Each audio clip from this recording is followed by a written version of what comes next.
Thank you so much for watching. Thank you. Have you subscribed? Yes, you. Have you subscribed? You. Yeah, before you go, click. It's free. Click. Just that's it. Have you subscribed? You are laughing. Have you subscribed? Have you subscribed? Thank you. Thank you. Thank you. Hey, madam, thank you so much. I can see you. We have to get to 100,000 subscribers. By the end of the year, how are we going to do that if you don't subscribe? Yes, you. Yes, you're about to click off. Why? Have you subscribed? It's free.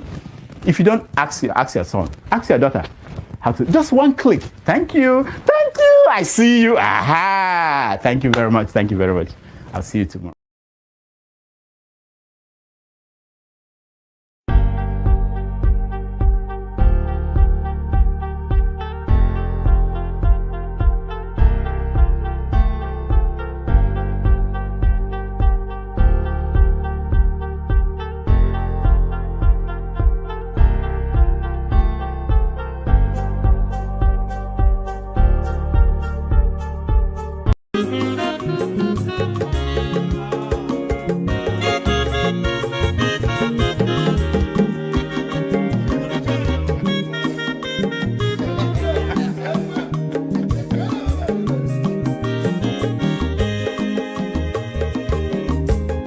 Onye ọma zoro obi o, akwa nwa zoro obi o, Max ịbịa bunyego kwanu m n'ofube n'azụ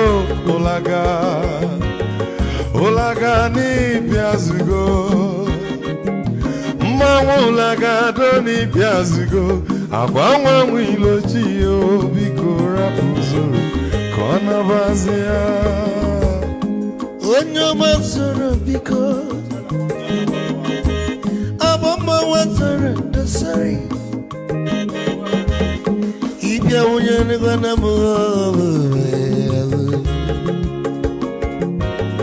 ụlagado n'ịbịa zigo, mma ụlagado n'ịbịa zigo, abọmma nwa ilochilo, biko rapụ zoro ọ na-agbazi ya. Mazi welcome up. Odogu no kwere zinaka. Onyo mani gadele mo. Mazi ni bazi kama. Ibu go with melody.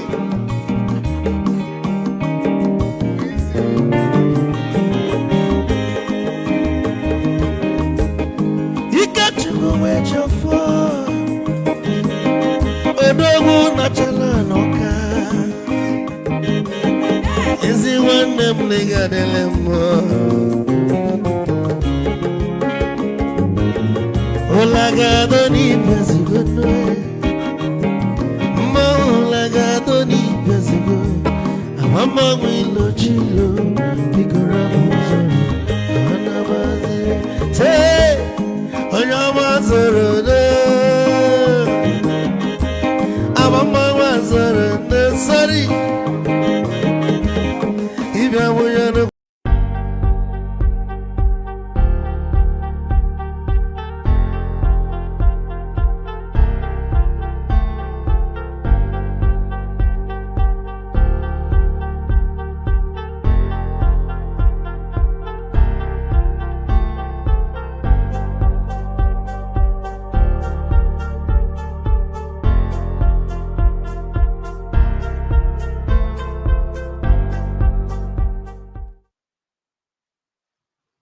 Yeah, good morning, good afternoon, and good evening, depending on your geographical location. We just ended an interesting broadcast, and we are starting this new one at this very moment. We were supposed to, this actually broadcast was supposed to be held yesterday, but due to circumstances beyond our control, we couldn't, logistic reasons. So exceptions will be made in terms of displaying of cameras because it's a very sensitive topic. Whether we must understand that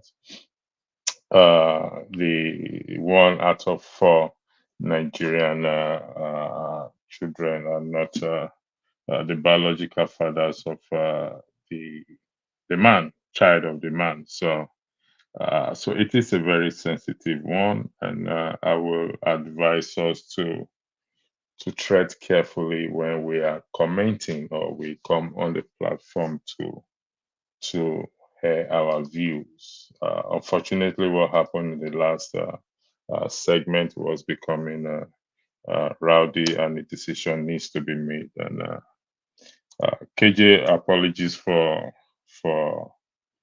what you have to endure there. I know you're in the backstage listening to me, so sincere apologies to you for that. So I have a couple of videos that will be played along in respect to this broadcast. But like I said, if you join in the comment section and or coming on the platform, please, I'm appealing.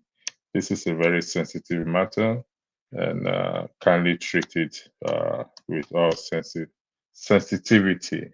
No insult, no throwing of stones, please. It's very important. We don't throw stones because we don't know who we are actually talking about. It could be my sister, your sister. It could be your auntie. It could be your niece. It could be anybody, even your best friend. It could be that same person. So I'm going to play the video. Just give me 1 second. I just want to highlight.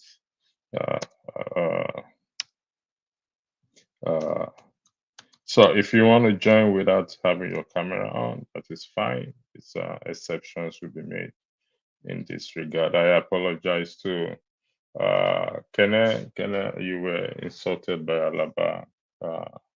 Thank God he wasn't on the live.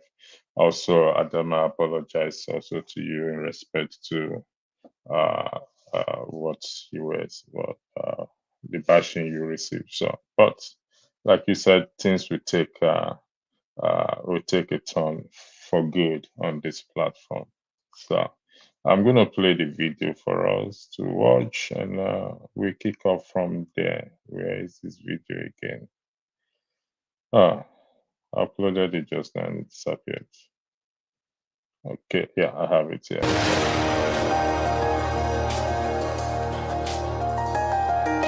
Staying in Nigeria, let's move on now to some news headlines across the globe, looking at our newspapers. And of course, we begin here in Nigeria with This Day newspaper. Now, there are many different stories across Nigerian papers today that definitely look at the economy, the NNPCL, and we will discuss that. But one story that jumped out to me on the front page of This Day looks at the fact that more than 1 in 4 children born to Nigerian men are not theirs. Now, that's according to a report released by Smart DNA, a testing center here in Lagos. Off the bat, my friends, please. Off the back of analysis from the same testing center released last year, This Day did its own independent checks of their data last year and this year, and they found that the number of children born to men who are not the biological father rose by just under 1%, 0.88%. Now, if we look at those numbers from July 2022 to June 2023, the number of negative tests was 26.12%, and currently, that number has slightly risen, as I said, to 27%. Now, one of the reasons why people have been testing their children in the first place is for immigration purposes. People who want to leave Nigeria for another country, or perhaps dual citizens wishing to apply for a foreign passport for their children, and then, of course, needing to prove that these children are biologically theirs. So this is one of the reasons why we're seeing DNA being discussed in this way in the first place. But I thought it was quite an interesting story because, goodness gracious, it is a little salacious. 1 in 4. Goodness. Well, we'll come back to you for some comment on that, but let's stay on our newspapers. The New Telegraph is reporting that Nigeria has been delisted from the United States Federal Aviation Administration Category 1 status. Now, with this removal, no Nigerian airline, which includes Air Peace, for example, which is planning to commence its direct flight from Lagos to New York very soon, can operate directly to any city or airport into the United States until Nigeria is re-audited and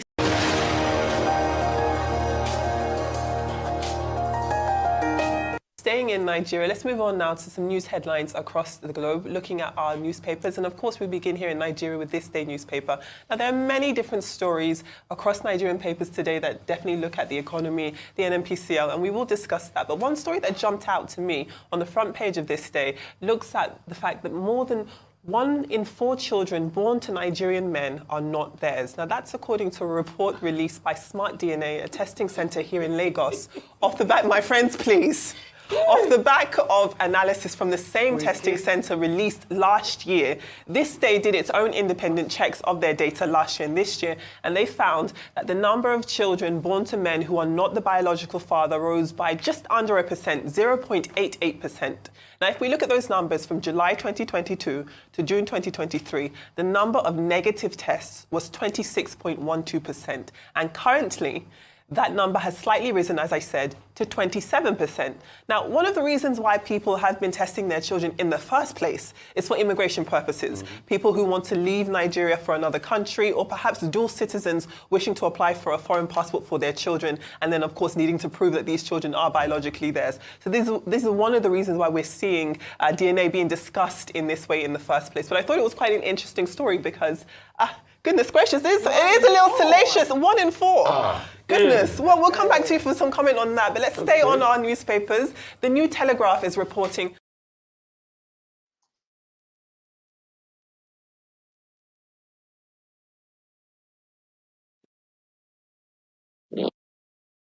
I'm muted, sorry. Thank you for those of you who have joined KJ, and let me take down the banner so that I can see your name properly. KJ and Abubakar Aliu, who has also joined. You are trying to join, but your connection seems not to be good. KJ, are you there? Let me start with you. Yes, I'm here. Yeah. Like I said, this is a very, very sensitive topic. At the same time, also, it's also nice we talk about it. It's a very worrying and growing concern, particularly for those of us in diasporas that have families, children back in Nigeria, as to how this how it has going to affect trust, the foundation of trust, and how we going to navigate around it, because is it the case that everyone now has to go do DNA test? And like I said, and I'm going to repeat again for the record for those who are going to be joining us, it's we must not throw stones. We must not do any bashing, particularly towards female, because that person in question may be your sister, maybe your niece, maybe your aunt, maybe your cousins, maybe your best friend, who is caught in this web of deceit.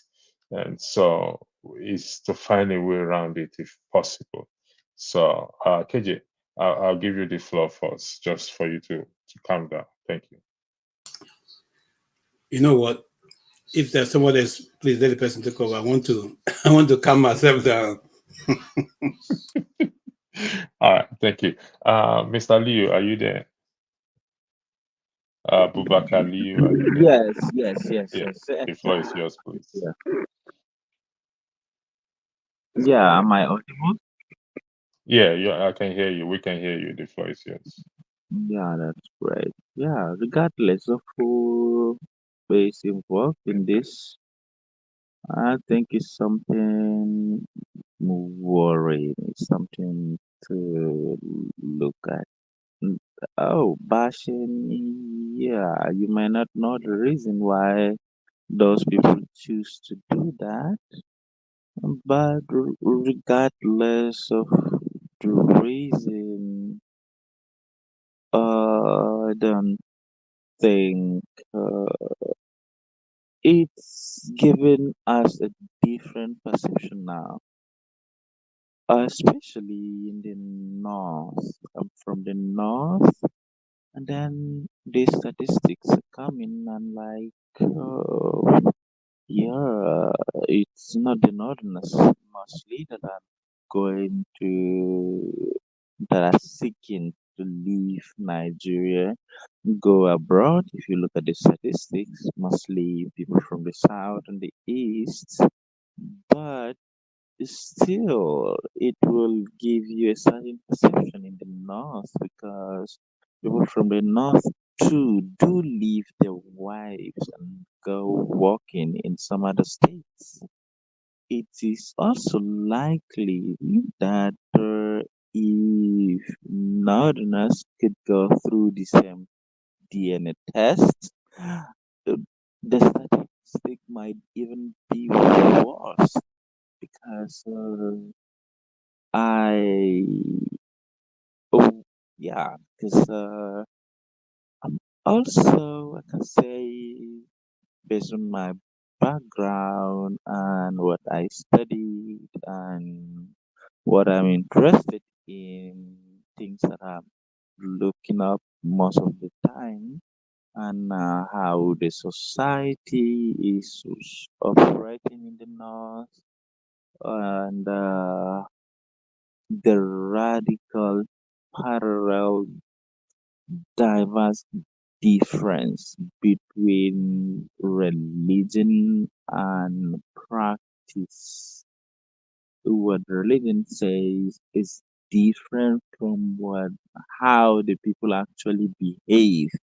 If you're not in the north of you or you have not spent some time in the north, you'll think that the northerners are religious and Muslim and they are following some kind of codified religion that subjugate women, and women are not allowed to do stuff that the other women are doing in the south or the east. You feel like, oh, maybe the situation will not be that much in the north. But if you have been to the north, you realize that, oh, what religion teaches is actually far away from the way the people are living their life. It they only show concern about the religion on some certain issues, like, oh, they did this, we have to burn them, and then like looking for a shortcut to atone for their sins. They know they're not doing the right thing that the religion teaches. But if something will happen and they say, oh, if I sacrifice myself or if I do this thing, that will atone for my sin. Let Not me see if I knowing that this understand is you. Mr. Lee, hold actually on one second. uh, Let me see if I understand you clearly. What you're saying is that this issue of uh, women having kids for other men and putting it on, I mean, there are more of these issues out there in the north than in the other e- part of the country. I think it might be worse than the South and the East because the only thing is that people here don't do that DNA testing, and they don't usually tend to want to leave the country or want to claim citizenship of another country or want to prove that the people that they are inviting are actually their children. That's it. But if they are also like the Southerners and the Easterners that are going to the Western world and then trying to take their children with them to the north, I mean, to the west, this situation might be worse Okay. than Uh, what I see. The situation might be th- worse. Thank you for that. Let me come back to KJ. I hope you've gathered enough strength to speak, Mr. KJ. Okay, it's still not ready.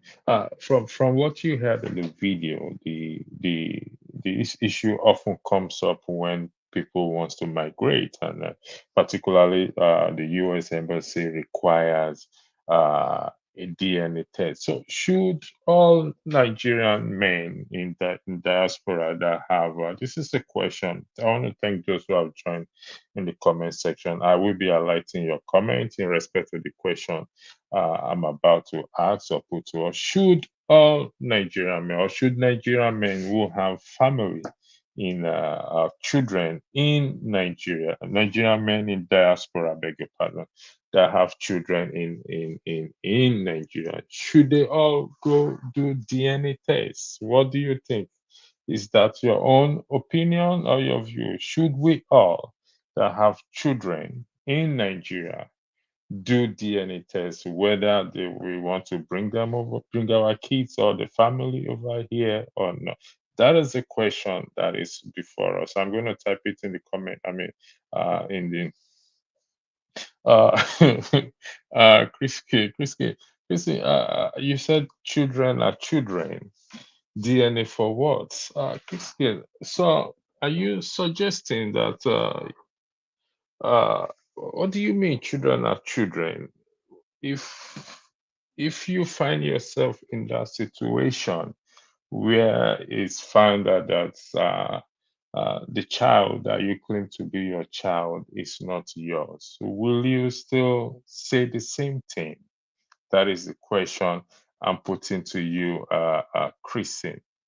If children are children, if you find out that today, I don't know if you have kids, and God forbid that happen. If you find out that those kids or that child is not yours through a DNA test, will you still maintain the same position?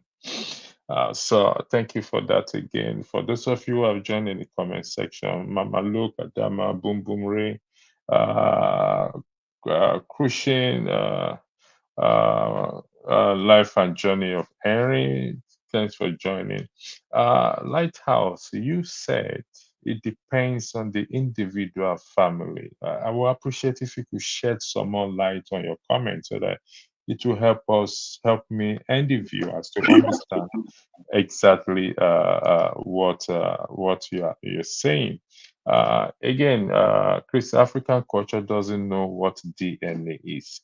Uh, I don't think so. I don't think African culture does not know what DNA is. We know what DNA is, because in the olden days, there's a way they find out how if this child is your child. They look at behaviors, they look at birthmark, they look at looks and everything. Now, all this can be there, and it's still very possible for that child not to be your child. So the DNA is not what is cannot lie, except the individuals or the people who carried it out to manipulate it. Maybe that's the lab manipulate it. If not, DNA does not lie. I stand to be corrected, but from information I gathered so far, DNA does not lie. So I don't think that is correct that African culture doesn't know what DNA is. We need to embrace it the more. We've lost KJ. KJ, I hope you feel better. I really feel for you. And again, I would like to apologize to the behavior you were subject to, and to those who were also subject to bad behavior. So people bad behavior. So this do DNA if you have do DNA if you have suspicious. Yes, do DNA if you have suspicious. However, if you look at the topic very well, what happens when the foundation of trust is shaken? Because by the time you do DNA, let's look at it, we have to expand the discussion. By the time you do DNA and you find out that that child is actually your child, don't you think also, do we not think it's going to affect the trust that the woman has on us, particularly if there is no reason for us to go and do that DNA? That is another angle we have to look at it. So if we have to look at it that angle, it will be helpful. We must not go one-sided alone. We must go both ways looking at it. According to Lighthouse, my younger brother did DNA for his first son who looked nothing like him, and the DNA proved it was his son. Exactly what I just stated. You just portrays. I thank you for that, Lighthouse, because the child may have may not look like you, and you do the DNA test, it looks, I mean, the child is your child. And the child may also look like you do the DNA test, and you find out that the child is not your child. So, So as it is, we have to uh, look at these issues and see how well we can navigate it, because it's going to shake the very foundation of trust that people have built over the years. And like I said, we cannot afford to throw stones because we don't know who is who. That person can be my sister, can be your sister. Uh, where did I stop? Okay. Thank you very much, Lighthouse. Over to the menu. This topic, no concern with the the perpetrators, like Madam Luke. Thanks for that sense of humor. Uh, Thanks for that for throwing in that in that in. So as you can see, Madam Luke said it's over to you, men. This topic no concern with the perpetrators. Uh, but actually, it's about women, not about men. So because it's the issue lies with the women. The burden of proof lies with the women to say, oh, yes, this is your child. Because they often say that women knows the father of their child, no matter what it is. And so this alarming situation gives concern to majorly those in the diaspora that have children, and those who are intending to. It also will put kind of a caution in them that what do I do? Do I go there? Do I not go that road? So it's very important. Christian, you did DNA and got the result. What are you going to do with hate? I don't understand your question. If you do DNA and you get the result that is, if there is suspicious and you do DNA and you get the result that the child is your child, it gives you peace of mind. That is my own opinion. But if you do DNA and you find out the child is not your child, it puts you in a very, not just you, the child. Remember, there is a child involved. In my opinion, I think it's more confusing for that child, because if the child has known you as his or her father all her life, and suddenly the child is being told that I am not his or her father, it creates this psychological trauma for that child. The child is lost, caught in the middle, and wants to know who their father is. So, not just the man. To me, the child is what is the focus right now, because the offense or the crime has been committed. I use the word crime, has been committed by the woman, hypothetically, by the woman. So, what is going to happen at the end of the day? Thank you, Jonaba, for joining this wonderful broadcast. So, if you want to weigh in on it, the floor is yours, Jonaba. Thank you. Oh, good evening, electricity, and greetings to everyone on the chat and those that are listening. Also, if I understand correctly, say one of four children not their okay. One in four children born to Nigerian men are not theirs. Okay. So my question goes to you is that how did this come about? Is it as a result of what led to this kind of Uh, number? I'm going to play the video for you again. You were not here when I played the video, so you get a better understanding. Okay.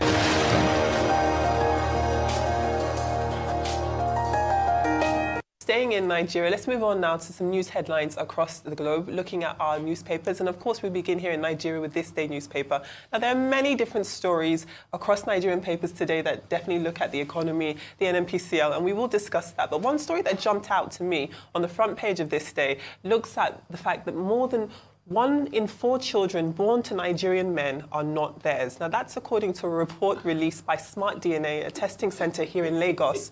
Off the bat, my friends, please. Off the back of analysis from the same testing center released last year, this day did its own independent checks of their data last year and this year, and they found that the number of children born to men who are not the biological father rose by just under 1%, 0.88%. Now, if we look at those numbers from July 2022 to June 2023, the number of negative tests was 26.12%, and currently, that number has slightly risen, as I said, to 27%. Now, one of the reasons why people have been testing their children in the first place is for immigration purposes. People who want to leave Nigeria for another country, or perhaps dual citizens wishing to apply for a foreign passport for their children, and then, of course, needing to prove that these children are biologically theirs. So this is one of the reasons why we're seeing DNA being discussed in this way in the first place. But I thought it was quite an interesting story because, goodness gracious, it is a little salacious. 1 in 4. Goodness. Well, we'll come back to you for some comment on that, but let's stay on our newspapers. The New Telegraph is reporting that Nigeria has been delisted. So, Janaba, that is the story, the story about it. Thank you so very much for allowing me to watch the video. I think I also have a families of our family friend of ours. This is like 10 years ago, and they were to come to America, and when they went for, I think, DNA through the embassy, they find out that one of the daughter is not his, that he raised, though it's not the very woman that he is from his previous relationship, and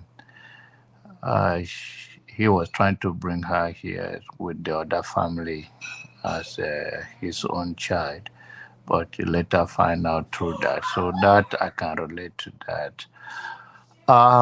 In general, what lead to it is what we can discuss about what leads to such 1 in 4 children born to Nigerian men are not theirs. Is it as a result of poverty that the women went to cheat, or they just cheat, or is it as a result of the man is not present, whether he travel or work related, business related?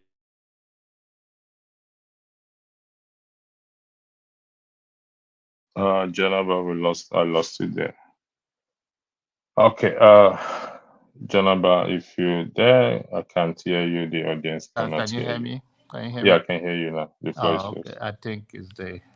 So, I don't know. I was trying to say that, as shocking that it could be, I want to find the root cause. Is it as a result of transfer of the business from one place to another? Is it extreme poverty that lead those women to go out there? There are many factors that might play in here. And then how do you go about, especially if you have lived with such child all your life and nobody's actually coming for them? I know how I can personally feel. So I'm trying to put myself in that shoe that, okay, you have lived with this person all your life, train them. They are part of your life. You are part of theirs, and this kind of a thing happen. Of course, sometimes it will break the home, uh, but then how did it come to be like that? Is it as a result of transferring and people could not afford carrying their family with them and they left them behind? And also, is it as a result of neglect of that of your family? Maybe you traveled, let's say, from Sokoto to Lagos, and maybe you go once in a year because you're on transfer. And so your wife could not uh, wait. So those are many reasons that can lead to such thing, and that is the reality we have to deal with. But it's also how do you deal with such thing when you have lived with this person all your life, support them, they have support you, they don't know any other person but you as their father. And even if by confession that woman said, okay, I know what happened, it was this person, uh, how it's going to be a lot of pain and trauma, for then it will lead to more issues. So I will believe, in my own opinion, that as much as that is so shocking, let's go to the root cause of why such happen in our society. Okay, And John. Mr. John. Let me ask you this. Okay, you mentioned many reasons the man could travel, the man could have gone to work or transfer or this and that. But the truth of the matter is, it's called infidelity or cheating. Uh, should that ever be happen, whether the man travels or whether he's transferred and he left? What if is the situation is that he's unable to take his family with him or the lady with him at that time? Does that justify that we, action? in terms of justification for things like that, I cannot say there is a justification. But then, uh, people people are home and then they have feelings, and that is the reality that our society still ignore, and is keep putting us in more mess. And I saw this right now is shocking to me, hearing it from that lady, which I also told you about the story of what happened. And that is a little different in this case. This our family friend thought that the lady was his all the while, and later find out that when they went to the embassy to do a DNA test, and then the news was broken to him. But the point is that it's a little similar to this, but it's not exact as this. Like you have your own family, and then find out one of your child.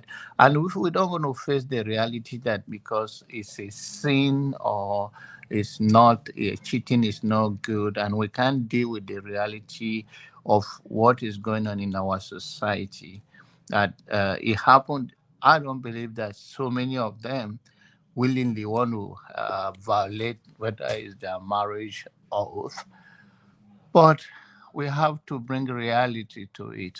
If we don't bring reality to it, and then we will continue to have such thing in our society. The issue we are having right now, that's okay, is infidelity. What causes infidelity? So there are many causes. There are, in as much as you don't want to justify it. Okay, I'll come back to that issue of what causes infidelity. I think that's a very important thing. Point you raise, whether we agree you justify infidelity or not. But we will come to that issue. Can I just join us? Can I? The floor is yours to weigh in on this issue. Yeah, electricity. Yeah. Can you give me a few minutes? Somebody can go, please. All right. Thank you. Jonathan, thank you again. I'll come to that issue you said about what causes infidelity. First and foremost, let's establish that infidelity, let's condemn what is condemnable. Infidelity is condemnable. However, there are causes that often things that leads to what infidelity. We must also understand that infidelity cuts across board. It must not be the case of the woman. Infidelity that should be highlighted about the case of the man. So, Jennifer, what do you think are the causes of infidelity?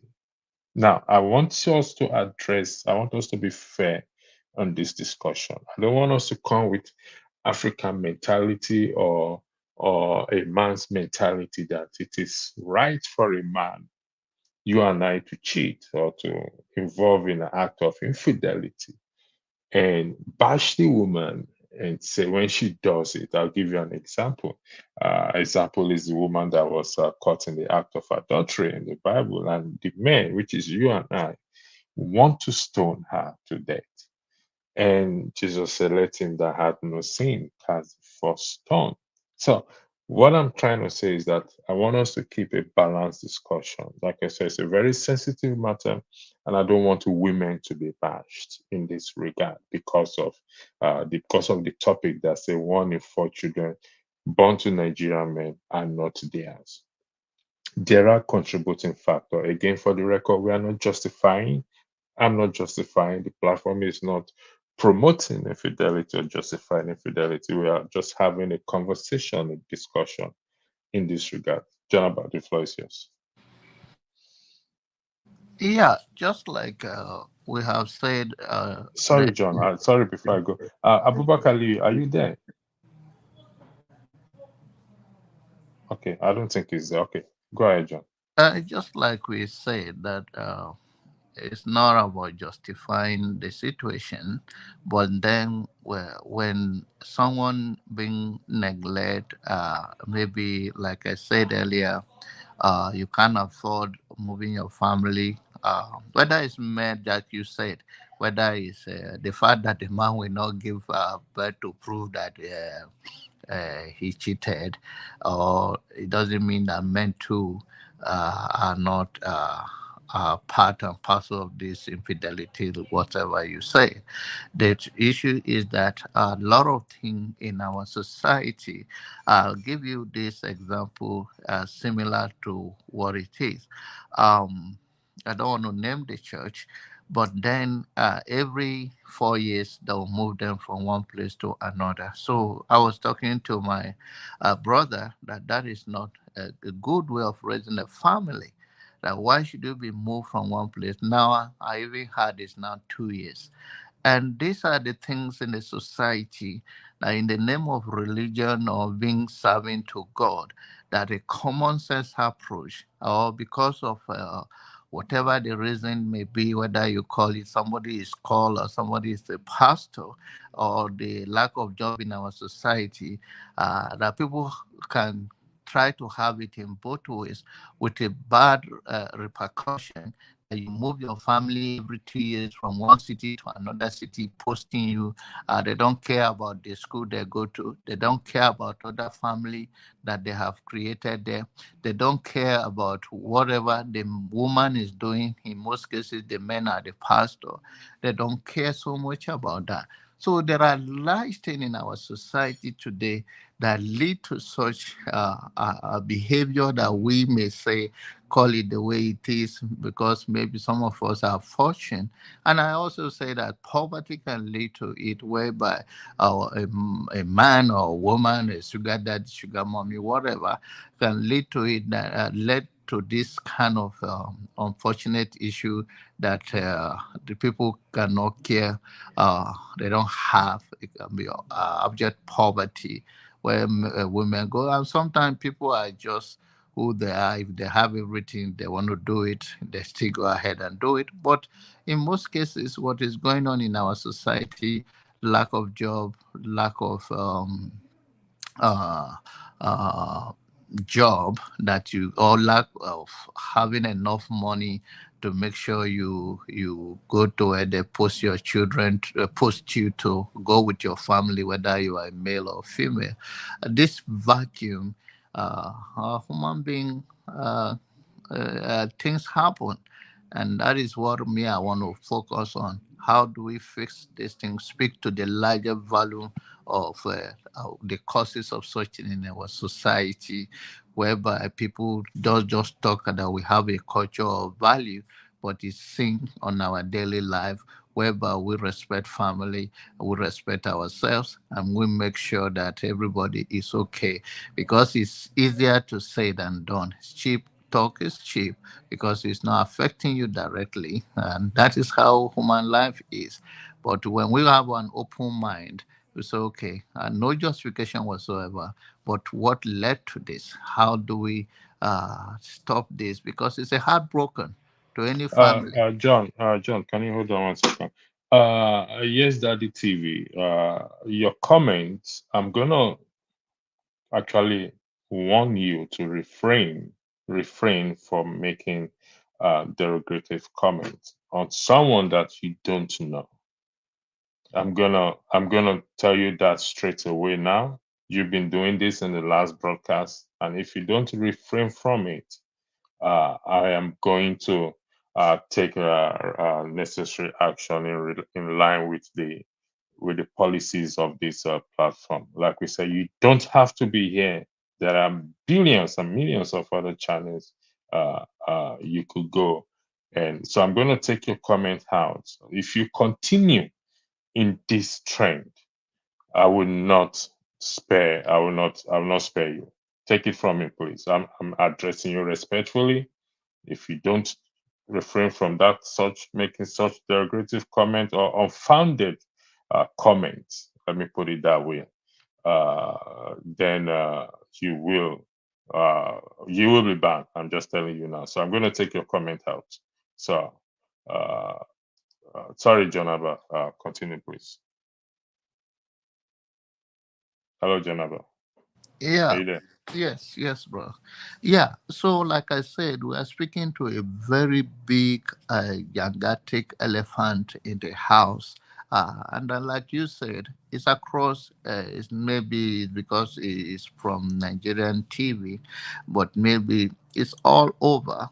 But then, in a society where a level of poverty drive people to do what they would not do under normal circumstances, we have to also how do we deal with that so that such thing heartbroken will not continue to happen in our society. It's lack of job, structure of job in Nigeria, whereby you can just move somebody. And like I said to you, if church is doing that, you, if you find out, you can find out by yourself. I don't want to call any church here.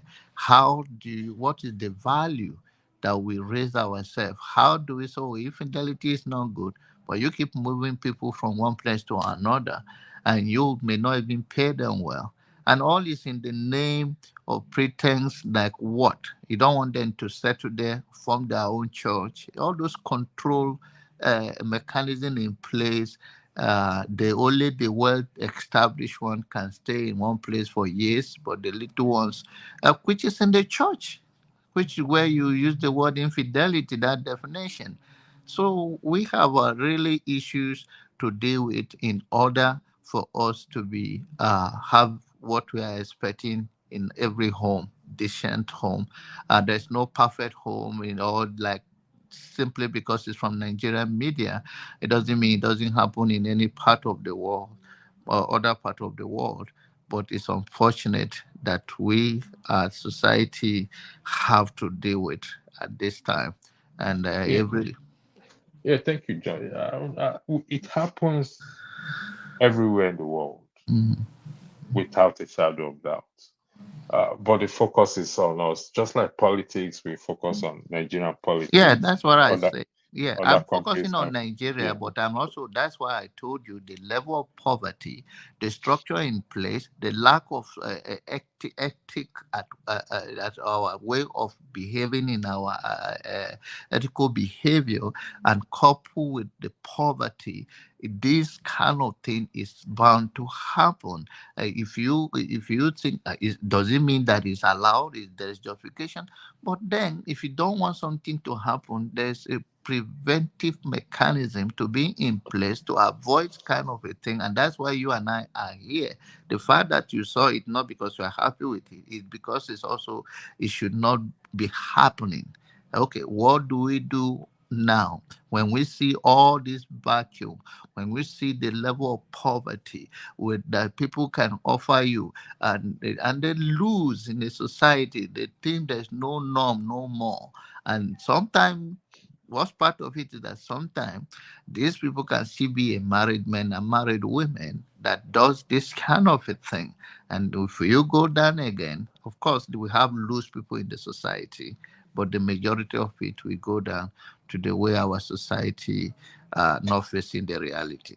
Okay, Janaba, let me throw in the shovel into the wheel. There are cases of where the man did not travel, both the man and the woman are together, and this issue of infidelity still happens.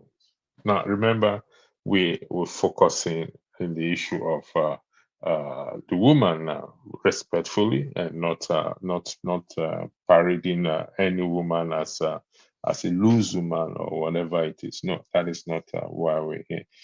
There are cases that this has happened whereby the man and the woman are together. The man was not transferred, the woman was not transferred, and the issue of this infidelity comes up, and the child is not that of the man.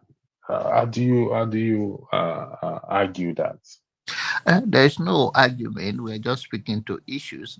That's what I say, that it can be so many things. It can be a level of poverty. It can be that person is very loose. It can also be unsatisfied love. Sometimes people, anybody, if you are not careful and surround yourself with good people enough, it can happen to you in the sense that when you do not get the attention you are looking for, whether it's male or female, it open this kind of door to this kind of thing. So the fact that they live together, people can live together and still don't have a connection. They still can have other issues that make them go out of their way to do this. So the fact that I mentioned that, I also mentioned it earlier, it can be any of those things. So yes, it happens that people live together, but then they are not in good relationship. There are many marriages in Nigeria today that they are there because in the name of marriage. There was a family, both of them are well to do. Of course, I know them. And uh, the the woman was not happy with their relationship, the way the man was treating her, and he said to him, "Why this? Why that?" And the man said to him, uh, uh, "You can leave if you want to leave." And she went to her mother and told her mother, and the mother said, "Where are you going? You have 5 kids with this man." So there are many marriages in Nigeria that they are just enduring, or they are there for the sake of the children.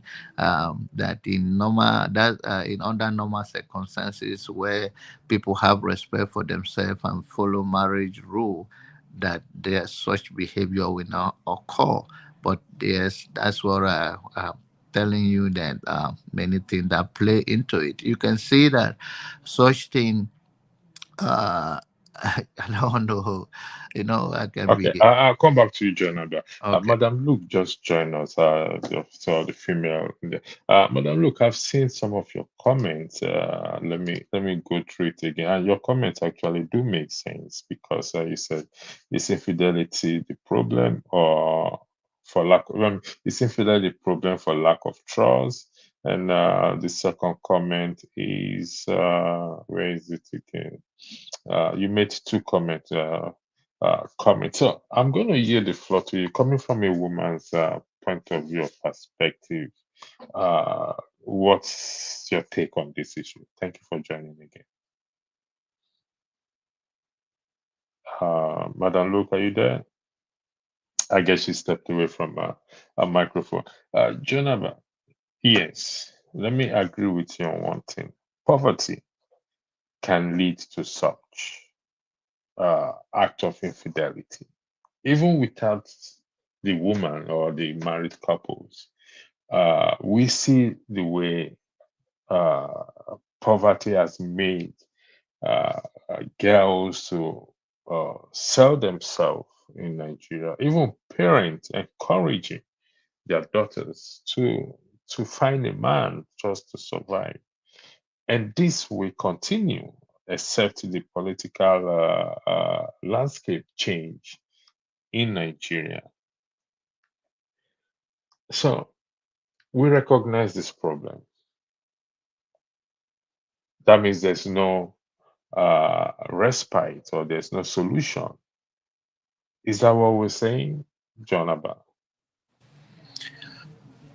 That is why you and I are raising our voice is to find what do we do. I think wars matter and people can learn from how do we make sure that this thing will not cause a broken family and all of that. But then, um, are we not accept the reality that these are many factors that contributed to such infidelity? The reality is that poverty, when somebody bring I another thing. This happened again in Lagos. They told me, they sent me the picture then that I know this woman when this so person, and I said I couldn't recognize it.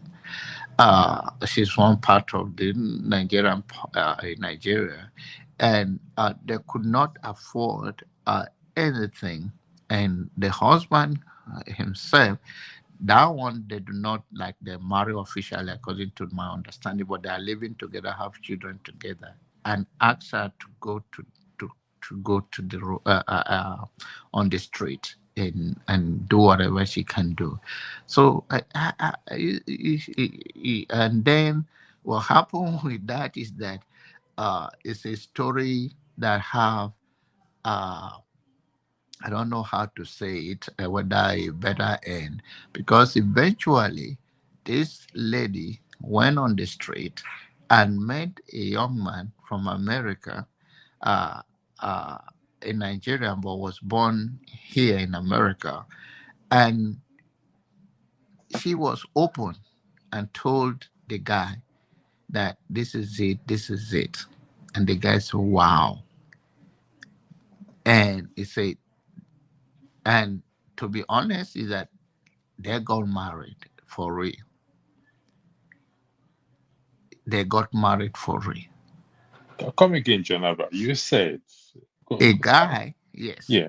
yes. Take your story again, please. I Okay, got lost. I there's this family that no. No, John Abba, before you continue, let me say what is on my mind or that I got lost. Okay, Adama was here earlier. She showed us a good example. She came in earlier in the last podcast to apologize to KJ.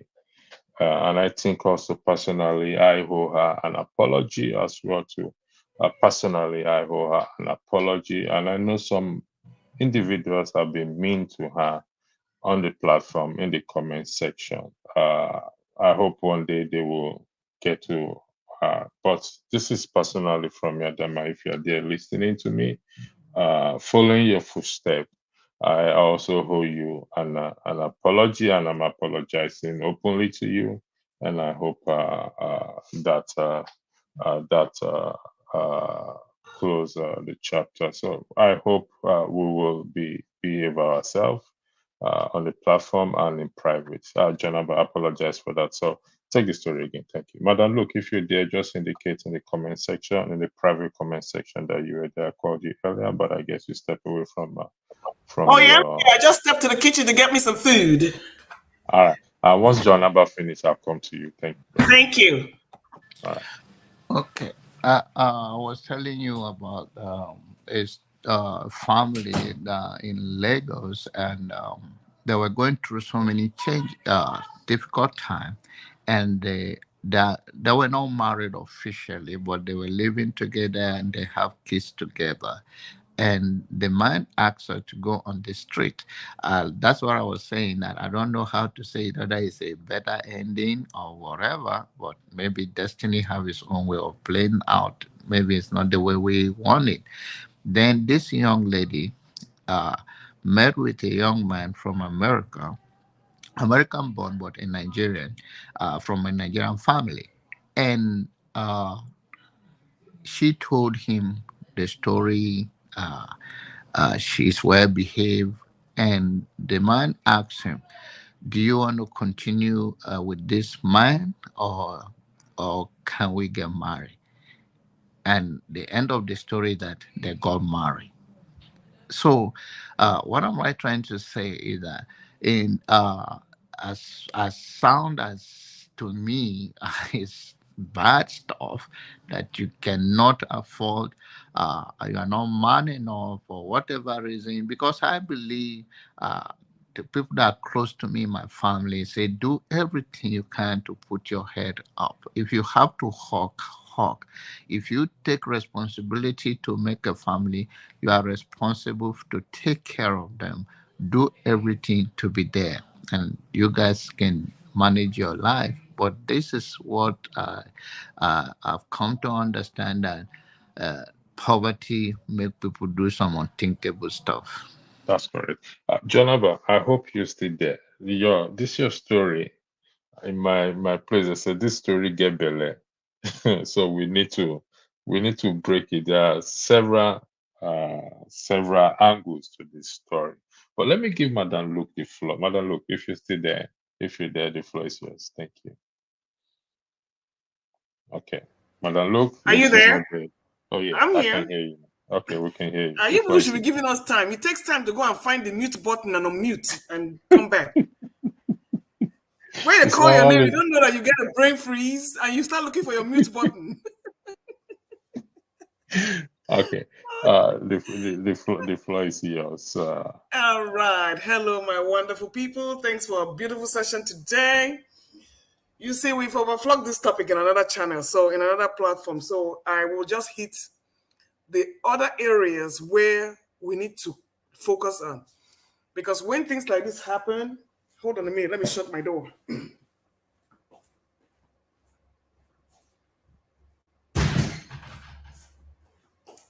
Oh, Lord. So when things like this happen, we tend to miss one fundamental issue. That when Nigerians, let me put it this way. Nigerians are a very unique set of people. That whatever you see with them is more than whatever meets the eye. Why am I saying this? Everybody says, okay, 1 in 4 of the children that comes to the family doesn't belong to the man. Okay, fine. Have you ever wondered that that child might not even belong to the woman too? Has it ever occurred to you people that that child might not even belong to the woman? One reason, now our young ladies are taking pride in showing their baby bumps. In those days, people will, as soon as they get pregnant, they go and stay in the village. And then they come up with one strange baby and bring it home. It has happened many times. People come with phantom pregnancies, then they disappear and they come up with the children. So what am I saying this? When they're taking paternity tests, they also need to be taking maternity tests. Because there are a lot of fake pregnancies out there, and most of those babies don't even belong to the woman either. And I bet you, if they do a maternity test on that baby in the embassy, she will also flunk. Take it from me. There are a lot of baby sellers in Nigeria. There are a lot of things going on there that meets the eye.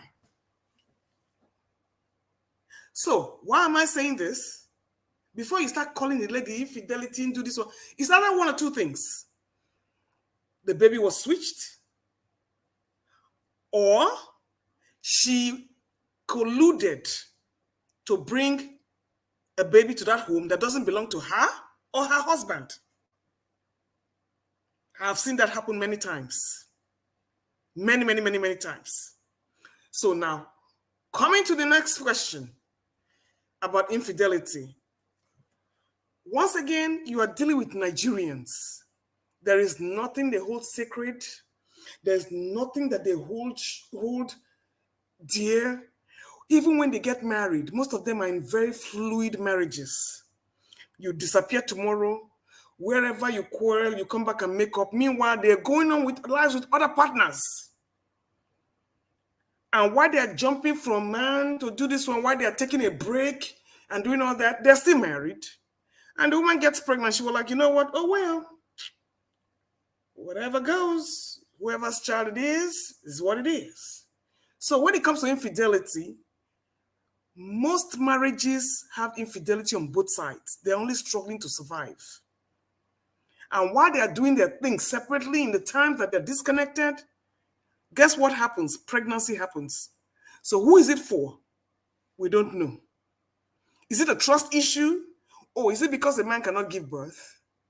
Oh, the woman can give birth while she's unfaithful, but you were busy doing your own thing. Probably impregnated four women out there while you were doing yours. So I don't understand where this infidelity stuff is coming from.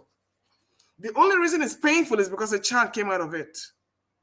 But were you actually together when that pregnancy was conceived? If you were not together, then guess what? You don't have any reason to complain. So the only thing you got to do is either you get a divorce or you accept the child like it is, because you were also unfaithful while you were roaming around the place and she was doing her own thing. She just happened to get pregnant. Now you can't.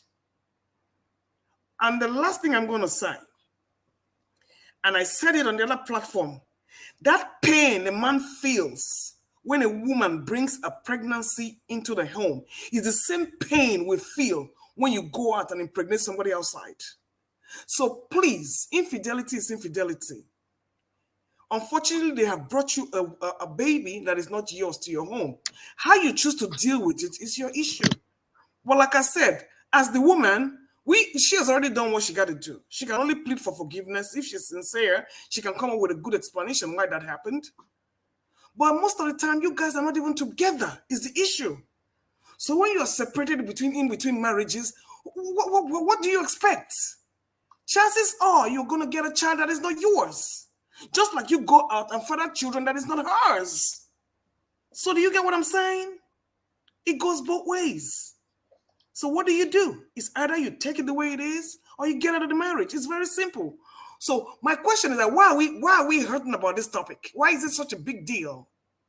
Madam, look, thanks for that. It's a big deal because it's a conversation, and you threw about 2 or 3 shovel spanner into the wheel.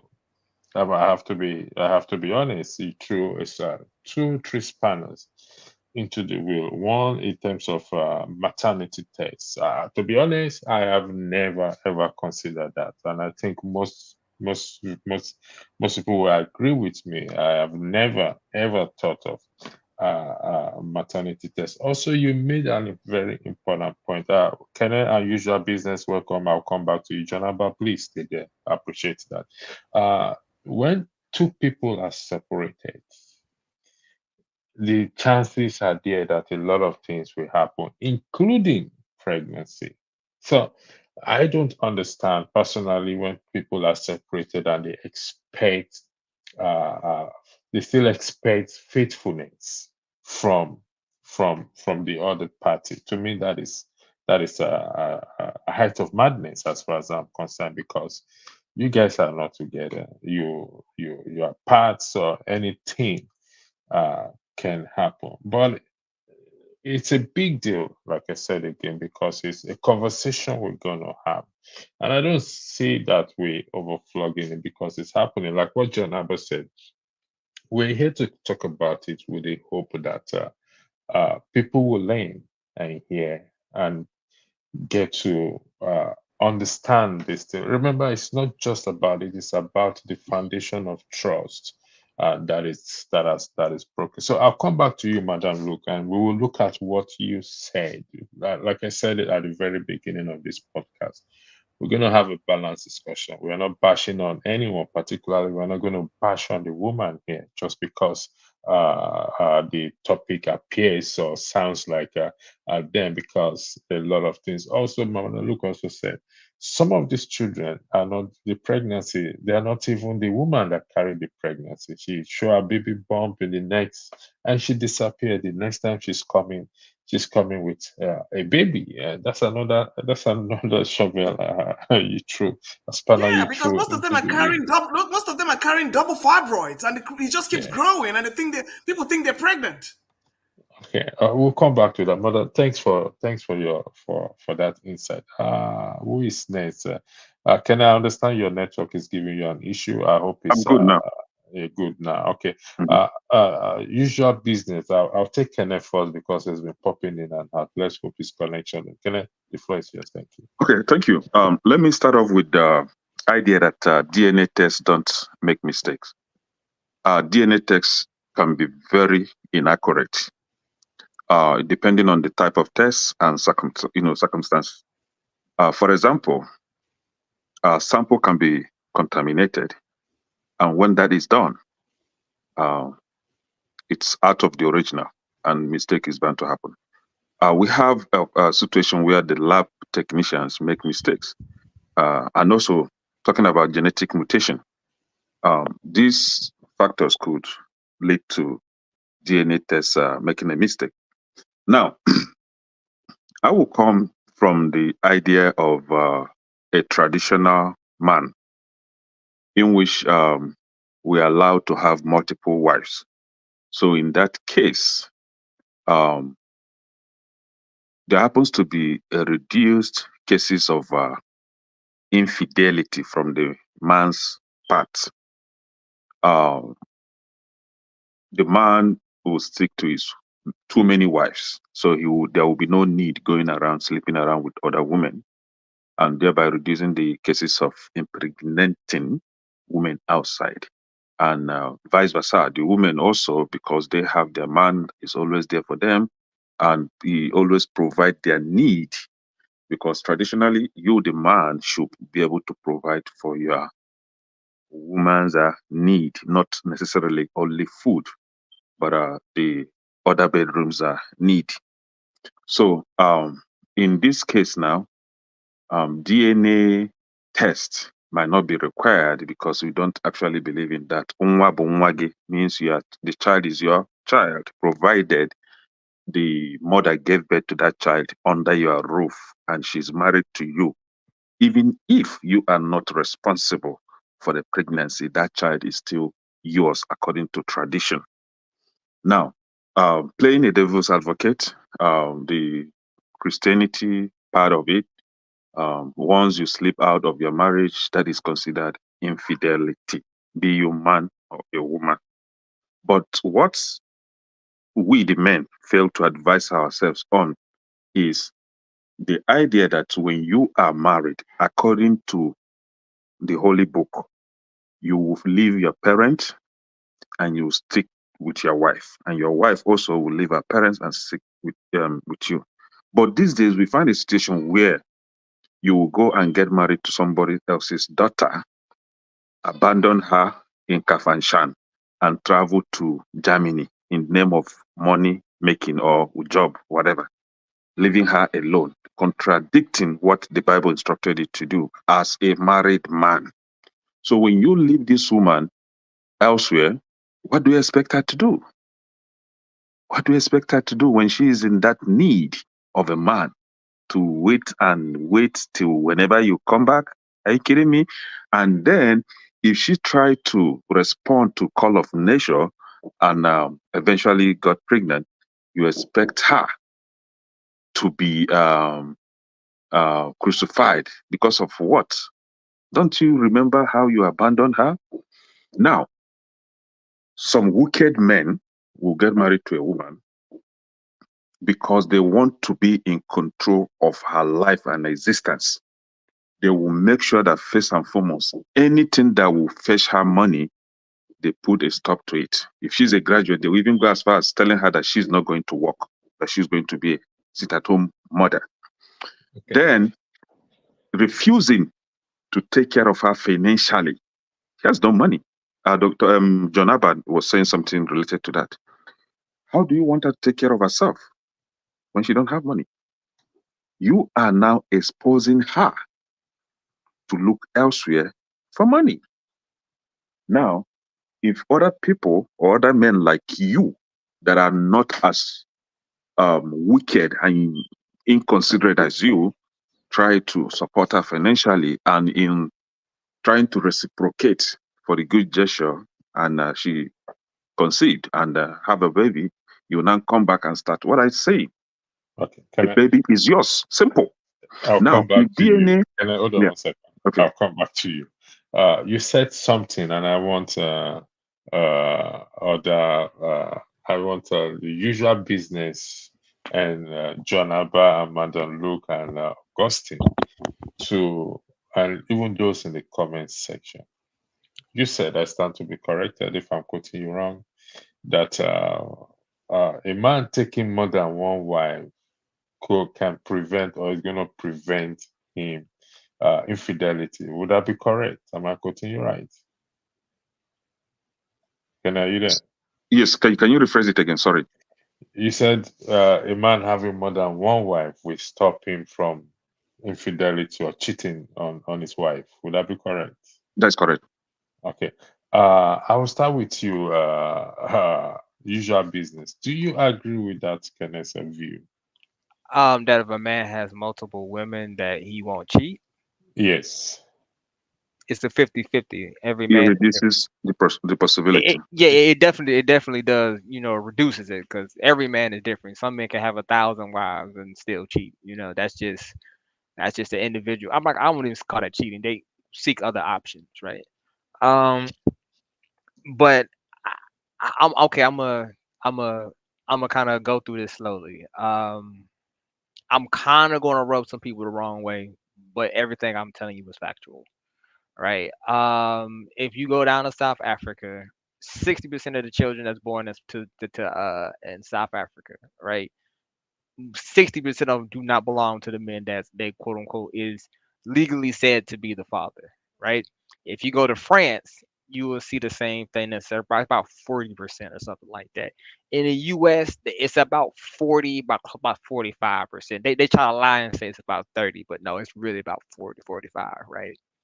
The reality is women have been cheating since the beginning of time, right? The only difference is now they have more access and ability to do it and get away with it. I beg you again, nothing really changed other than they are able to get caught, right? Like back in the day, if you was living in your African village and your wife went over and had sex with one of the generals or something, right, and came back, you wouldn't know that, right? You wouldn't know unless the the general would look vastly different than you, right? That's the only way you would actually know the truth, or what she just said, or she got caught, right? There's millions and hundreds of thousands of videos of dudes on their wedding day. They be like, oh well, they found their wife was with her ex-boyfriend. Instead of saying, yeah, you know what, I was with my ex, they cry and they lie, right? No woman is going to openly admit, yeah, I was cheating on you, and yeah, that's what it is, right? They're not going to openly do that, because why would they, right? That's against their own best interest, right? And that one thing with the human female will always do what is in, repeat this, her best interest, right? So the reality is of the day is, right? I I'm very not versed into all African traditions and stuff like that. It's very vast, right? But I've never heard of an African tradition where they say a woman just give birth to a child and you as a man have to take care of it. Now, I don't know which tradition that may be from, so I'm going to let that slide. Uh, But uh, Thank you very much. I don't want to time us, but I want us to apply timing ourselves, not to drag the make our argument as brief as possible, yeah, I only because, need like I 2 minutes. said, So, but yeah. Uh, uh, Madam Luke said something. Here it is. MKO had 4 wives and still cheated all over the globe. Some are still not satisfied and still approach men for same-sex relationship. Can you said it's going to reduce the possibility, but I disagree with it, that because somebody has more than 1 wives, 4 wives, then it's not gonna. Solomon had 700 wives and 300 concubines, 300 wives and 700 concubines, for crying out loud. So I will yield the floor to Adama. Welcome again. Before Adama will speak or come to your point, earlier I apologize to you following your footstep and apologizing to KJ, and I'm doing it again openly. Please do accept my sincere apologies.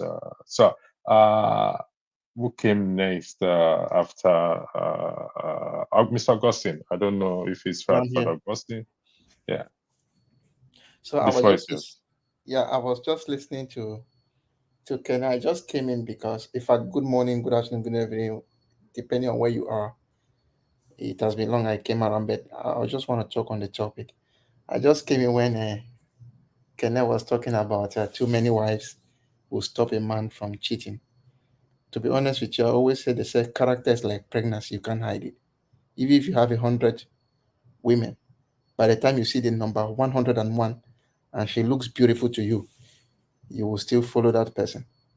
So I don't think having too many women, who maybe legally married women, will stop a man from cheating. That doesn't work. But I'm also an advocate of what is good for the goose is good for the gander. If you know you don't want your wife to go out, then you two should not go out. That's one thing. Because the same way it pierces your soul when the woman does something bad, the same way to pierce the woman's soul when you also do something bad. So it's a two-way thing. I I try to learn from situations. I don't believe that, or let me not say I don't believe, based on my own way of thinking. I don't want something to happen to me before I learn. I learn from other people's mistakes. Now, I wanted to talk about this. This one is a case where a man is typically, it's a true life story. A man and the wife will always quarrel, they always shout. So, since they always quarrel and shout, there was this time they quarreled. This man does not drink, but out of frustration, he had to go out to drink. It was so sad that that day, out of drinking, he had to get another woman's pregnant. And as Kenneth said about it, he's a traditional man. You can't abandon your children outside. So that was how the second woman came in. So when I looked at all those things, because as I said, I like talking to old people. When I looked at all those things, the man always told me that, look, no matter what happened, you should try to settle your problems at home and not go out. Because I remember I asked the woman that, what happened that your husband married a second wife? The woman started by telling me that if they could have told me, I would never agree. I remember I spoke with the man, asking, what happened? Because it's somebody I'm very used to. The man started with the same thing. If they could have told me that I would marry a second wife, I would never agree.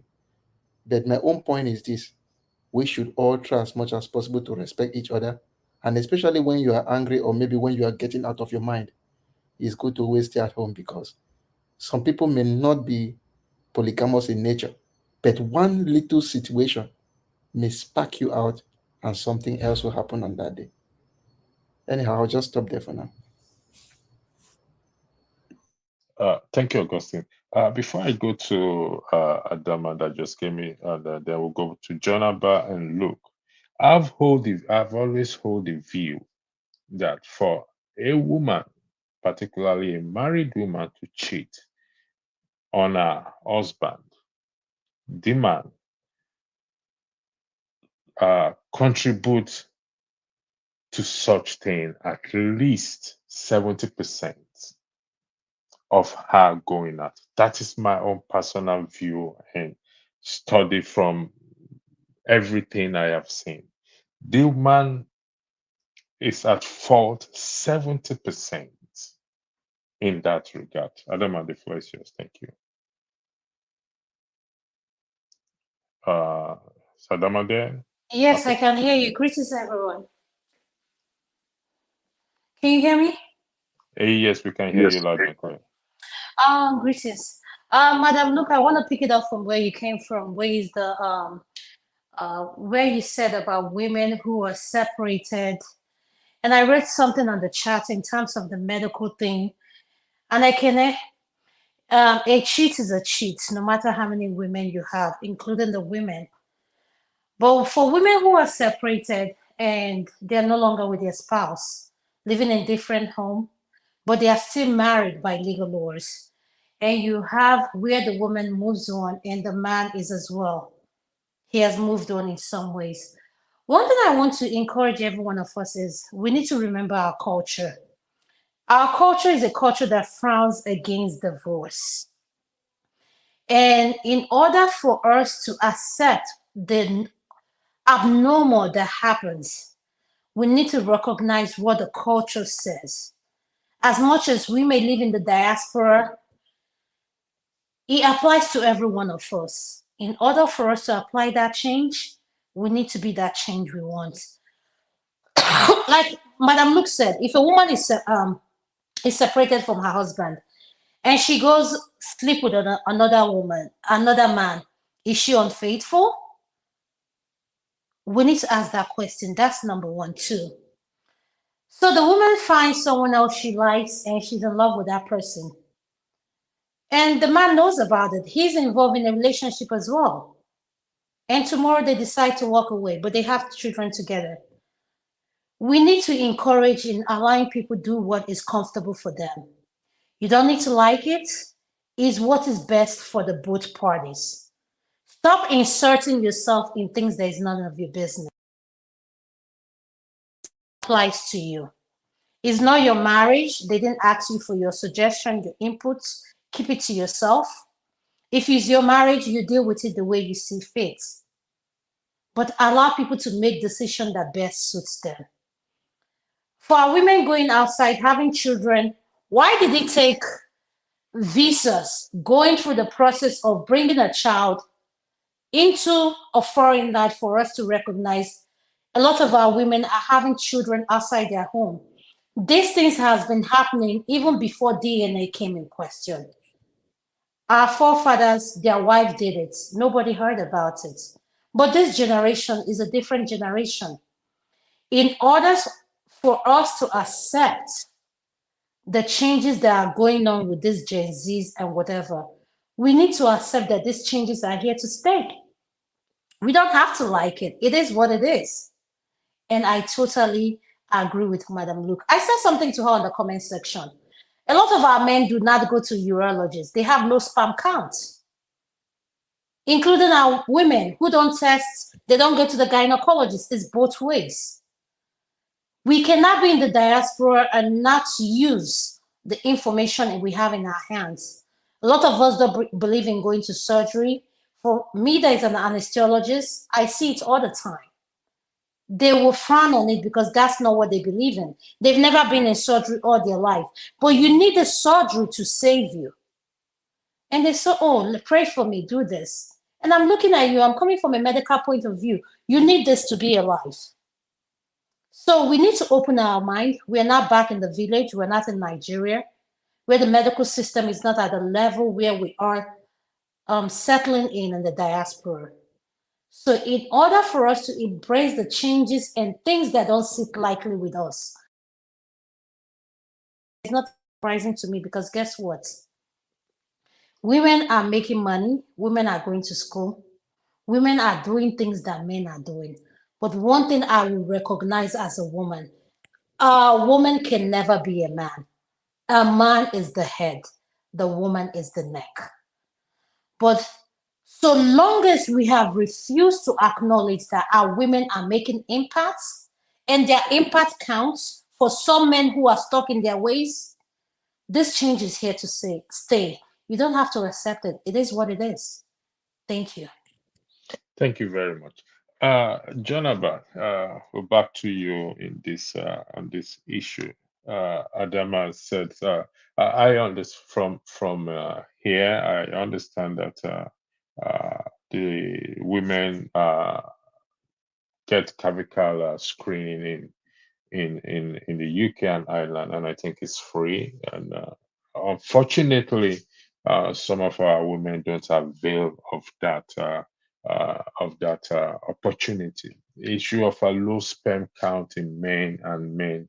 I have a lot of problem with men, and in terms of subjecting or giving ourselves to medical checkup, particularly even when the woman even suggests it that we should do about it. So, John, going back to what you said, how do we get this message across to us men in terms of low sperm count, in terms of doing tests in STD, sexually transmitted disease, in terms of checking ourselves medically and not put everything on the woman, particularly those of us in diaspora that are supposed to have seen the light. We still live in that archaic age, blaming the woman for everything, and yet I, the man, am responsible for that woman not getting pregnant. Janaba, you go first. We go to Madam Luke and Kenneth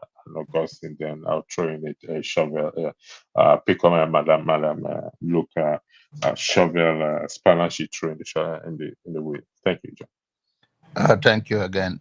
My question to Madam Adama: is the low count now allow the woman to go out now? Low sperm count. No, there's not. There should not be a reason for a woman to look outside her home, unless she doesn't feel she's no longer present in that marriage. And if we more recognize this, a lot of us, what we have here in the diaspora and back home, is marriage, is not called marriage. We refuse to acknowledge the problem we have. People like Uncle Jonaba, who wants to talk about things, electricity, and Augustine, be real. It's happening. Madam Luke, we are women. Madam Luke is a working class woman. I am just one. People like us, men sees us as a threat. When we share our opinion, forget her, she's an American. Who is she to say anything? But you forget that Adama's opinion makes an impact. What she has to say, you can learn. You don't need to like the person giving the message. When you go to an emergency, let me tell to all our listeners, let me tell somebody, all of us, a secret. The ER is created to make money. If you have an insurance card, as I'm talking to you, pull it out and see how much you have to pay when you go to the ER. The ER is not mean because it's called an emergency, they will attend to you. You can be in the ER for 8 to 10 hours and nobody will attend to you. Unless you have a physical threat to your life, then they will attend to you. What am I trying to say here? Educate yourself. Study the system where you are living and know what your right is. There's something called urgent care. If you have something called urgent cares now have fertility system equipped with every test you need to run, that other than going to an emergency care where you have to pay your copay for the ER is $150. Urgent care, I pay the same, like going to my doctor is like $20. But for me, my primary care physician is nothing. Educate yourself. But once a doctor works in and the nurse working, the first thing they give you is an IV fluid. It's hydration. They don't see no blood. They don't see anything. No matter what you're going through, they have to page the doctors, tell them what is going through. We attend to emergencies. Seeing you because you are having stomach this thing, you're not dying, you're still alive. All we do is maintain it. So, Uncle Jonaba, I hope I answered your question, sir. Thank you. Yeah. Having said all of this, I think the word a human being are the most hypocrite of all being. When you look at the statistic around the world, you see clearly that whosoever under the religion, your belief, your value system, you can go with it. But why did I say that human beings are the most hypocrite is that there's no way, if you look at this world and to be fair to each other, and even in your local area, age bracket, that you see the number of men and women are the same.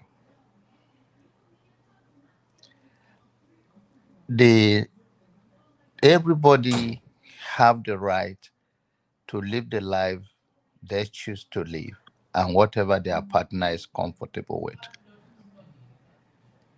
I don't believe I can handle two wives, but I don't also believe it's a sin. And with my naked eyes, as I travel around the world, I have seen number of women out there outnumber men. That is simple in every society I've been to around the world. But if your faith preaches that it's one man, one wife, and you are comfortable with it, it's fine. If your tradition says that you want to marry more than one, and you and your partner agree with it, fine. Because what we are doing in the world today is about being selfish. And sometimes what works for you may not work for me.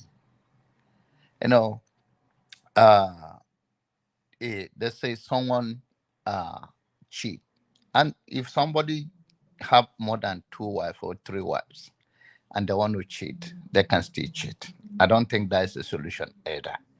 What I believe that men and women and every family should live their life and not listening to the world. The world over you something different than what your eyes can see.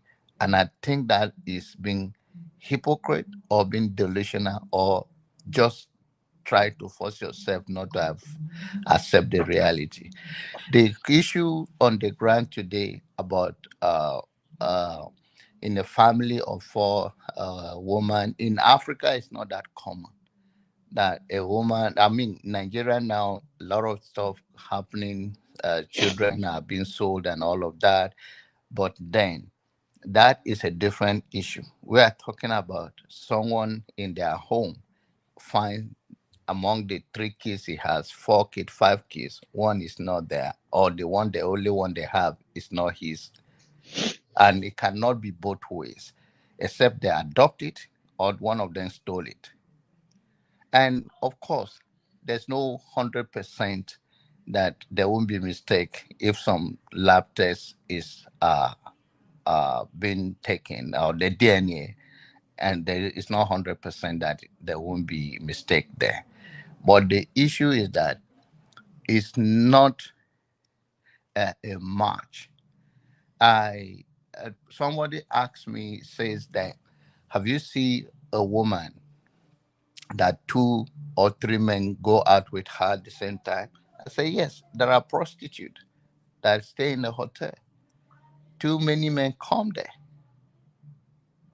because they were trying to ask me that why did I believe that a man can have more than one wife and women cannot sleep with more than that. Women doesn't have that capacity, and I say that's not true.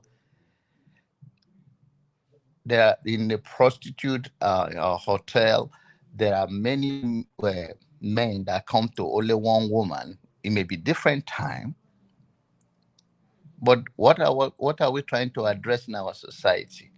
We don't allow to face, we don't choose to face the reality.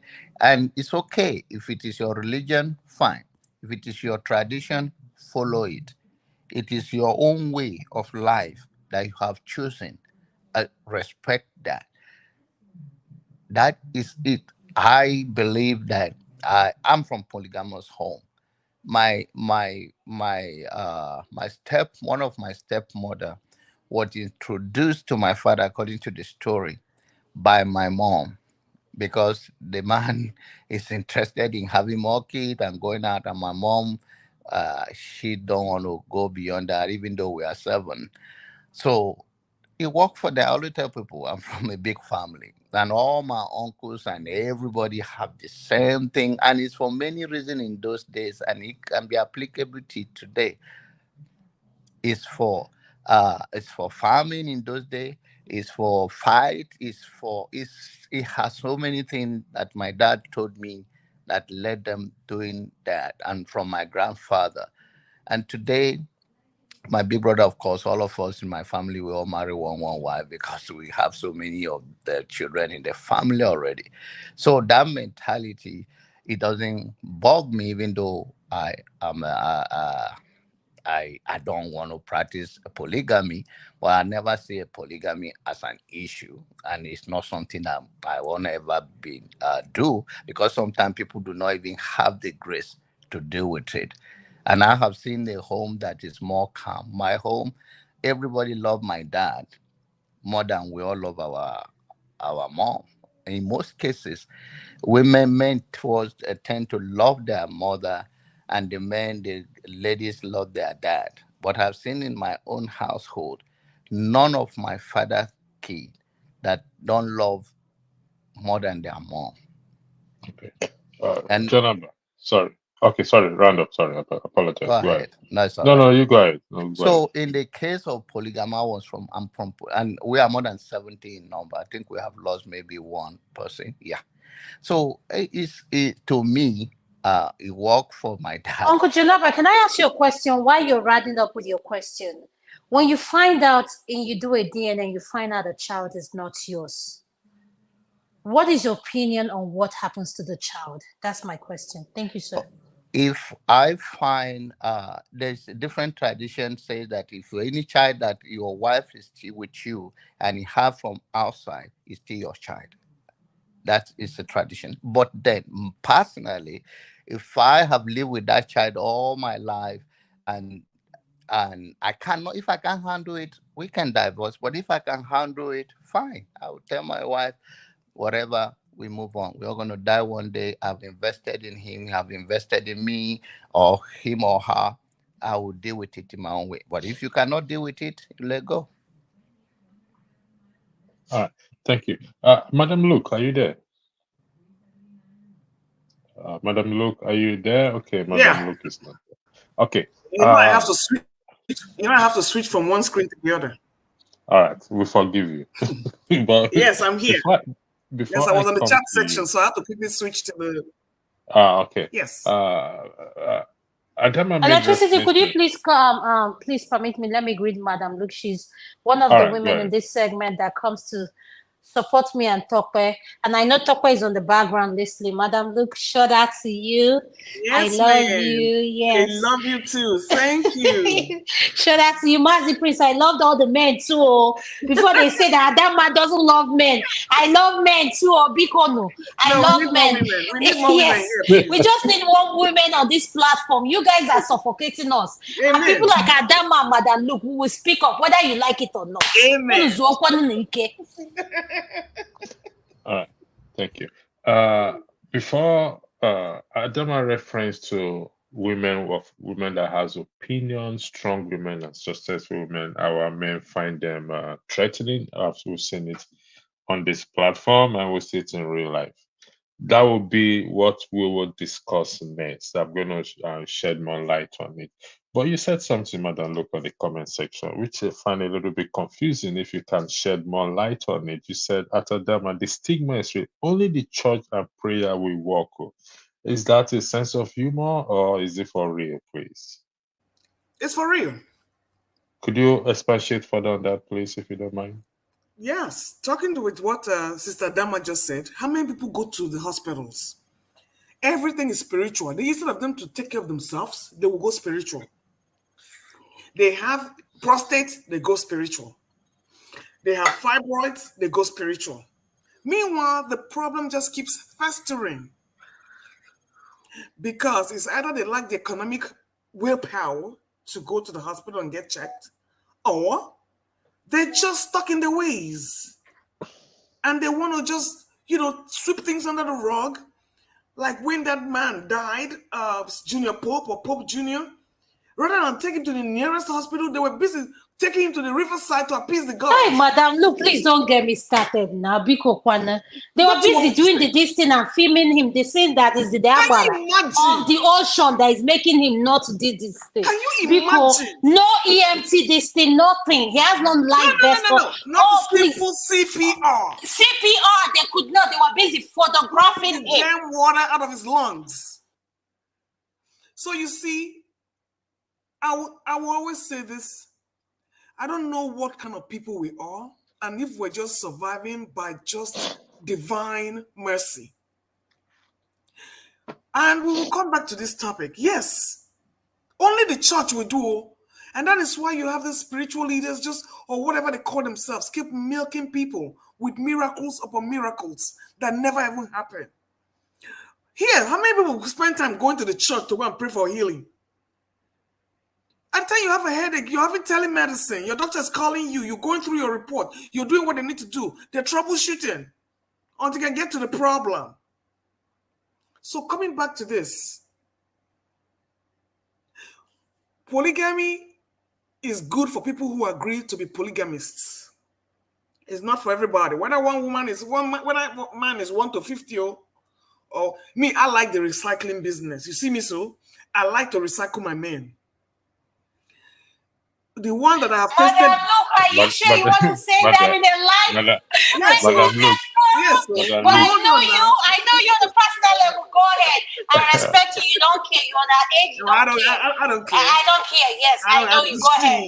Electricity, leave her. Electricity, I know her. Leave her. No, leave her.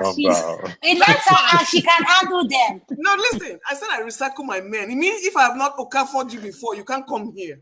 Did you understand what I'm saying? All right, go ahead. So everybody got their own ways of managing their own life. I can't be a polygamist. No, I cannot. Because it is chaotic. How do you relate with more than one person? See, it's like raising 4 kids. Everyone you deal with is going to be different. What time do I have to be finding out what mood my bedmates or that is just too chaotic for me. I can't handle all that. So people who can do that, please go ahead. But it never stopped infidelity, and it never stopped bringing children, illegitimate children into the home. MKO Abiola is the classic example. Even with all his 4 wives and numerous concubines, guess how many percentage of children were brought to his house that were not his? Your guess is as good as mine. When he died, they did a DNA test. Some of those children were not even his. And he has been sponsoring money. He has been training them. He has been sending them to school and all that. Now, which is my fundamental question here. I'm looking at the topic, and Mr. Electricity is asking this question. What happens when the foundation of trust is shaken? Which trust are you talking about? Is there trust in Nigerian marriages? Excuse me. We are all there. We know when listen to me. I'm going to tell you the honest truth. Getting married for me, I'm in love with the certificate more than the institution itself. Do you know why? That's the only thing I can keep that shows that I graduated from that institution.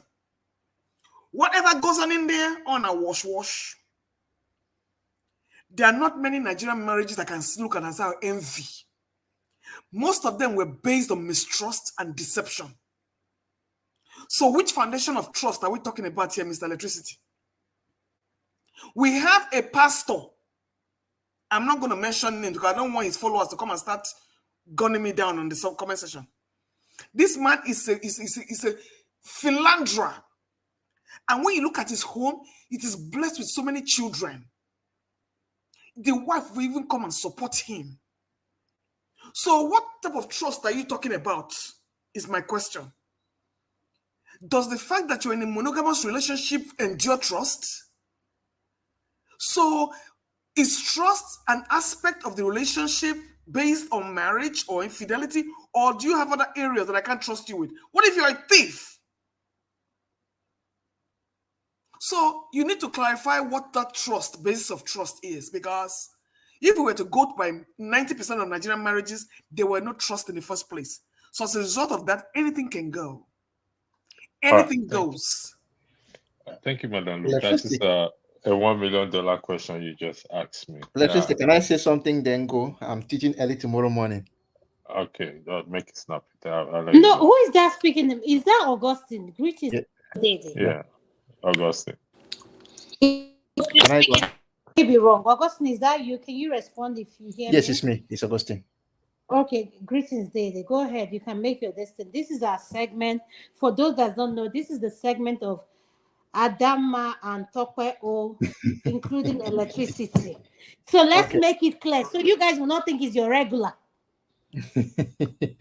The point is that, look, I don't think it is a man against woman thing, as we always say. I want to say this. You may not agree with me. When it comes to relationship, maybe let's say people who are, there are more faithful women than men. I know that before. It's not today. Women are more faithful in relationship and more faithful in marriage than the men. And I know that's why I told my wife that, look, when we used to talk, I always discuss, when we're discussing fidelity and the rest, I always tell her that the truth is that if you have a woman, it's easy to find a woman who is more faithful than to find a man. So if you see a man that's more faithful, you stay with him. So that's, by the way, that one is gone.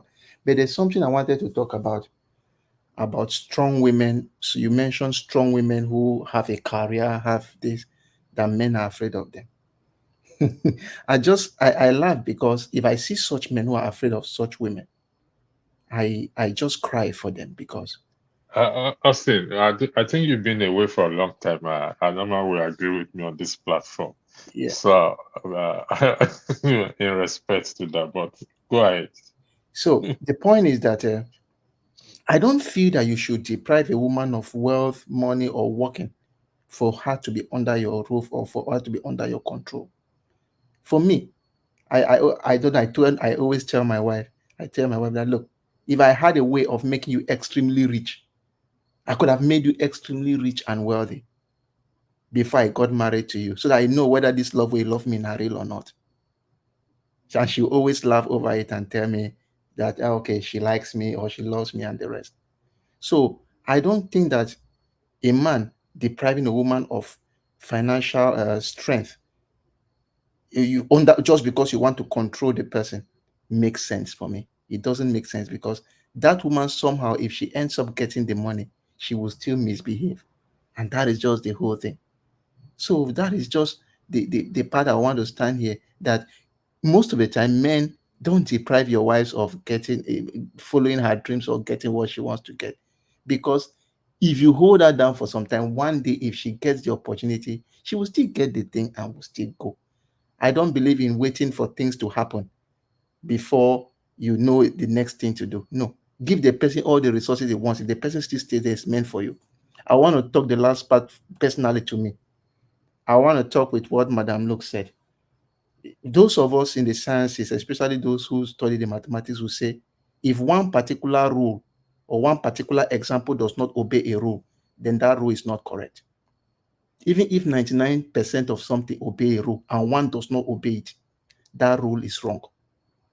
So even if there is one person in Nigeria who is faithful in marriages, means there are faithful marriages. Somebody can start from the beginning and decides to be faithful and stays with it. I have seen men and I've seen women who have been faithful over the years. So the fact that 80% are unfaithful today does not mean that the remaining 20% doesn't make sense to me. I will prefer for my own I'll prefer my own assertion. I'll prefer what happens in the marriage than what happens outside the marriage. Like, for example, I remember when I was still dating my wife. And in fact, as I said, some people say I am. They used to call me Mr. Procedure. I like following the right procedure. When I met my wife, when I was still dating her, I told her, look, there are two things that turn me off, which if you do, I'm not sure we can even live together or go ahead. Number one, if you lie, and number two, if you cheat. And the same thing I'm saying to you is the same thing that I'll also be under oath or be the same thing. Yeah, it doesn't mean it applies to you, it doesn't apply to me. Like in my home, I will now tell you, in my home when we're small, if you break plate, it is better that when they ask you who broke this plate, say mama na me. Mama will slap you, mama will beat you, but after that it has gone. But if you lie and they end up finding that you lied, you are being treated as an outsider. You are treated as an outcast. If they are discussing something and say, okay, maybe you want to do something, and you want to give your solution, say, shut up, you liar. People always like, what can you ever say? They treat you as trash. So that is why people who grew up, especially from my house, you don't lie, no matter how tough it is. Just say the truth. They go slap you if you make mistake. They go beat you well. But after that beating, you get your dignity. But if you lie, you are being treated as an outsider. That's why you see most of us in my home, we grew up in a situation where we don't lie. No matter how tough a situation is, just tell the truth. If you tell the truth, the person may get angry. The same thing as I told my wife, if I'm in the US, if I come here, if I, let's say, mistakenly I cheat. If I cheat, you go move your shoe, hit them for my head. I am being bound by law to tell you that, look, something went wrong. And you can get angry and remove your shoe and hit me so badly and break my head. Because of that shame for me to tell you that my wife, I cheated, I will not even try to do it. Because I pick my things very open. I told her, if something goes wrong, you know, go even find out from us, and I go tell you. And because of that shame of telling you, I will try as much as possible not to do it. The same thing I'm doing here, you to no try to me. Because if you try to me, I will not like it. So my end up of all these things that, one, there can be good marriages out there. Some of us may not have the perfect of marriages, but the fact that one person somewhere has it, it means it exists. We can only try to do the right thing if only we take the right precautions and put the right rules. But please, us men, anything you do for the goose or anything that's good for the goose must be good for the gander. No, women should not do something and you expect that you are exempted from it. A lie. You go follow the rule. That is just the whole thing. Thank I'll you, end this Augustine. so I can go meet my students. Unfortunately, you are leaving. You said something that I would have Okay, just I'll highlighted spare later on. I'll spare some 2 minutes. You can ask Yeah, me if you want no, you need to stay longer than that. But if you have to go, you have to go because it's a topic we're gonna discuss. So it's gonna be. It's not gonna be now. It's gonna be later on because we want to go to the issue of women having opinions. And before I will yield Adama to take up that segment of that. Now here we struggle. Women struggle with women who are successful. Some of us men. Yes, there are successful marriages in Nigeria. Not all marriages are faulty. Some there are marriages that trust exists, and that has been on for ages. Unfortunately, we see the ones that are not working. But in terms of women having opinion, why do us men find it challenging and difficult to accept the fact that they are human beings and they are entitled to have their own opinions? And it happens on this platform as well too. It has caused issues, nasty comments in the comment section and even on the live broadcast. One even happened yesterday. Most people did not observe it. I believe only me observed that. So I'll start with John. No, Mercy Prince just came in. Sorry, Yes, you see I'm that? here. Okay, I'll come I've to you. been here. I've been waiting. Sorry, yeah, it's good. I love the way you are behaving. Go, keep it up. I came before Mazi Prince, so it's not The past Black me. Story was here before Mazi Prince. Okay, Please let sorry. my uncle talk, please. I didn't even know Blasto is that I family. love Mazi Prince, but he's in California. The time I know in California, he can wait. Okay, Sunday, what's okay. Mazi Prince? I'm Mazi giving a Prince. shout out to you. It's Blackstone. The floor is yours. Adama, are you the moderating to you? Thank you. Okay, no problem. No problem. The Blackstone, sir, you're next. Go ahead. Thank you, Madam. Thank you, everybody on the platform. And what do I say? Good morning or good evening? Anyone, anyway. Yeah, I just came here anyway. I just listened to some people giving their opinion about the topic. The truth is that this topic is complicated. There's no one way to it actually, because everybody have a different opinion about trust and when it's broken actually. One thing I believe is that, or I think is that, from we the African people and compared with the people with the white people, this issue of marriage is a little bit different. They take it in a different way. We take it in a different way, right? And if you want to actually use the Africa content, understand me, going back to the olden days, the issue of trust, marriage trust and everything, polygamy, wasn't what it is today, because we have evolved to pick up some of these rules and regulations from the Western world. And actually, let's not forget that even before, in fact, let me say what controls the Western world, the white people, is the law on ground, not the way of their life.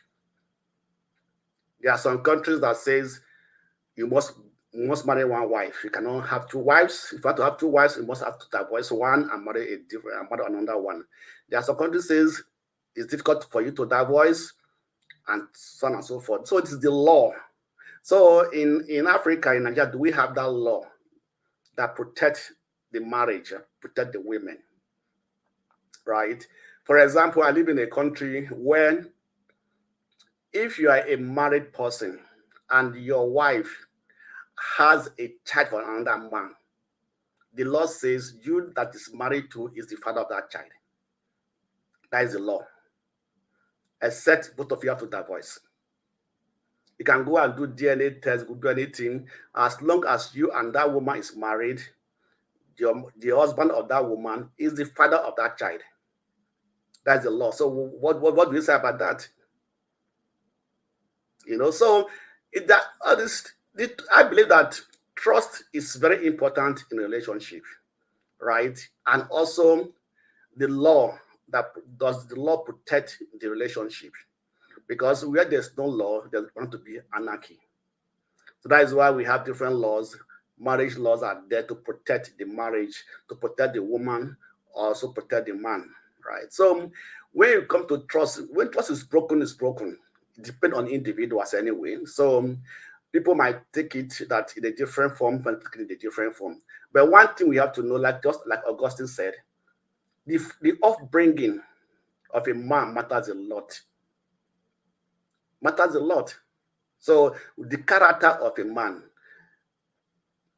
matters a lot. The woman also matters a lot. There are some men who say, I will marry, and it is only me and my wife. No matter what, they will stay faithful to their marriage. There are also women who marry and also go out sleeping around with other men who are also sleeping, also unfaithful. So there's no balance in any way in this aspect, because it depends on the individual, the mindset. How do you value your marriage? Do you value your bed and things like that? I come from a polygamous home. We have very good. I and my siblings, we are all in very good shape, very happy with ourselves and everything. My daddy took care of all of us and things like that. You know, I also know a man who has 4 wives. And they are all living together. They are happily together. I know the children, I know everything. There's no issue. Look, okay, let's go to religion now, to the Muslims who say minimum is 4 wives. So what do we talk about that? Right? So these are some of the things we have to put into consideration, right? But when we are focusing on one man, one woman, right? So let's focus on that and say this is it. But as long as there's no in some areas or in some climes and so on and so forth, there is no limitation, or there's no rules or things like that stop a man from marrying more than one wife. And actually also depends on the man, right? If you can handle it, handle it. If you cannot handle it, don't go into it. So I don't believe a man should be going out or sleeping with different women when he is married to and keep his wife at home and be sleeping around. I don't believe that. I don't think that. I don't like that, right? So, but Yes, a man should be responsible enough to be able to respect his wife and yes, sir. Do what I can do for his wife and keep that marriage healthy. Yes, sir. That's my take. Thank you, sir. To all our viewers and people in the comment section asking for Tope. Tope is on a honeymoon. She has so much on her schedule. She's listening. She may come in and surprise every one of us. Electricity didn't know I was coming in. I am on call, so I came in. So I'm going to go to Mazin Priest, California. Sir, could you please unmute? Thank you, sir. Yeah. Adam, yeah, good evening. Good evening, sir. From California. A man of prestige in there. Whoa, I see your updates. I've been seeing your update on another channel. And I know. You're breaking up, sir. We can't hear you, sir. Can you hear me now? Yes, you're clear, sir. Okay. So pretty much my own thing is this.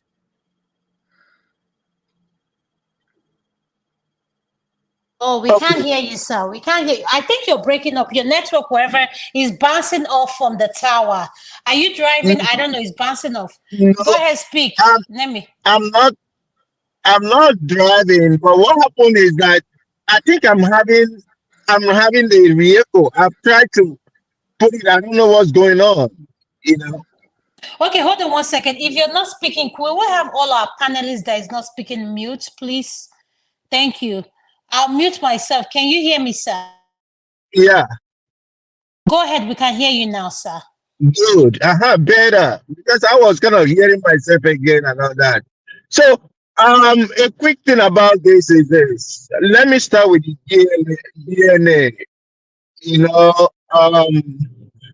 I totally align myself with what John Abbas said.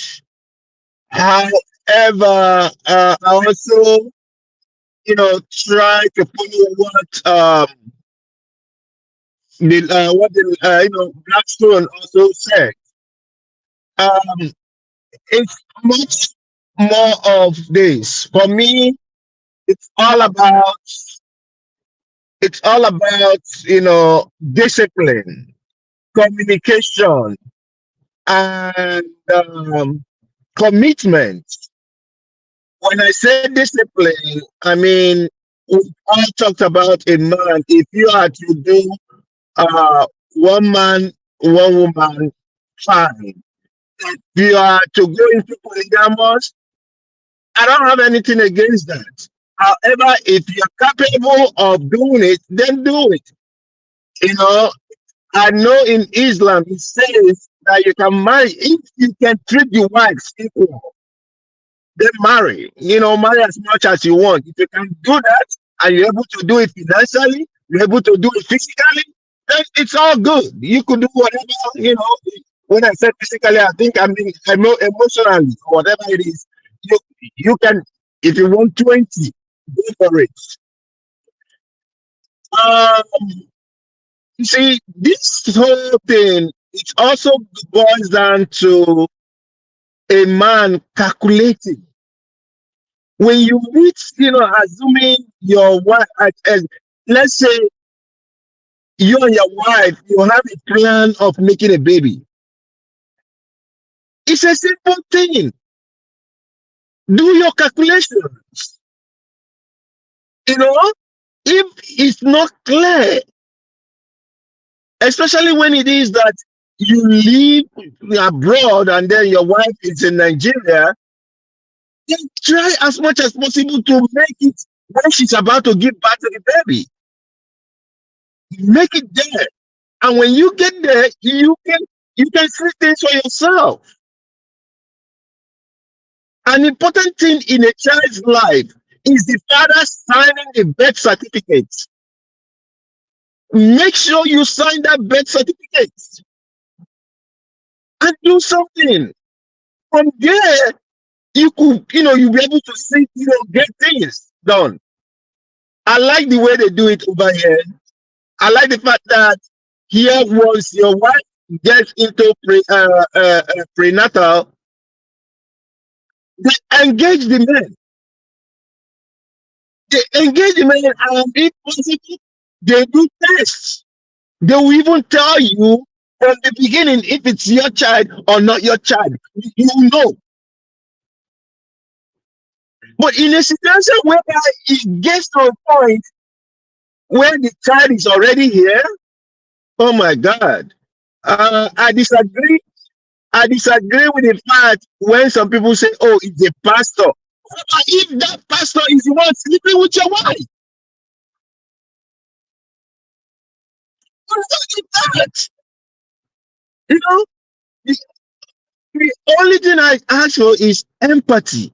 If the child is already here and you have a connection with the child, I guess you gotta suck it up. Suck it up and just take it for what it is. But I'm not gonna tell anyone to go for divorce, or if you want to go for divorce, it's up to you. If you want to solidify it and make sure that you now legally get that child to be yours, it's all you. It's all you.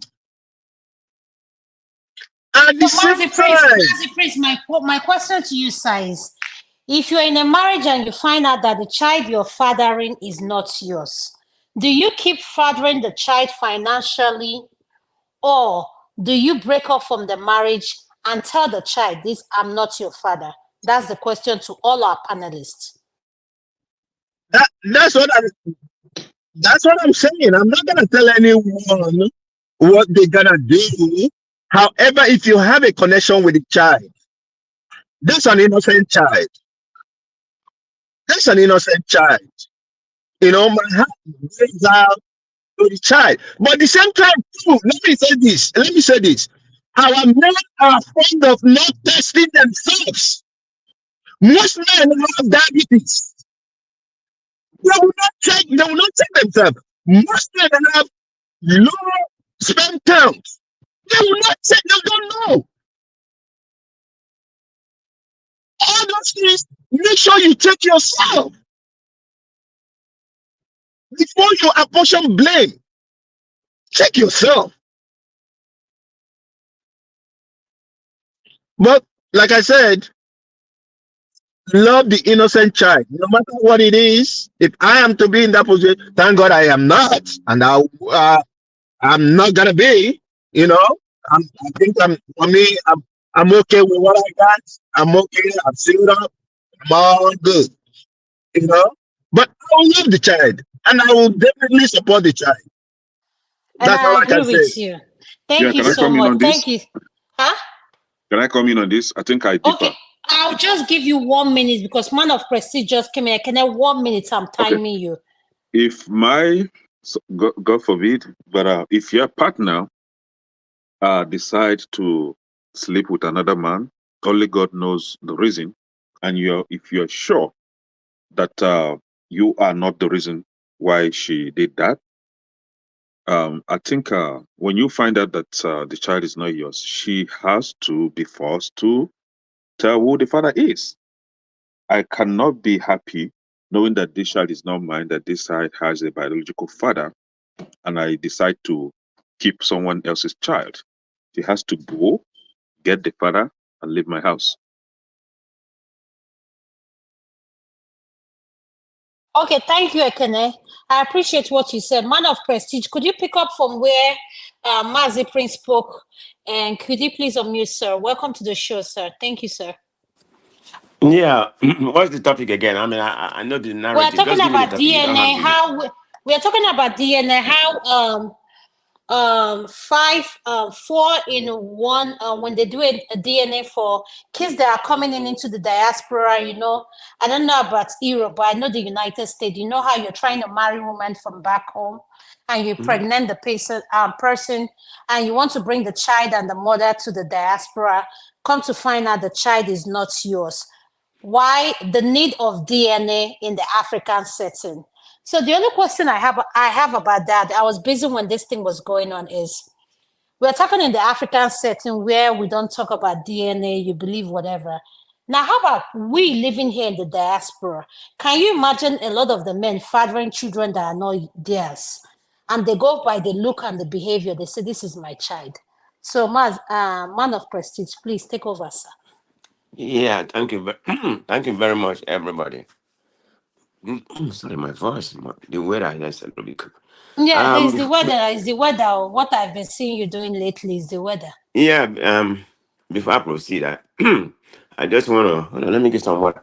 I just want to greet Mazi Prince and let him know that I'm in San Francisco, but I'm staying about Union Square area. The most popular area. Can you hear me, Mazi Prince? I can hear you. We all can hear you. Really? Yes, sir. Yeah, Yes, I'm on a Union business Square. trip. I know where you are, man. I know man of prestige. I know where you are. We can meet tonight.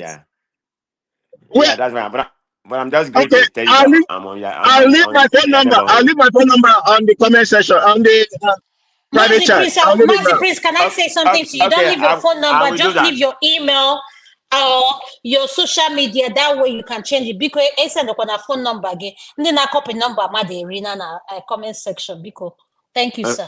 Okay, yeah, but I will leave that in the private session. But having said that, so let's go to the topic we're talking about.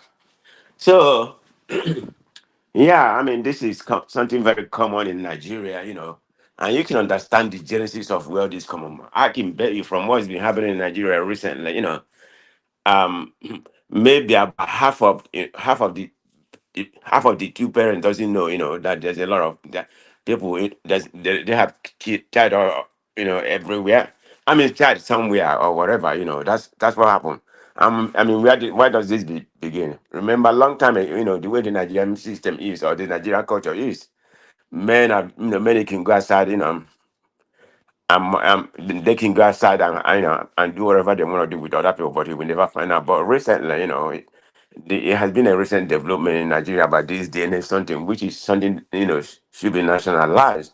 Because if you start if you start taking people, a lot of people that has kids out of their marriage or vice versa, it's a lot. Nigeria is very, very hard there. You know how men, believe that they can have as many wives, but if they don't have, they can go ahead and sleep in. And a lot of them don't even know if the wife has done the same thing before coming together, and that won't be discussed. That's where the communication is. So it's a very cultural bad thing we have in Nigeria. But having said that, yeah, I think DNA is very important. I mean, I've seen a lot of stories in that regard. Where, like you bring somebody over here, and they don't know they have, she have another son. Even the man maybe have another son somewhere. So it's kind of vice versa. But I think, like I said, the national, the government should nationalize that. Maybe make it. Well, they can't say make it more mandatory for everybody to have, a DNA for their son. But it's advisable. It's something to do. But what I'm saying, they can make it where it's very, very much accessible and it's not too expensive. But remember, the people that is doing DNA, in that country, it's people that can afford it. There is people that kind of what I consider to be middle No, class but and above. no, man of prestige, I kind of differ with that opinion. It's not about people that can afford it. When you win a lottery, we need to be specific here. I don't know about Europe, but I'm speaking about the United States. The kids need to be DNA. So, even though lottery is banned, Europe, yes, the same thing. the Blackstone, is it the same thing? Yes, it's the same thing. You have to bring your family and kids to Germany. You have to have a DNA test for the kids. Okay, sir. Thank you, sir, for clarifying that. I like to speak on what I know. So, Mazi, man of prestige, I'm just trying to say this. I don't think it's something necessary because, man of prestige, let's go back to what our forefathers did. If we go by culture and things what our forefather and the women did, where there are women that were married specifically to give birth. Where you know what culture I'm talking about. I'm not going to go in specific detail. It happened, Right. but why is it that this generation, where we have women, it comes to DNA, Africa is making it now. Men are finding out the children they are fathering are not their fault. So, yes, I recognize that some women are promiscuous, including married women. So, in a situation, what role does this man play in the promiscuity? Miss Luke says something. When a man go cheats, he doesn't think about the pain the woman feels after cheating. So when a woman goes cheats, she's made a statement. A woman and a man separate. They are not living in the same forum. And as far as I'm concerned, if you separate from your spouse or whatever you're doing, it's not a relationship. The relationship is on pause. You both are doing what you want. She's having sex outside the marriage. You are. And she comes back pregnant. A lot of time, the men don't even know these women are pregnant. And they come back all in the name of let's put the children together, the family together. You find out the child is not yours. Should you go ahead fathering these children, knowing fully well that that child is not yours? And what role do men contribute in making women do this? I think that should be the question. Thank you, sir. Okay. So let me start Sorry, let from. me interject. Master Prince, I deleted your email on the comment section. Can you send it to the private chat, please? Not Yeah, the yeah. public. Tell him to send it to the private I chat. deleted it from the public section you sent it to, just to let you know. Thank you. Sorry about that. Okay. Yeah. Send it to the Oh. private chat. I'm Okay, gonna go to. okay. I thought it I'm was gonna go to even the my laptop private. because I'm speaking from I'll the go phone. that there. You know. All Okay. right, cool. Yeah, I'm gonna respond to you, but but I have to go to my laptop. I love it, and I'm just relaxing. Then I'm in, speaking from my phone. So it won't give me the. Let me see. It won't give me the option to go to my the private tab. Oh yeah. I can go there. I see it right It will now. give you the option, but it will give you the option. But anything you type, just know that even though it's a private chat, people in the backstage that can see what you're typing. That's the disclaimer I have to let you know. Oh, okay. Can you hear me while I'm Yes, doing what I'm we doing? can hear you. Go ahead, sir. Oh, okay. So this has to be because, I've forgotten my thought. Like you properly said, I think it has to go back way when there's no DNA available, and the mentality, particularly when it comes to Nigerian men and women. A lot of women don't care. I think it goes that way, whereby men are very much men are very much, the leader in that country when it comes to marriage and something like that. They are predominant in that area. So a lot of women doesn't even know what their husband do, and if they do, they just forget about it. Apart from like some people, they will married, maybe the person can have kids, and they will marry another one in order to have kids. I mean, that's pretty much common. I mean, it's just something that was embedded in Nigeria, culture, particularly the men, very promiscuous, so there's no doubt about it. So they have babies everywhere. But initially, that's not a problem for the family. Even at time when they find out, they will still stay in the marriage. But this new generation we are coming right now with the social media and something like that, is easily, to be done. We don't have anything like DNA when I was growing up or something like that. And maybe there is, but I didn't hear much about it. But right now it's very common, and it's like people are making some revelation in that. So it's just the cultural thing that we have, that have kind of amplified, have been amplifying from generation to generation. But the only good thing is that DNA is easily available right now, and people can get it. Like I said, it's not everybody that can go and do a DNA. I mean, DNA is very, it's very easy here to do. It's very cheap, and some people, you can even go to I think for the state, go to the judge when you want to seek child support.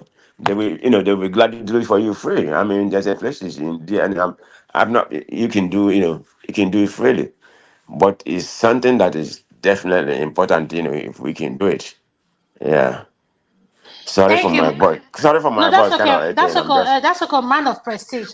I'll go to Madam Lube. Adam, Go ahead. this, Go Yeah, ahead. go ahead. Blackstone. Go ahead. Go The ahead. more that okay. here, Mazi Prince, no, I just want to say something about what man of President just said.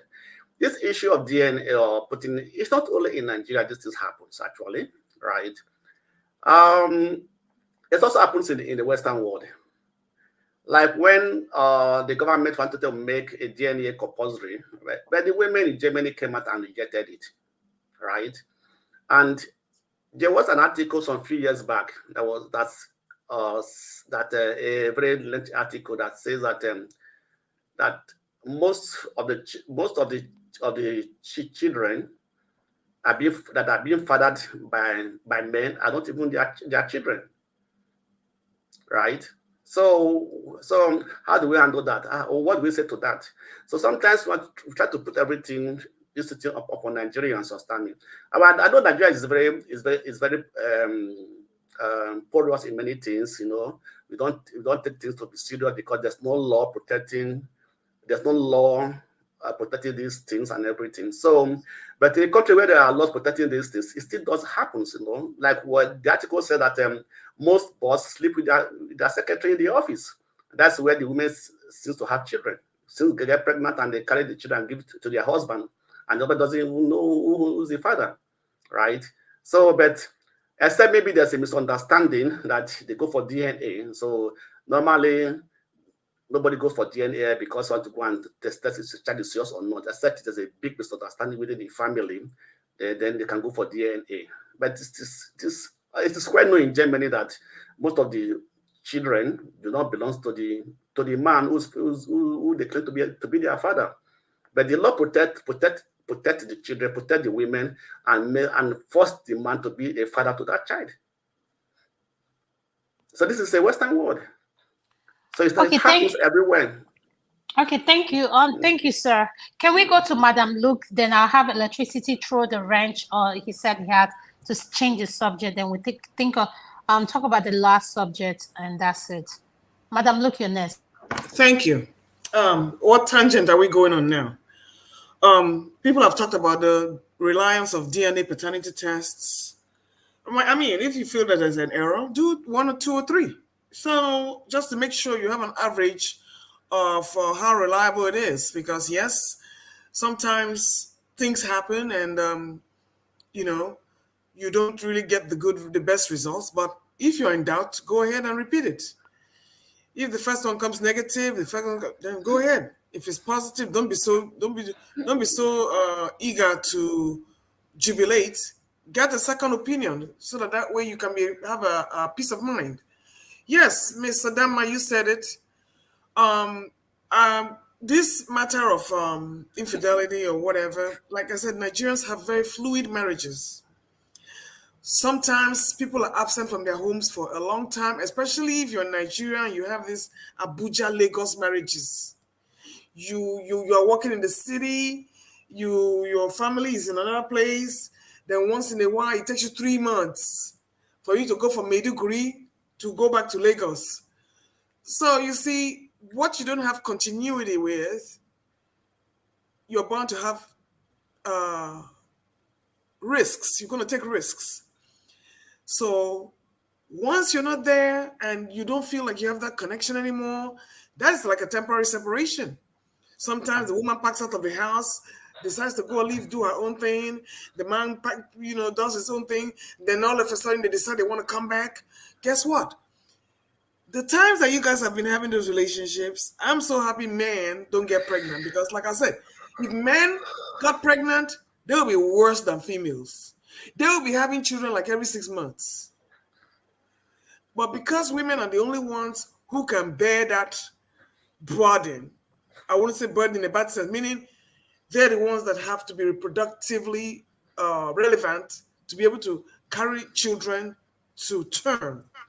So it is easier for them to, show that they have been somewhere else. The man can come and get you an STD or whatever he's going to do to show he's been somewhere else. On the other ones, he's just going to chop and clean mouth.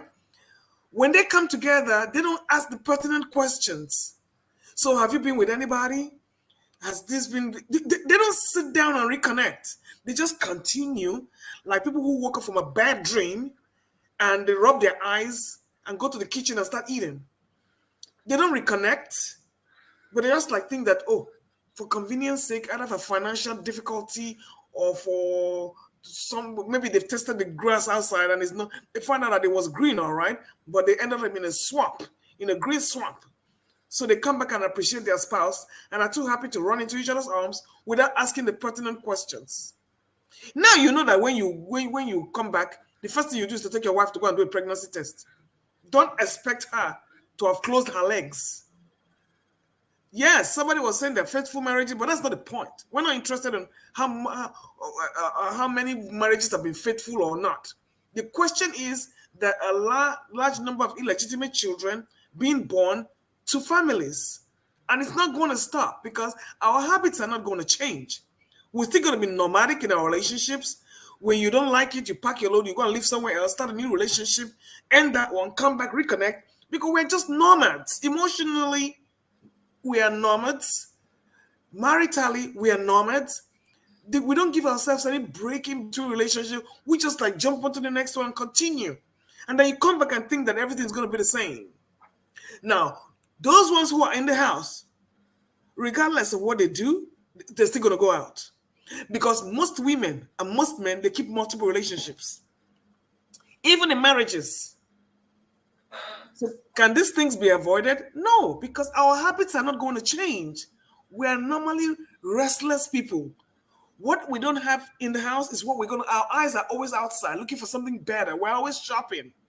We're always looking until we can look no more. So is this going to stop? No, it's not going to stop.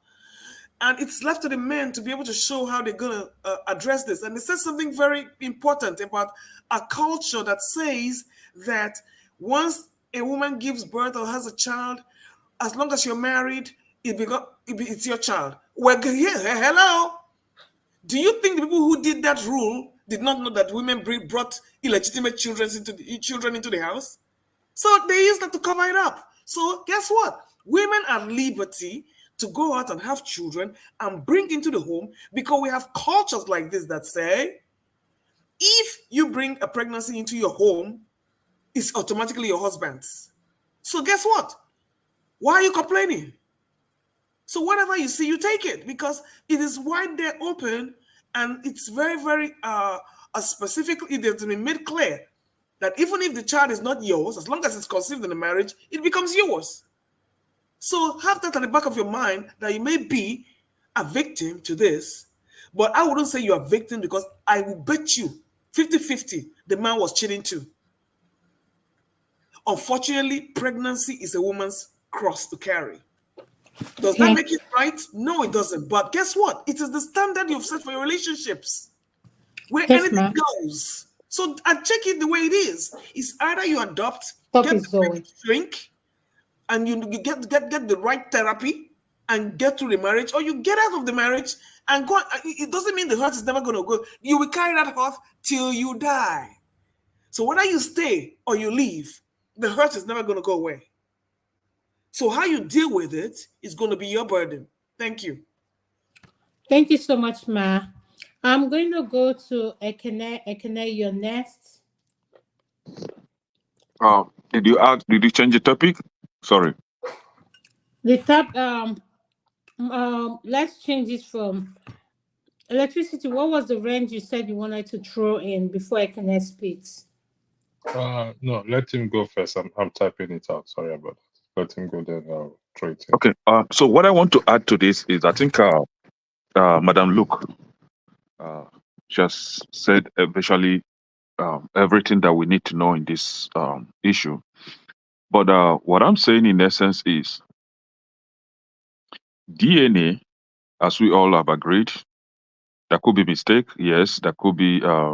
You can still try to do multiple tests to make sure that you get the accurate results. But whatever the outcome is, if your wife get you a child that you think is not yours, or the DNA stated that is not yours, now it is up to you to either keep the child, take care of the child as yours, or you may decide to ask your wife to look for the real father of the child. So it depends. But in a situation where you yourself, that you've not been faithful to your wife, and I'm saying this based on the Christian requirement. I mean, for the Christians, you know that you yourself, you are not faithful to your wife. You've been going around, sleeping around, probably impregnating other ladies out there, and then your wife did the same. So why will you be crying then? And somebody said that what is good for the geese is good for the gander as well, right? So why will you be disturbed when she did exactly what what you did? To avoid that which that if your wife do to you, you will not like it. Do not do it to her. Do not go out there, sleep around like a dog, and then expect your wife to be angel. Do not abandon your wife at home. Stay in Kafanshan and expect that she should be there waiting for you whenever you finish sleeping around. You come and have her intact. I don't know when she turned to be your what they call it, slave or something. So if you go out there, you don't have regards over her sexual feelings. I think you should hold yourself to be blamed if something happened at the end of the day. So but in conclusion, we should try as much as possible to keep ourselves, because as a married woman that you don't have to use protection while making love with your husband. But you out there sleeping with another man, probably the man has HIV, transferred it to you, and you bring it and give it to your husband, and probably your husband will take it out there and give it to his side chick, and this is how it circulates, and it keep going, keep multiplying, and that is why we have a lot of HIV cases in the society today. So basically, DNA, yes. As a traditionalist, I don't believe in that. My child is my child. If you find out it's not yours, you cause yourself heartache for nothing. So better just don't know, because that is how monkey ended up having a bad head, because he's too nosy to know, and they conk his head. So I think that is the little contribution I have over this. Thank you so much, Ekene. I don't. Let me come to electricity. What is the wrench you said you wanted to throw Thank into you this very topic? much. We often talk about our traditions and culture, and I think Madam look way in on it. Some of us, if the man goes to have it, or the woman goes to have a child outside or whatever, it comes back, they have to accept the child. So I don't know how they put it. So here is this now. Culture is defined as an act, while custom is the doing of the act, and tradition is the passing on of the act. So, is it our culture to accept another man's child as our child? Is it a cultural thing to accept another man's child? Culture is defined as an act, meaning that the woman can go there, have a child, and as long as the man takes it, the man takes the child, as long that is the man's child as well. So I am confused. It's not necessarily a spanner being thrown in tower, because from where I'm standing, we do a lot of things and we coin it under a lot of, pardon my, for want of better words, a lot of stupid things to hurt each other, or to hurt the woman in particular in this case. And we say it is a cultural thing. How is that, please? Thank you.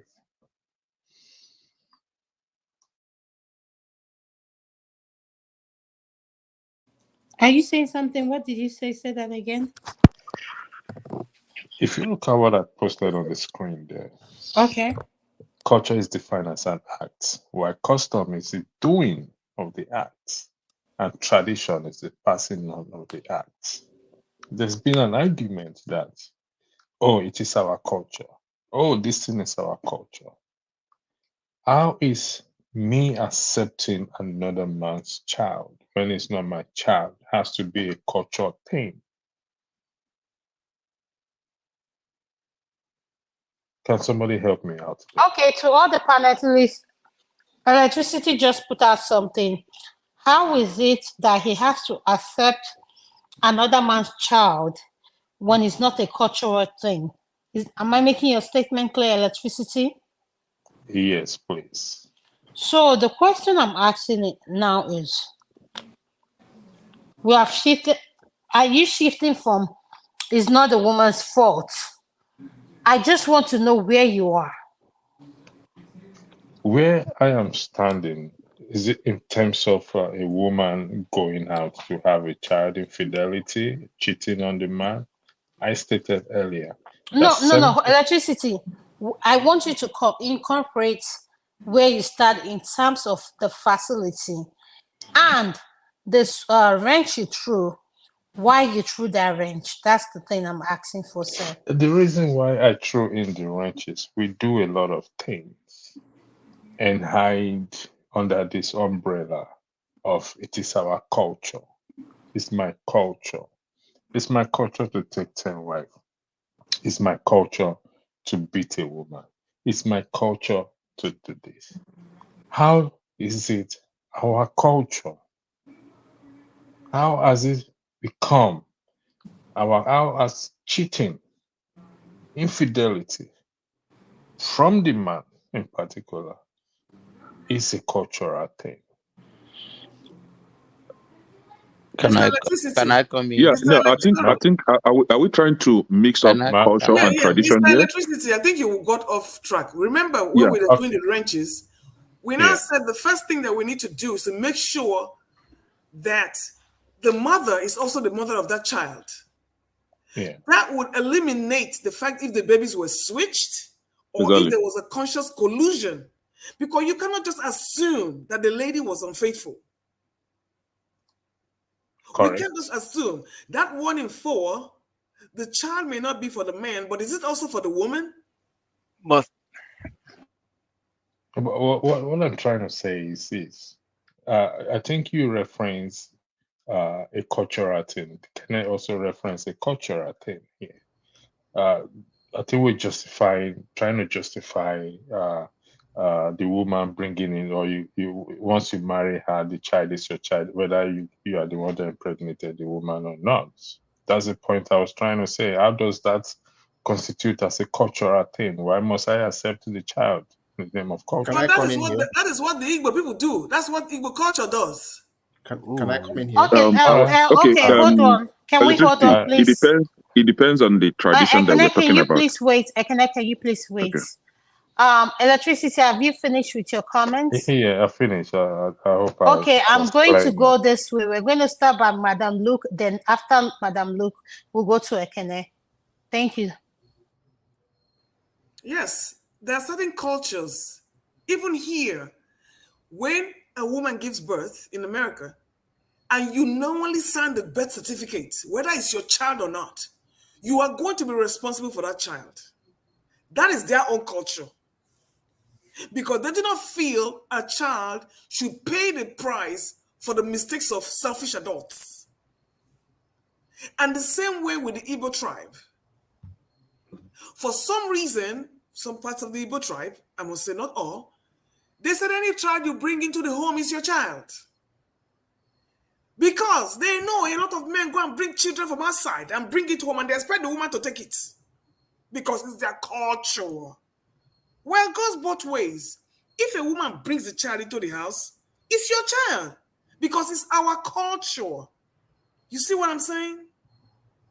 That was done because a lot of men go out and bring children. They will tell you, they will go and bring it. And they will force it on your head as the wife. You must train it. And then, guess what? Women started doing the same thing. On an equal footing, guess what? Any child you bring into the house is also your child. So what is good for the goose is good for the gander. That's all I got to say. Thank you. Sorry for interjecting. Thank you, Madam Luke. Yeah, Go ahead. I will follow up with Madam Luke. Right, in the US, I don't know about other Western country. If your wife, not even wife, even if it's a girlfriend, have has a baby, and you, the man, signs that birth certificate, that child is yours until that child is 18 years, unless if you can prove to the court through maybe DNA and all that, right? But even at that, you are still responsible for the welfare of this child. Now, going to the Igbo tradition, provided you paid a dowry on that lady, and she bore you a child, even if the DNA says that you are not responsible, that child is still your responsibility. That child is still yours according to our tradition. So it's not just the man bringing in a child and for the wife to take care of. It goes both ways. The only time that you'll be exonerated from not being the father of this child is if the bride price has been returned to you prior to her giving birth.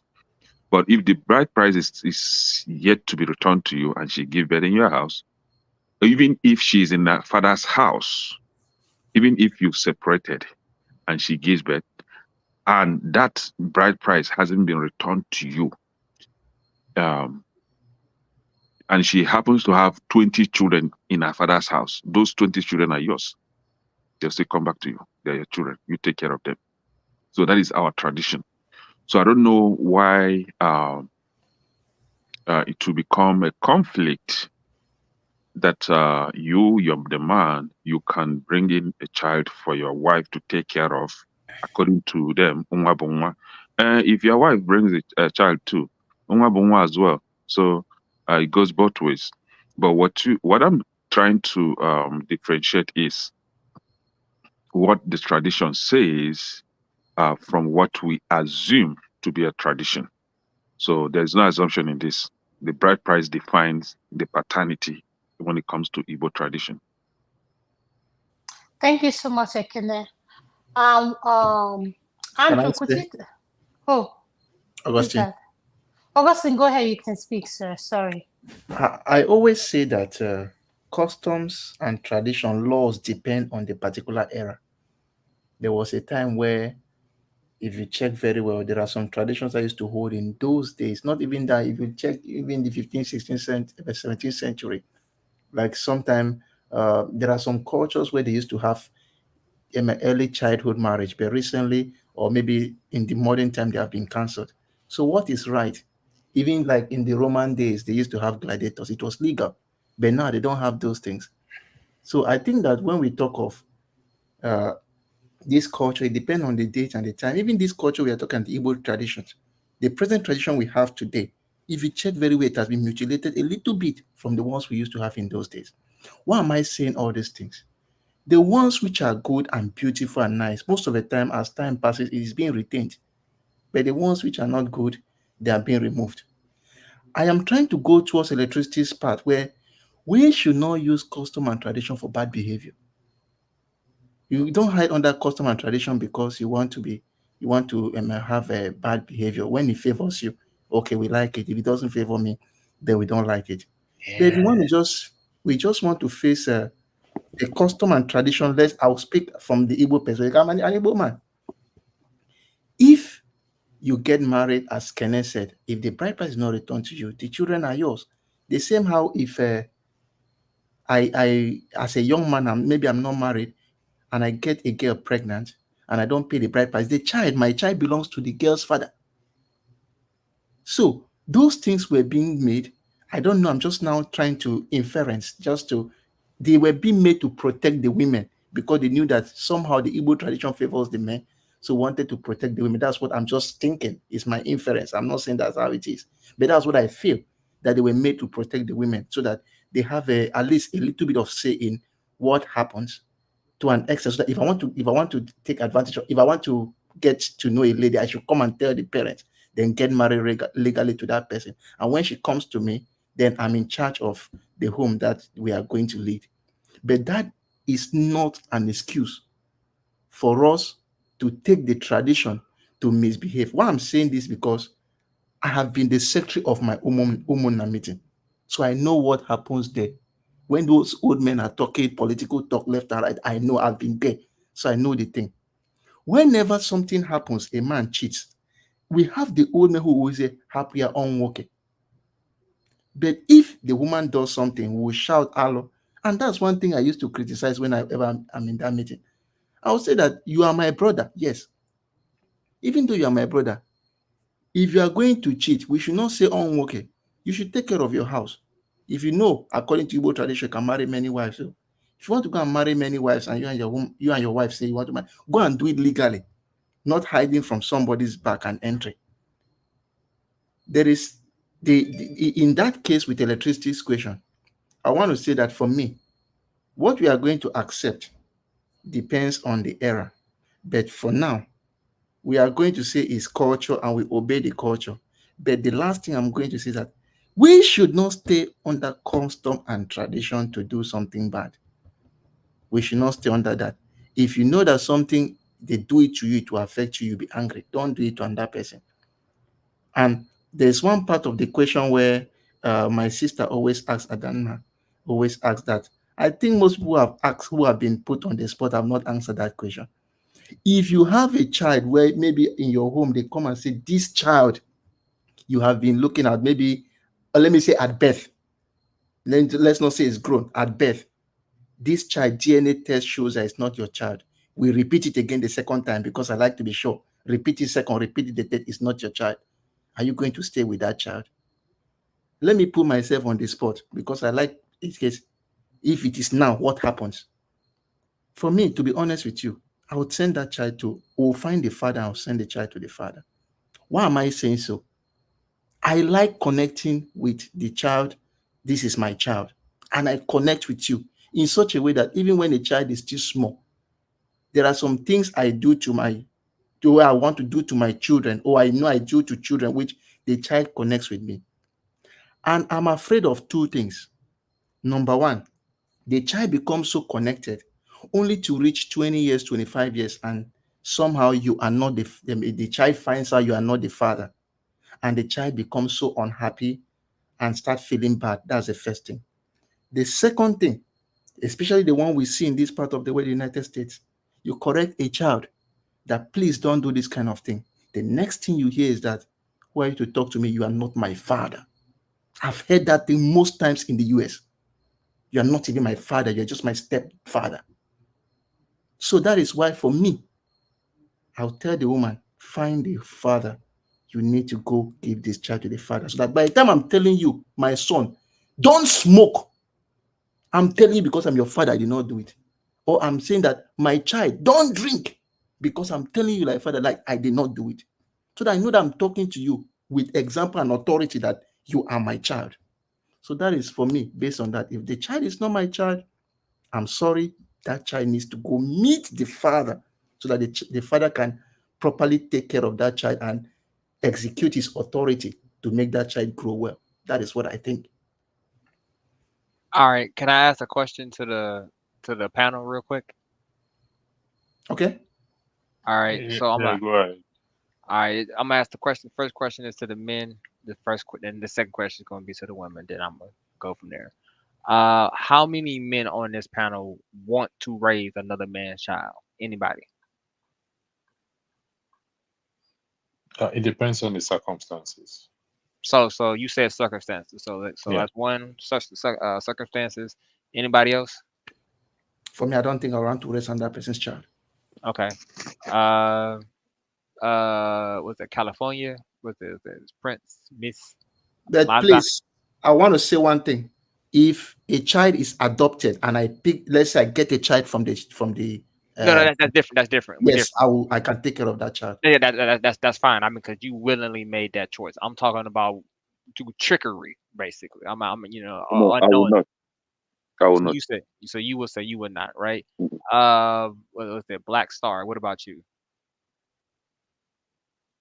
Blackstone? I don't think it's there. Okay, all right. So I'm asking the ladies. I'm here. Okay, so I was asking the question. So would you be willing to raise another man's child? Like, just your wife just went out and just had a fun time with a guy and came back and said, Yes, of course. Depending on, of course, I can be willing if the mother doesn't know that the father of that child. So there are some women doesn't know the father of their child, and if you raise that child and you show a fatherly love to that child will also take you as his own father. Okay. I mean, so we got 2 yeses and 2 no's. So I'm gonna ask the next question for the women. Are you willing to split the resources of your house to feed another woman's child? I'm gonna ask you that question to the ladies. Yes. So you are. All right. So that's one yes. What about the other lady? She's not there at the moment. I think she has connection. So we only have one lady on the floor. Okay.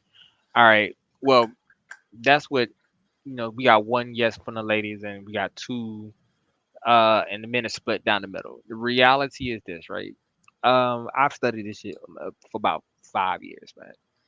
Most women are not going to tell you I cheated on you and I had a baby with somebody else, right? And people will use tradition, regardless of how it is, to their benefit when they find it beneficial, right? Like just like Electric said earlier, the good part of the tradition or the part of the tradition that favors that person, they'll keep, right?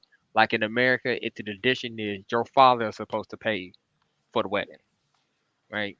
Right. So if you want an expensive wedding, your father has to pay for it, right? But most women in America are not trying to do that part of the tradition, right?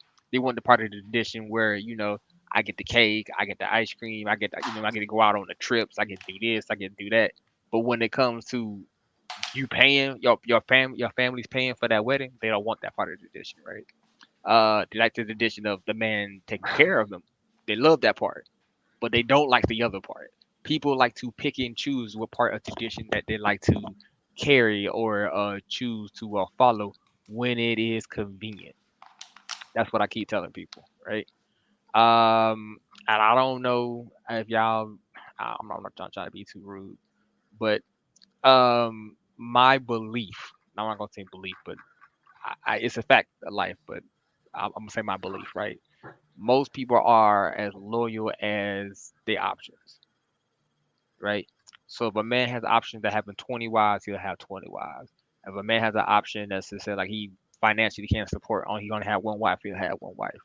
Same thing with a woman. If she have the option of having 2, 3 dudes that she can possibly rotate, she'll have 2, 3 dudes that she can rotate. If she, let's say, maybe not as attractive, maybe not as a good cook or whatever necessarily, she may only have one husband, right? So the reality is this: you have certain people, they are only as loyal as their options are, right? And also when it comes to U.S., right? When it comes to uh, the birth certificate, you are necessarily also in the United States, like responsible for that child until you get a DNA test. You got to remember that part. Like that. That's why we have DNA tests because women abuse that part of whatever the culture or not culture, but the laws that you have in the United States. Like I said, most people are as loyal as their options are.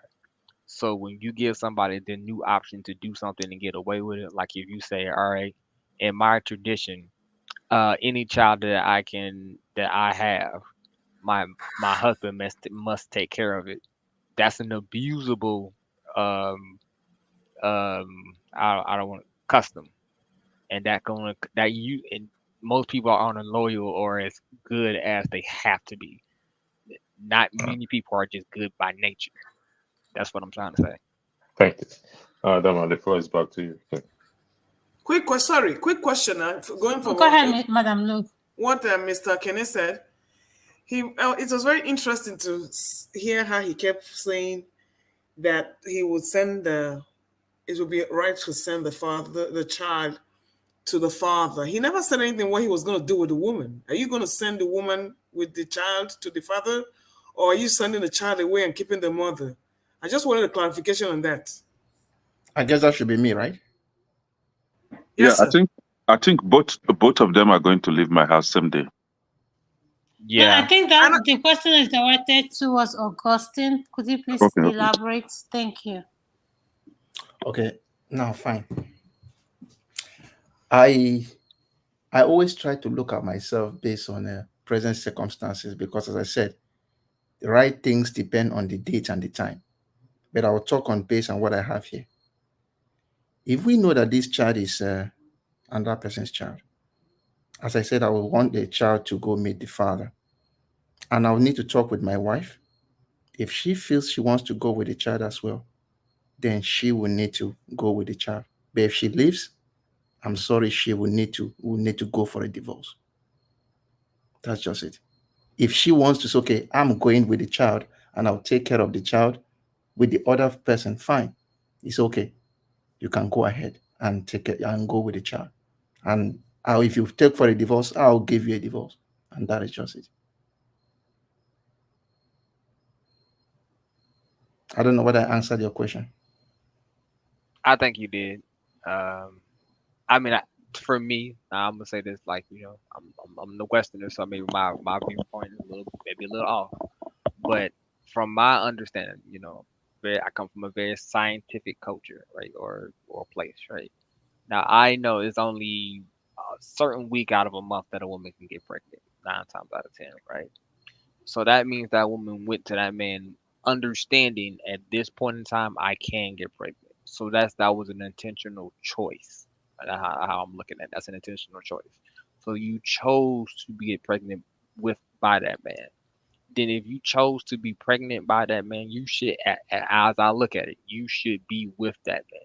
Because if you can necessarily say, okay, I'm gonna have a baby with this man, you should be able to live with that man. I don't think that's too big of an issue, at least to me. But like I said, I'm, you know, foreign place, foreign rules. But that's how I look at it. Yeah, I think usual business. I think you said something which is, I don't know. For me, I think I hold that part also pristine. I hold it very. I treasure it. Everything anybody does. I used to always make this statement when I show with. I always talk about my state. I always say that any decision you make, you must learn to live with the consequences. And that is why if I do something bad and I'm punished for it, I take it wholeheartedly and smile that yes, you are punished for the crimes you have committed. So if a man or a woman gets a child out of wedlock, and I'm putting it both sides. If the woman decides to punish the man for the crime she has committed, let's say for me, if my wife punishes me for the crimes I've committed, I will take it wholeheartedly. The same thing if it is the other way around. So nobody is a sacred cow for me. I don't know. Others may be traditional men. I also said, as I said, I stay with my umuna. I'm also a traditional man, but I respect both sides very well. The same thing you don't want me to do, no do am. Okay, I'll give you an example.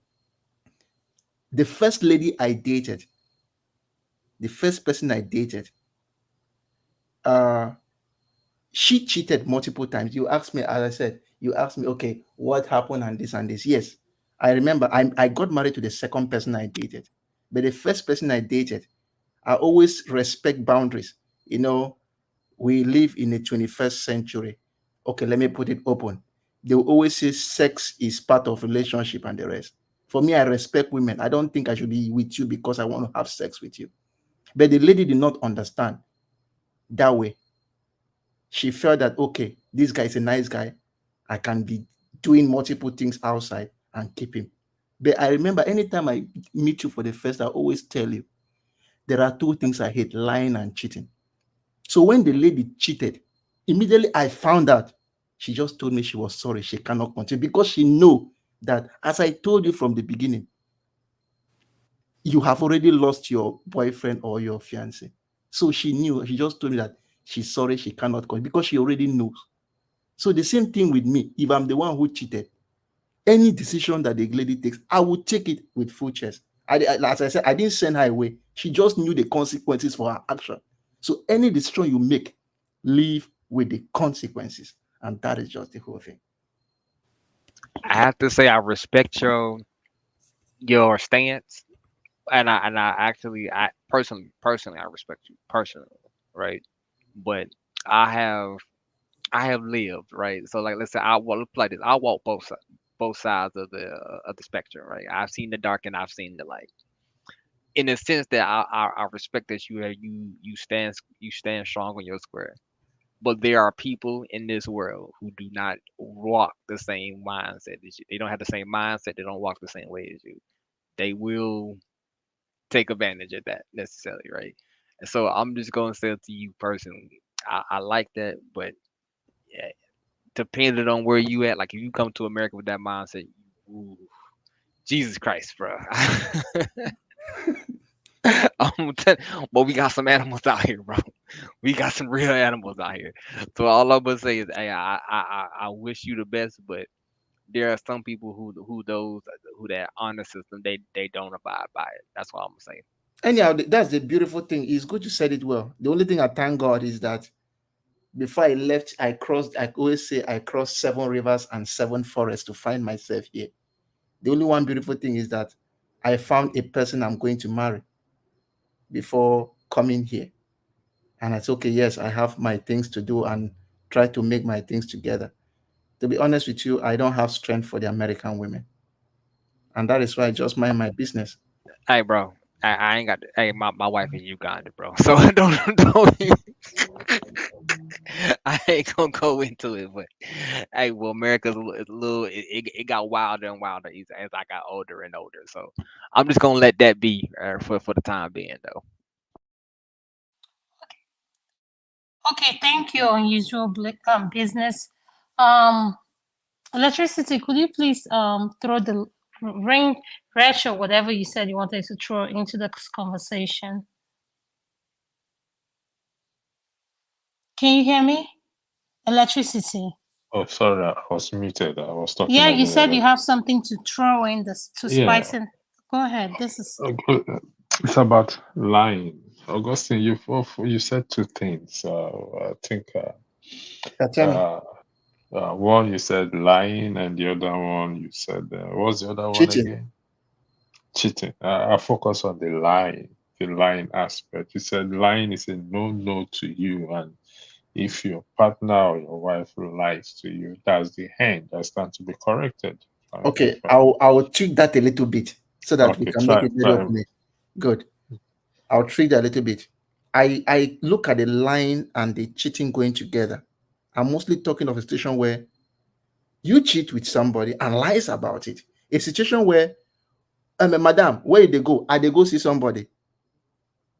Or maybe I go market where I passed somewhere, I don't know. I passed through somewhere, I don't know, but you did not pass there. But so far as it is not a case of cheating, I think I can absorb that, forget about it. I'm Okay, talking of those lines that go with cheating. okay. You've tweaked it a bit. I want to ask this audience and the panelists a question. Is there any woman? I'm not a woman. You, Madam and Madam Luke. Is there any woman that will go out there and cheat on her husband and will come home and tell the man straight away, I cheated on you, Madam Luke? Yes. No, I'm gonna say no. No, it's for the women first. Usual business. Let the woman, Adam, and the first, yes. I said yes, so did you record it? Madam Luke, you are evil. Madam Luke, that was a good one. Go ahead. You know, no, see, my own is that I will already tell you before I do it. Come on, Madam Luke. I don't No, think that is. because see, What is the circumstances, the Madam Luke? circumstances are this, and the circumstance, and it's you see, it is easy to tell because you already know where you are going in your relationship. There are some things that you don't even have to say. Your actions will speak more than your words. You know, because number one, you're not even having that relationship anymore. In that relationship, you know that part of your relationship is dead. So you will just communicate and you just say, listen, you know the situation is now. Share the marriage don't become open. So this is the situation. Anything when you see, make you carry a move. No, you will let them know, but it's not a matter of after doing it, you come and say, hey, I cheated. No. You will know before it happens. So there will be no surprises. Okay, so Madam, look, so in such a situation, then why must you stay in that marriage? If you know that marriage is not more working. Because it's convenient for financial reasons. You see, you sometimes we just feel like you use your emotions to spoil all your investments. After being married for over 20 years, you have your retirement benefits and everything tied off together and all. You think it's easy to just say, okay, I'm leaving. You see, who wants to be tied down in a lot of court cases and jazz? Who want to do that? So sometimes it is more convenient and cost effective for you to stay put. Just keep the marriage open and everybody's happy. You got where I drift? Thank you. So does it lead to a situation where people may start, especially you talk of retirement benefits, people will start suspecting people of trying to harm them? No. You can't see. I don't know if you understand what I'm saying. Like in when you are, as long as you're married for 10 years in this country, your benefit is, you see, you are going to split that benefit half, 50-50. I don't know if you understand what I'm saying. I get it. Thank you. All that work that you're working at your job, all those things that go into your 401k is 50-50. Once you're married for 10 years. So it's not a matter of buying anybody. If you like to buy the person, not buy the person. That's not the issue. The money is theirs. His retirement is yours. Your retirement is his. So that one, you cannot even cancel it. Is it worth killing somebody for? I don't understand that. Okay, but look, let me ask a question, right? In such a situation, if, for example, now, it is the woman that is wrong and the man is faithful, was faithful in that marriage, and the woman was the one that is cheating. So how, if the man want to walk away from the marriage, how are you going to handle it, or how can that be handled? Do you actually put into consideration the emotional pains that takes place in such a yes, there's always going to be emotional pains. Even in a normal relationship, there are emotional pains. Not to talk of the one that is quarreling. You're quarreling. There's always going to be emotional pains when you're dealing with somebody. Is either they're going to lie, or they're going to cheat, or they're going to do something you don't like, or you quarrel. There's always going to be some emotional hurt. So what I always suggest is that you need to move out and live in separate houses. You can keep your marriage certificate intact. You can do what you want to do, but I think at this point, you need to live in separate homes until such is the time when you can muster that courage to untangle that web of matrimonial men. You see, Nigeria, you can just pack your bag and walk away. In this America, by the time you look at this house that you have, then you think of the paperwork that you know what? It's better for you to just sit there. Simple. The only reason is that it's when you are so happy, you feel like you're in love with somebody else, then you're like, hey, if you got nowhere to go, you better just sit down there. Because at this point, the winner takes it all. First to die, you carry all the benefits. We die here. At least somebody will pay for your funeral. You don't have to go to your barak meeting to start for bringing out begging bowl to pay for insurance, funeral insurance. So you see, sometimes there are benefits to staying put. Just because of what is between your legs, you don't just ruin everything you have just because of that. Think of the wider picture and the benefits that are you see, at the end of the day, lawyers will take 30%. So you just have to sit down and advise yourself. Simple.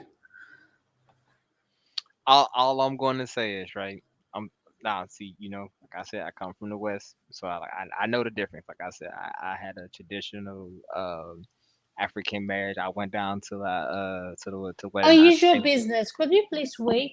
Oh yes, ma'am. While electricity tells us the next thing we need to talk about, if that's okay by you.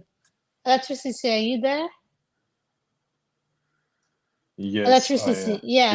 What was the you said you wanted to throw something? What was the spine you wanted? I already did. That was the question I put this panel. I did based on what Austin said. Can a woman truly go out there which relationship is intact? Can a woman truly go out there, have an affair, and come back and straightly tell her husband or her boyfriend? Is that Okay, possible? electricity, to answer your question, this is just when you go cheat outside, you come back home and tell your wife I cheated today. No. Why? Because of fear. So what makes you think Cheating makes you think a woman will go outside, have an affair, whatever it is, and come back to the husband? It's not me that said so. It's Augustine that said so. And I'm kind of wondering which woman does that. It's not me. It's Augustine that said so. A lot. Okay. You know It's why it Augustine, says so? not me. Okay, I will still talk. I'm challenging Augustine. I'm talking based on the first part. First thing I said. The woman may hide it. It's very true. The woman may hide it.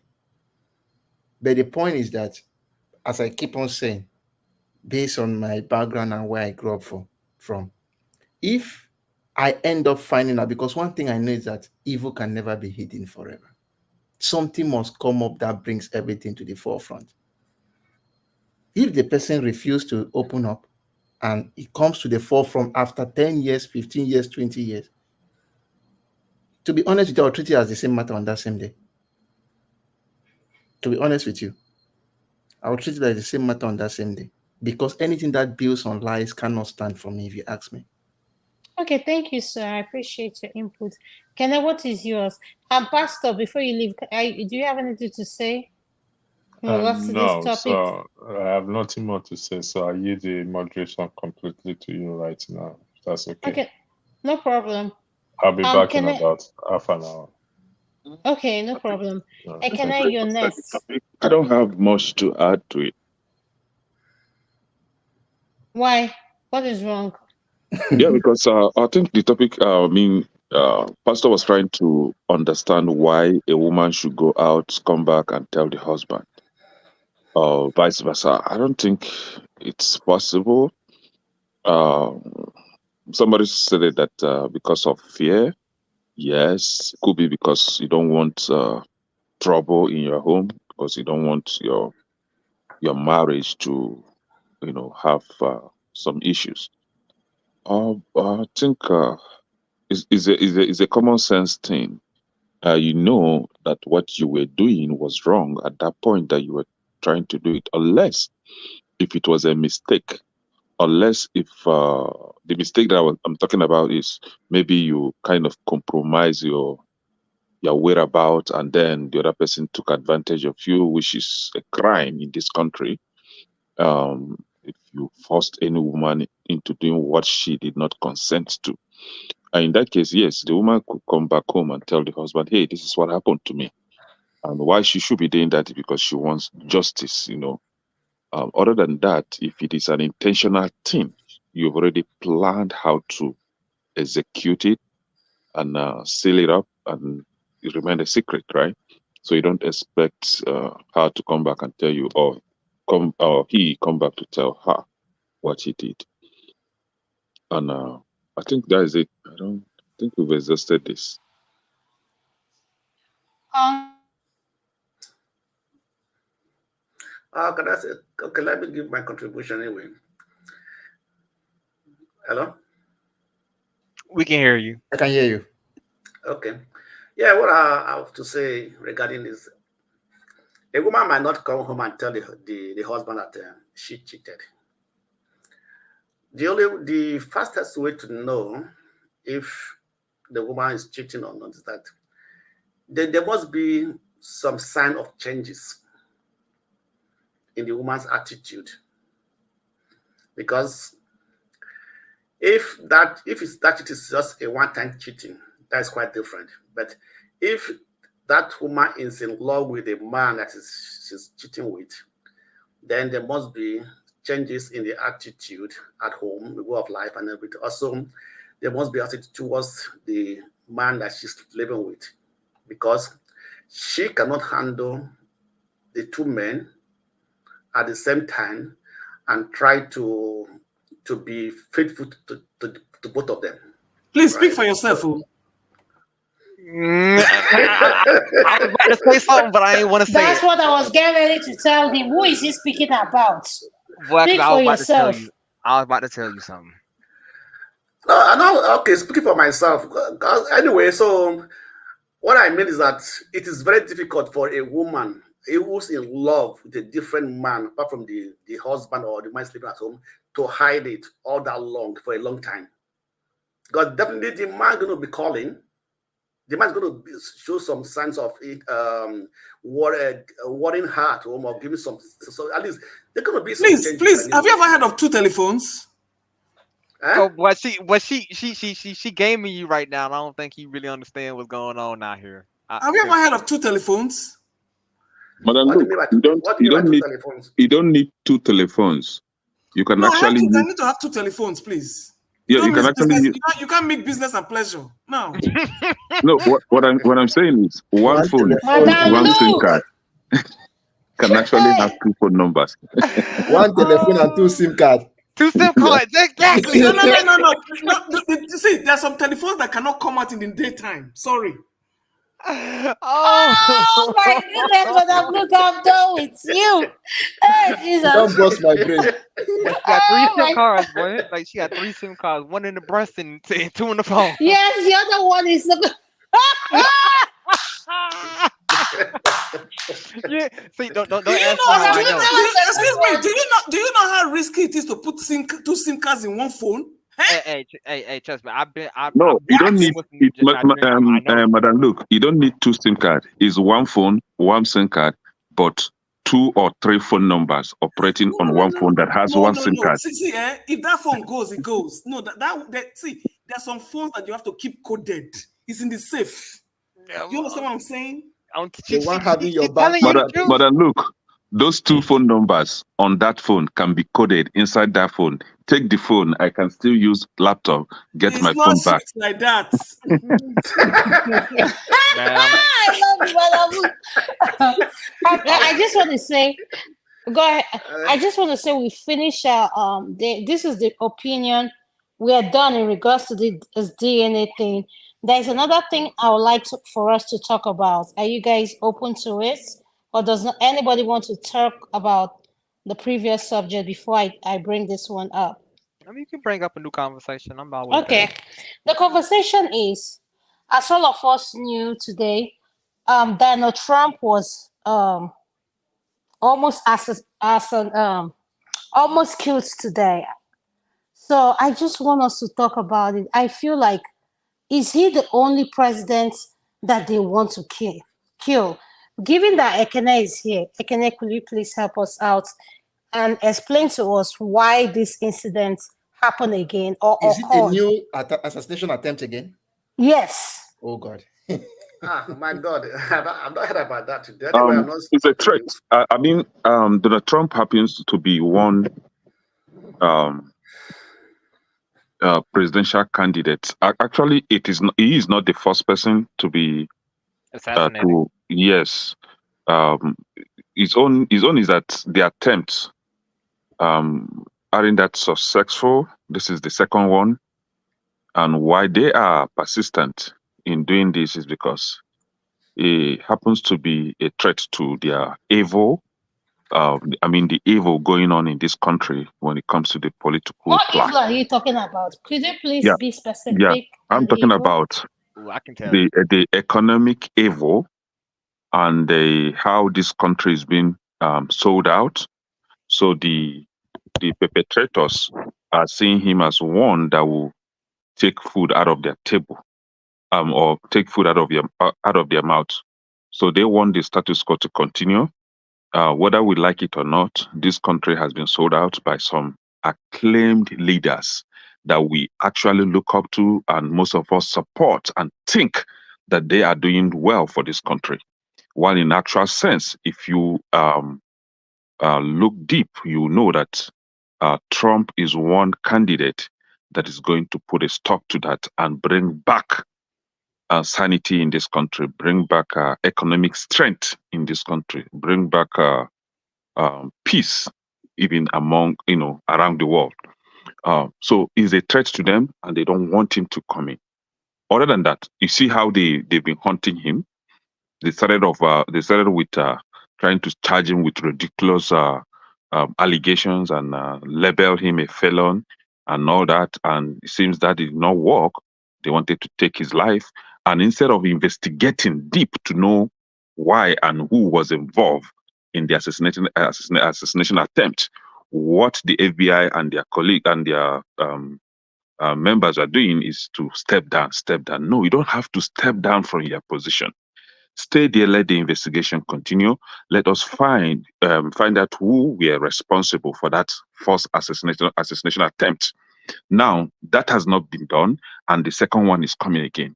If you have I don't want to use this word, but if you're somebody that is not being beclouded by emotions, by sentiment, by unnecessary propaganda, or false propaganda, you should be by now telling yourself the truth. He must be up to something. He must be a good guy. That is why they are going for him. If you are not a good guy, nobody comes for you. They come for you. They don't come for you because you are part of them. So they are going after him because he is not part of them. He wants to bring sanity. And that is the truth. And that is why somebody like me will always stand with Trump. Somebody like me will always support Trump to have him come and fix some nonsense in this country.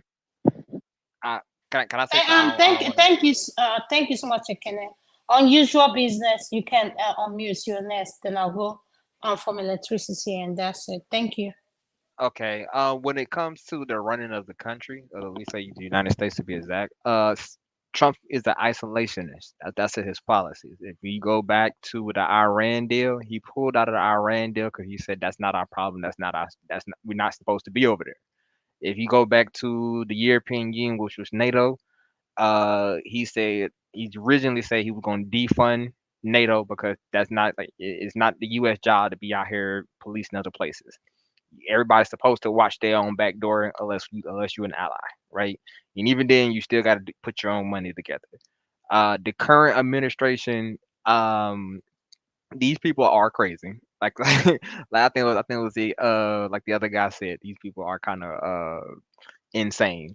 They want to rule the world through fear and propaganda, which is not usually it works on a certain mass of people. I'm not going to say slow people, but it works on a certain mass of people.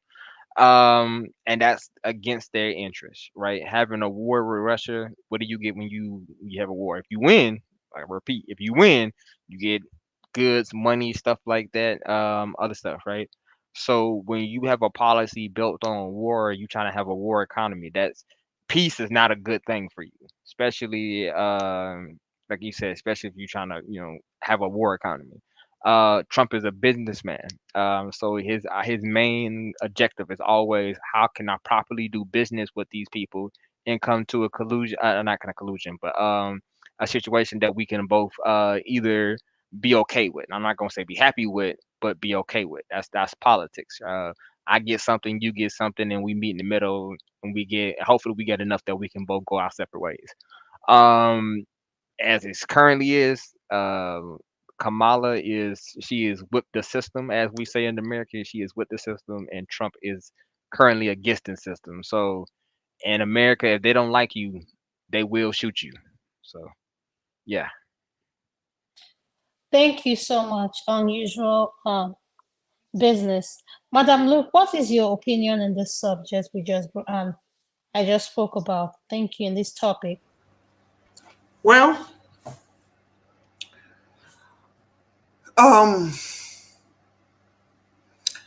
I find it quite interesting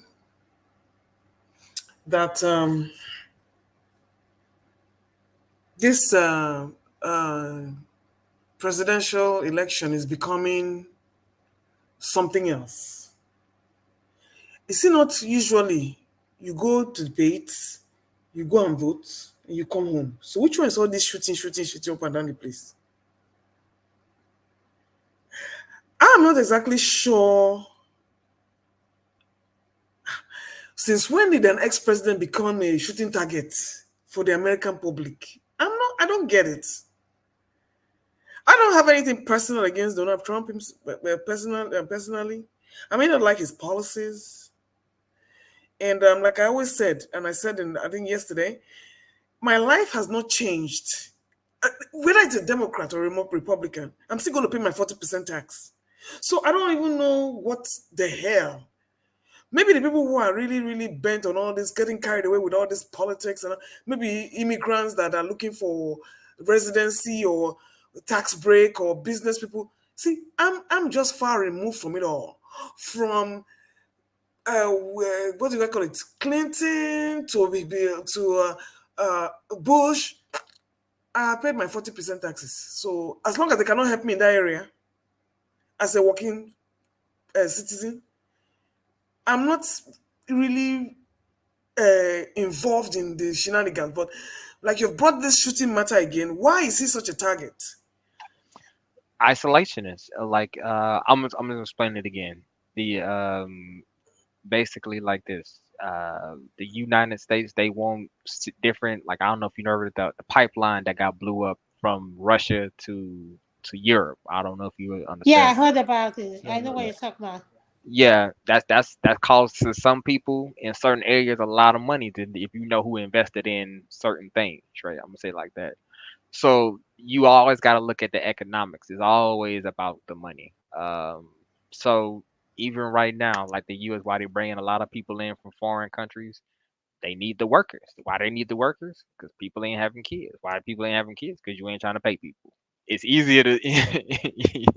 It's always come back to the money. If you follow the money, you always find the truth. That's at least that's how they teach you in the U.S. Right? If you follow the money, you always find the truth.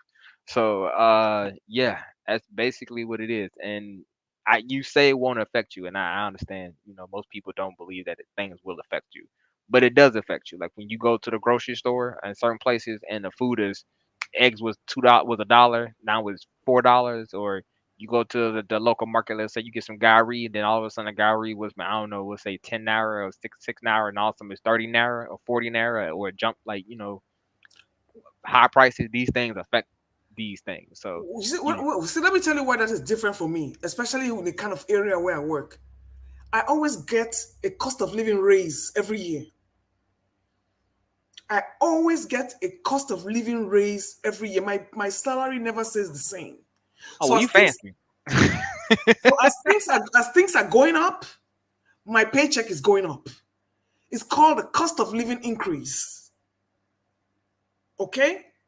So I will always afford those things. In fact, I always throw away the amount of food I throw away every year has not changed either, because my paycheck is able to meet up with those differences.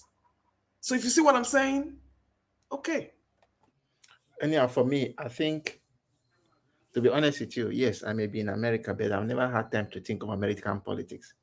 What keeps me up at night, as they will always say at Dr. Damage's show, is just the Nigerian politics.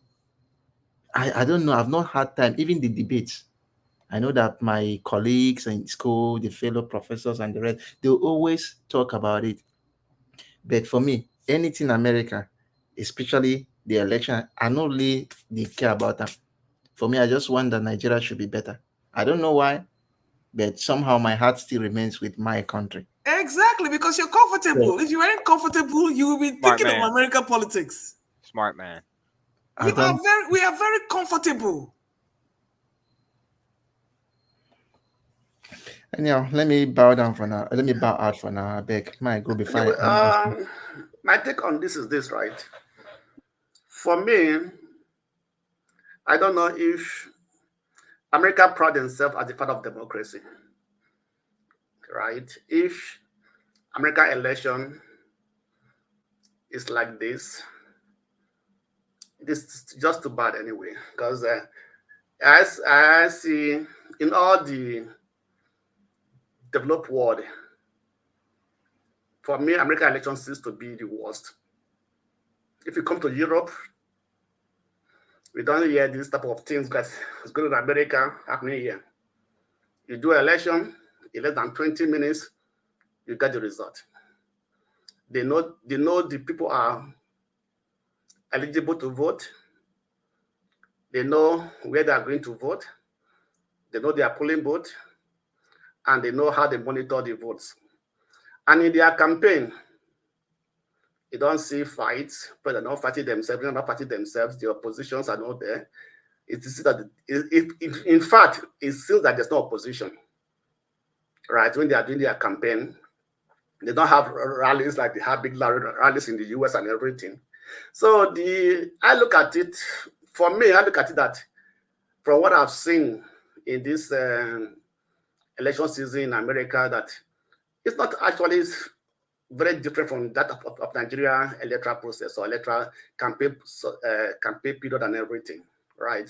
So that's why I say that being a father of democracy, at least this should be a good standard for every other nation. But from what I'm saying, it's not. You know, if a former... May I correct you for something there, if you don't mind?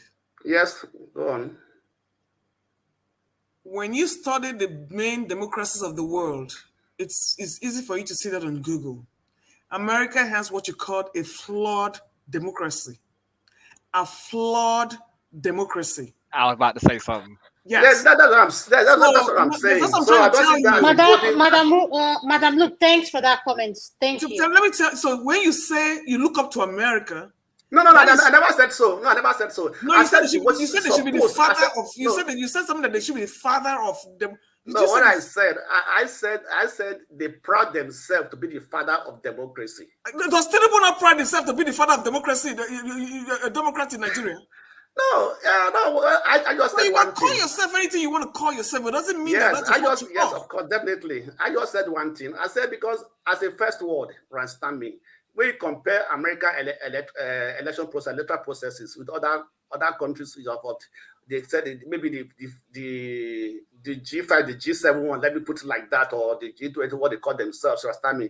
You see that American electoral process seems to be one of the worst. I'm gonna say this much, right? When it comes to politics, right? The U.S. and Nigeria are not that far apart. It's just that in America they are better at hiding very much. That's what I said. I just wanted to tell you, yeah. Just like Nigerian politics, just like the same thing Nigerian politics. Yeah. Let me respond to Madam Luke. Right? You can come in and answer the question. Go ahead. Yes, some of us that are very interested in American politics, it has nothing to do with comfortability, whether we are comfortable or not. There are things that are more important than being financially comfortable. For example, some of us that we have interest in how we raise our children in the society, in the kind of society in which we raise our children, it makes us very conscious, personally, to be involved in the political decision. And as of today, the only way I can get involved in the political decision is to cast my vote, to scrutinize those candidates that are campaigning or that are vying for that position, so that I will be able to know who is making sense towards how and where I want to raise my children. So it has to do with not just economic or the economy aspect of it. It has everything to do with the moral, how peaceful the society is. For example, we have a political party in this country that all they are known for is to cause war in other countries. When they cause the war, they will go through the backyard and begin to loot the resource of that country. And from the back door, they will open up their border and begin to give them asylum, give the citizens asylum, while in the backyard, they have their soldiers everywhere camp, stealing their resources. A political party is known for this. And we have a political party that say, you know what? We don't want to get ourselves into this. Let's have every country mind their business. Actually, a candidate in that political party, which is Trump. Let's have every country mind its business. If you want us to be partners, we should have equal stake in that partnership. If you want us to have an organization, we should have equal stake in that organization. We are not the president. I am not the president of the world. I am the president of America. I am minding this country, not the world. On the other hand, we have a political party that says that they are the president of the world. Every other person must bow before them. And no, Trump is saying no. I don't have that power. My interest is just in America. If you want us to do business, let's do a clean business. You have yours, I have mine. I shouldn't be Father Christmas for everyone. This is it. So we have the interest because we want a society where we raise our children to behave like children, not where we raise our children to be behaving like animals. We know what is going on in this country. So we don't have, some of us, we are like, okay, like I know 2 family friends that have moved to Canada. And when they are moving to Canada, I told them, hey, you don't know Canada. Canada is worse off. You are running away from this country because you thought that Canada is better. Please make a research. Know Canada very well before you run to Canada. They ran to Canada. One of them ran back. The other one is stuck there. You see now? So I told them, in this country, we still have states that still Could you please round up, respect please, God. if you don't mind? So you should look up to that state and maybe try to move to that state if you want to raise their children in such atmosphere. Okay, I just want to take my leave. So I wish everybody good day, wherever you are. Have a good week, sir. Thank you, sir. And I have a good week ahead of you. We Thank meet you, once sir. again. Adama, take off your cell phone. Thank you, sir. Thank you. Ify, thank you. How are you? Ify, are you there? Good evening, guys. Good evening. Hey, I greet you, Ify. How are you? Like Long time. How are you, my dear? Good evening. How is everything? Ada Nedo. Take him. Yes. So if you can do all the good evening. Take one of all right. Have a wonderful week ahead of you. God bless you. Okay, you Bye-bye. too. Yeah. Okay, thank you. Good evening, my sister. Daloso.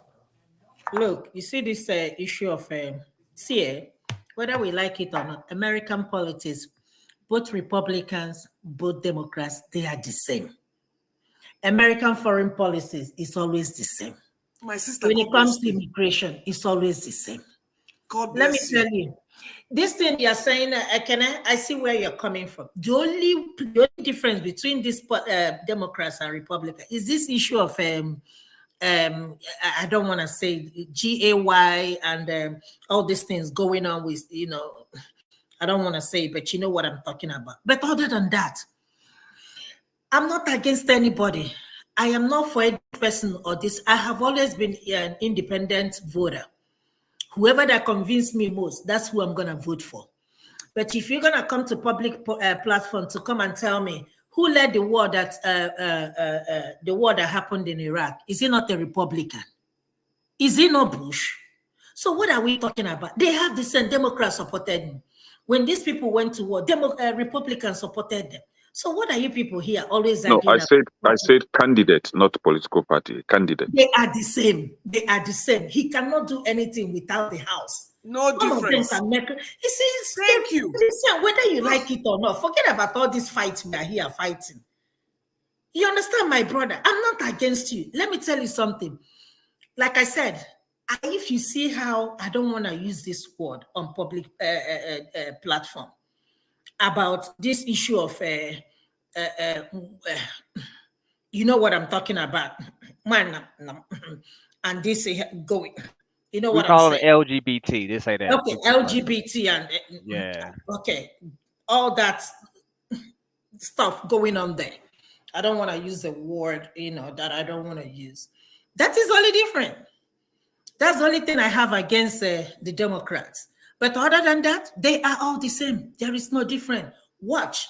Even if Trump wins the election tomorrow, and the America, if they have to go and fight, they will fight. He will still initiate that war. He will still start a war. There is no way America will go to war and he will say, oh, no, we are not going. I don't want to fight anybody. No, he's not going to do that. He will still go and tell America, it's time for us to go defend our country. So we come in here saying, because this person did this, because immigration this, because immigration that. Tell me any president that you know that either allow or not allow the immigrants to come into this country. It's always the same thing.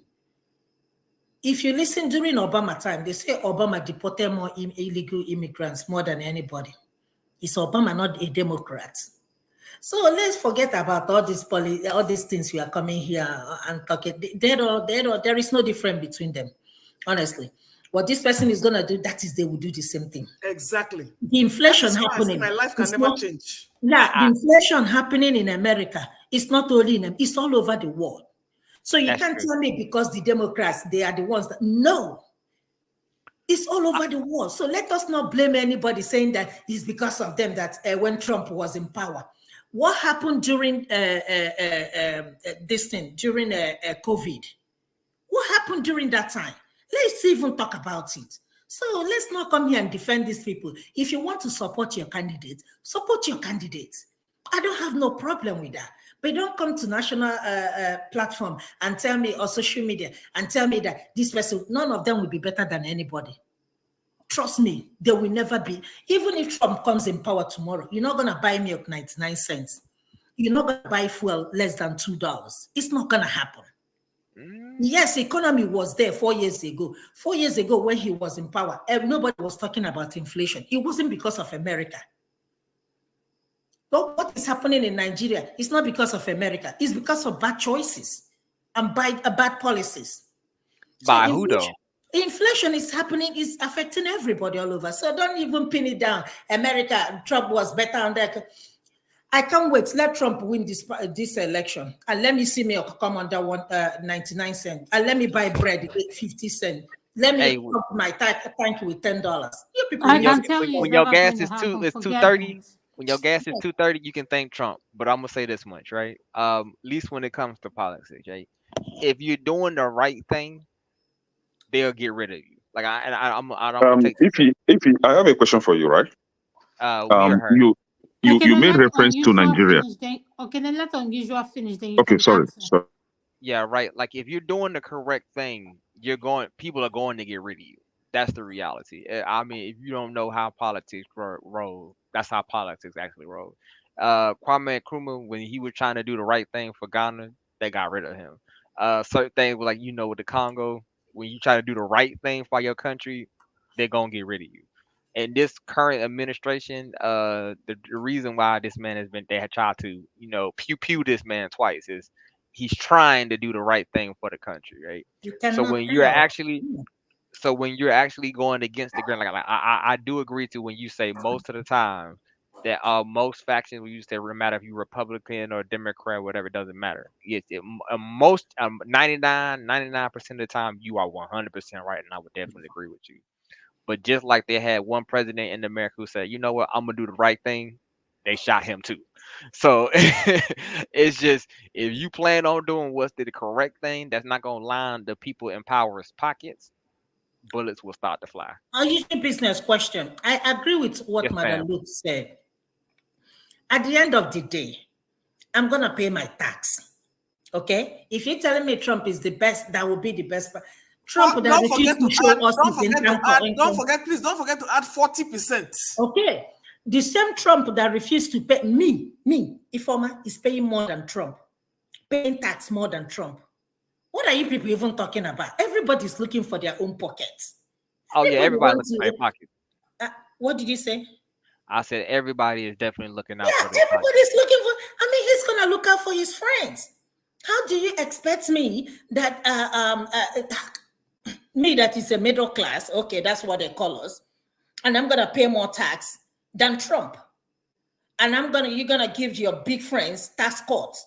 And people like us that are struggling, the hardworking Americans, the people will be paying more tax. I don't understand that decision, whether Democrat or Republican. So let us not come here and say that this candidate is better than, no candidate is better than, they are all the same. At the end of the day, if Trump gives a tax cut, Obama is going to benefit from it. Okay? Elon Musk is going to benefit from it. Me and Luke. Yeah, you're going to speak. You'll be the next person, please. Both of us are not going to benefit from it. Instead, we're going to pay more. So let's understand it, and have peace. So we will not die in their war, right? I will not die in their war. I don't have any favorite candidate. On the day of election, I will go and vote who I want to vote for. I'm not a Democrat, I'm not a Republican. Okay, anybody that says what I like, I feel that, okay, this person have my interest, I will vote for the person. But you can't tell me because of this person was good when he was president, therefore he's going to be good this time around. Say by who? Say by who? Nobody has the mathematics of how economy is going to run. It takes one mistake, just one mistake, and turn the whole economy upside down. So, forget about this. If you, the thing is, Hold on before you say what I just want to say, what you said is right. No matter who is in position today, Trump, Kamala, is not, I don't see any change in my private life because tax is where it is. Groceries are still high. I don't see anything. But can I go ahead and explain to us what is going on? Why is it that your ex-president is all people want to assassinate him? Why? When in my place they said, "Uzodimma ejenye njenabo." When you do something the first time and it comes out good, you try to replicate and even repeat and keep repeating and replicating because it's yielding good fruits. So I have everyone have the right to vote for a candidate of their choice. However, when we are having a political discussion or conversation, things like it, you must come up. You must say, okay, you are voting for your candidate or you are rooting for this candidate because of these following reasons. So I don't think it is wrong that we are saying, or I am saying that I'm supporting Trump because of what he did in his first tenure. In his first time, Trump was able to fix the economy. And I believe he is going to replicate the same. He is going to repeat it. And that is why, because I've tested him, I've known what he did before, and that is why I'm rooting for him. You're talking about paying tax, that you pay more tax than Trump. Yes, most American workers here pay more tax than business owners. Trump is not the only person. If you know any business owner in this country, they use the law. It is the law that they use to pay their tax. They take advantage of the law because they know what the law stated. Some of us, we don't know the law. We just pay tax. We just go to tax people, pay them, they file tax for us.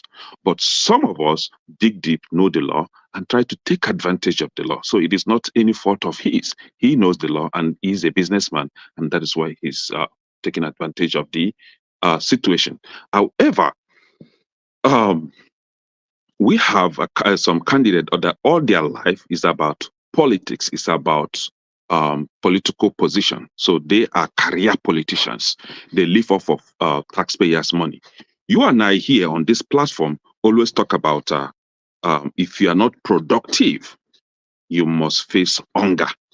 We made reference with Nigeria that why Nigeria is having economic difficulties because Nigeria is not producing, they are just consuming, which means they import, they don't export.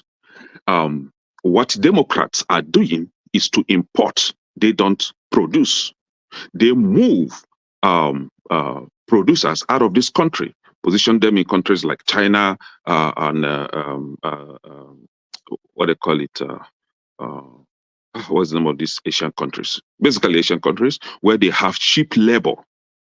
When these politicians or business owners will kind of lobby them during campaign like this, so that when they win and get into position, they will be able to move their companies out of the country, have cheap labor, something that they will produce for 2 cents or 5 cents abroad. They will bring it back here and be ripping people off, selling it $200. Trump is saying, no, if you want to produce, if you want to sell, you have to bring your company back to this country. And that was why during his time, things were getting shape. People got jobs. The economy was taking good shape during his time until the COVID struck. And you are not telling me, knowing all these things, that I should go against it and then assume that all of them are the same and vote because I don't have brain to think, to differentiate between good and bad. All of them are not the same. Trump is outstanding, is different from them. Okay, he's not. And that is why I'm not telling you, I have my reasons for saying that it's not the same. And I just listed some of the reasons here. They are not the same. Trump I was cannot agree with anyone that they are the same. When COVID If they are the same, right? they shouldn't be looking for his Trump, head. how many They are not the thousands same. of That is people why they are died? looking for his head. Eh? Come on now. How many people died during Trump's tenure when COVID hit? Madam, look, you can join in whenever you want to, ma. No, when he refused to accept that this COVID is real, how many people died? A lot. Come on now, let us stop justifying this. Yes, you have your candidate. Yes, you're selling your candidate, but you can't sell that candidate to me, not people like me. Okay, I am in a healthcare. No, it is okay to disagree with my candidate, but it is also okay for me to stick with my candidate. You all knew what we went through during COVID. And this is a president that refused and said that there is nothing like COVID. Thousands and thousands of people died under his watch. And you're trying to tell me that the economy was... And the same Democratic Party refused. The same Democratic Party refused to have him act. They refused to have him act as a president. Did you not remember that they were the one that impeded him from acting in the first place? They then turn around to begin to, lie as usual. They were the one that impeded him. They were the one that refused him to act in the first instance. And then it is easier for them to, use the media houses and start campaigning against him. Okay, thank you. Thank you. We all have sense in this country now. Okay. Go ahead. Unusual business. Go ahead. All right. Like you're both right, but you're both wrong. You're kind of like you're teetering on like it's kind of like half truth kind of thing. Like you can always say, like we say the thing called Occam razor, right? It's two things can be right at the same time. Yes, did a lot of people die under Trump during COVID? True. But at the end of the day, Trump is a president, not a doctor. That's the doctor's fault. Because your medical professionals are the people who lead that area. So they're supposed to tell you even you as the president doesn't know everything. His job is to run the country, but he's not a scientist, right? So he has to rely on the needs and the specialities of different people, right? So if those people say don't do this, he has to go off of their knowledge, right? I'm not trying to interject, but some of us have forgotten what Dr. Fauci, the role he played during that COVID. He frustrated the Americans, and we are now forgetting who Dr. Fauci is and the role he played in making sure that Americans died in number. Under how many presidents? The same Trump you are defending is the same Trump that put out a tweet today just because Taylor Swift supported the Democrats. I hate Taylor Swift. What kind of human being is that? A person that's trying to win, but you looking at who is Taylor Swift? Who is she? Because soon after the debate, she dropped an encyclopedia against Trump. Did you read what she wrote against Trump? Did you read it? Then it is easy to condemn Trump for saying he hates her. Did you read what she wrote against him? Okay, I want to say one thing. I want to say one thing, right? When it comes to like I don't tell people who to vote for, but I'll tell you, look at it like this: if you're gonna run your company, right, and if you stay in most of these European countries or you go to one of these foreign countries, they run it like a business. That's how they run the country. They run it like how they would run a business. And so the question you have to ask yourself, depending on where you at, is, do you want your business to either thrive or be bad, right? If the business is bad and the business is the country, then you're the people who live in the business or live in the country. It's going to be bad, right? Just like one of the guys said, what is the problem with Nigeria? Nigeria imports everything but don't produce nothing, right? You have to produce something if you want to make money, right? Because like he said, hunger will be there for you. So the thing is, if you want a strong nation, or if any nation or any place that you go to, they have to be able to produce something. And what that means, you have to understand business. Now, you may not understand medicine, you may not understand different aspects of science, but you must understand business if you run in your country like a business. And that's why I believe that he's a good candidate for running a business, because he ran his own business, multi-millionaire. But that's all. I'm going to leave it at that, and I'm going to go ahead and step down for a second. Thank you. Okay, thank you so much, Ekene. I appreciate your input, and what you're saying, why you're supporting Trump, still doesn't make any sense to me, because if you go back, I don't know how many Africans were in his cabinet, and if you give Trump the opportunity today, Trump called Nigeria a shithole country. banned, when he created a ban list of people he did not want in the United States, Nigeria was on the list as well. So I don't know why we trust these people so much. Miss When Adana, you know, huh? A country that sponsors terrorism is not a Say shithole. that again. No, what do you have do you have a problem with Trump's views? No, I don't have. The problem I have with this is the problem with I have with my people. People supporting Trump, I do not have a problem with it. Support your candidates because that's your right here in America. The problem I have is the people that support Trump. And you see people come on the platform who support Bola Ahmed Tinubu. Why do you have a problem with who they support? Because Trump does not lie. Wait, Trump does not, Mrs. Luke, he said Trump does not lie. I won't gonna say that one now. Hold on. Madam Luke, what did you just say? I take that back. What I meant to say, he says what he feels. That was what I meant to say. When he called Nigeria an SH, he was absolutely correct. You see, you cannot subtract or add to it. It is what it is. Okay? Now, please don't insult Trump by putting him in the same category with Tinubu. Because Trump, for all he is, may be, I don't even see anything wrong with him. He's just a politician that propagates his own agenda. But to put him, people support, you see, the people who support Tinubu and the people who support Trump can never be in the same class. Now, I am neither a Democrat nor a Republican. And like we have already said, there's no difference between both of them. But for Nigerians to support Trump, it's not a bad thing. He is the one that has the country, and we're the ones coming to his country. He has the right to deport whoever he wants to deport. That is his prerogative. It is us that cannot fix our own country that we should be looking for inwards to. Okay?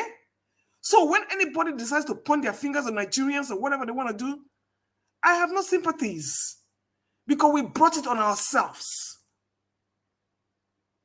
He will always look up for America first. It happened with what is his name? Who died? Who was it? Yeah, it was the time when that Khashoggi guy was killed in Turkey, was spied in Turkey. You can see he went to Saudi Arabia. He was in the bed with MBS because they will always put American interests first. Do you blame them? Absolutely not.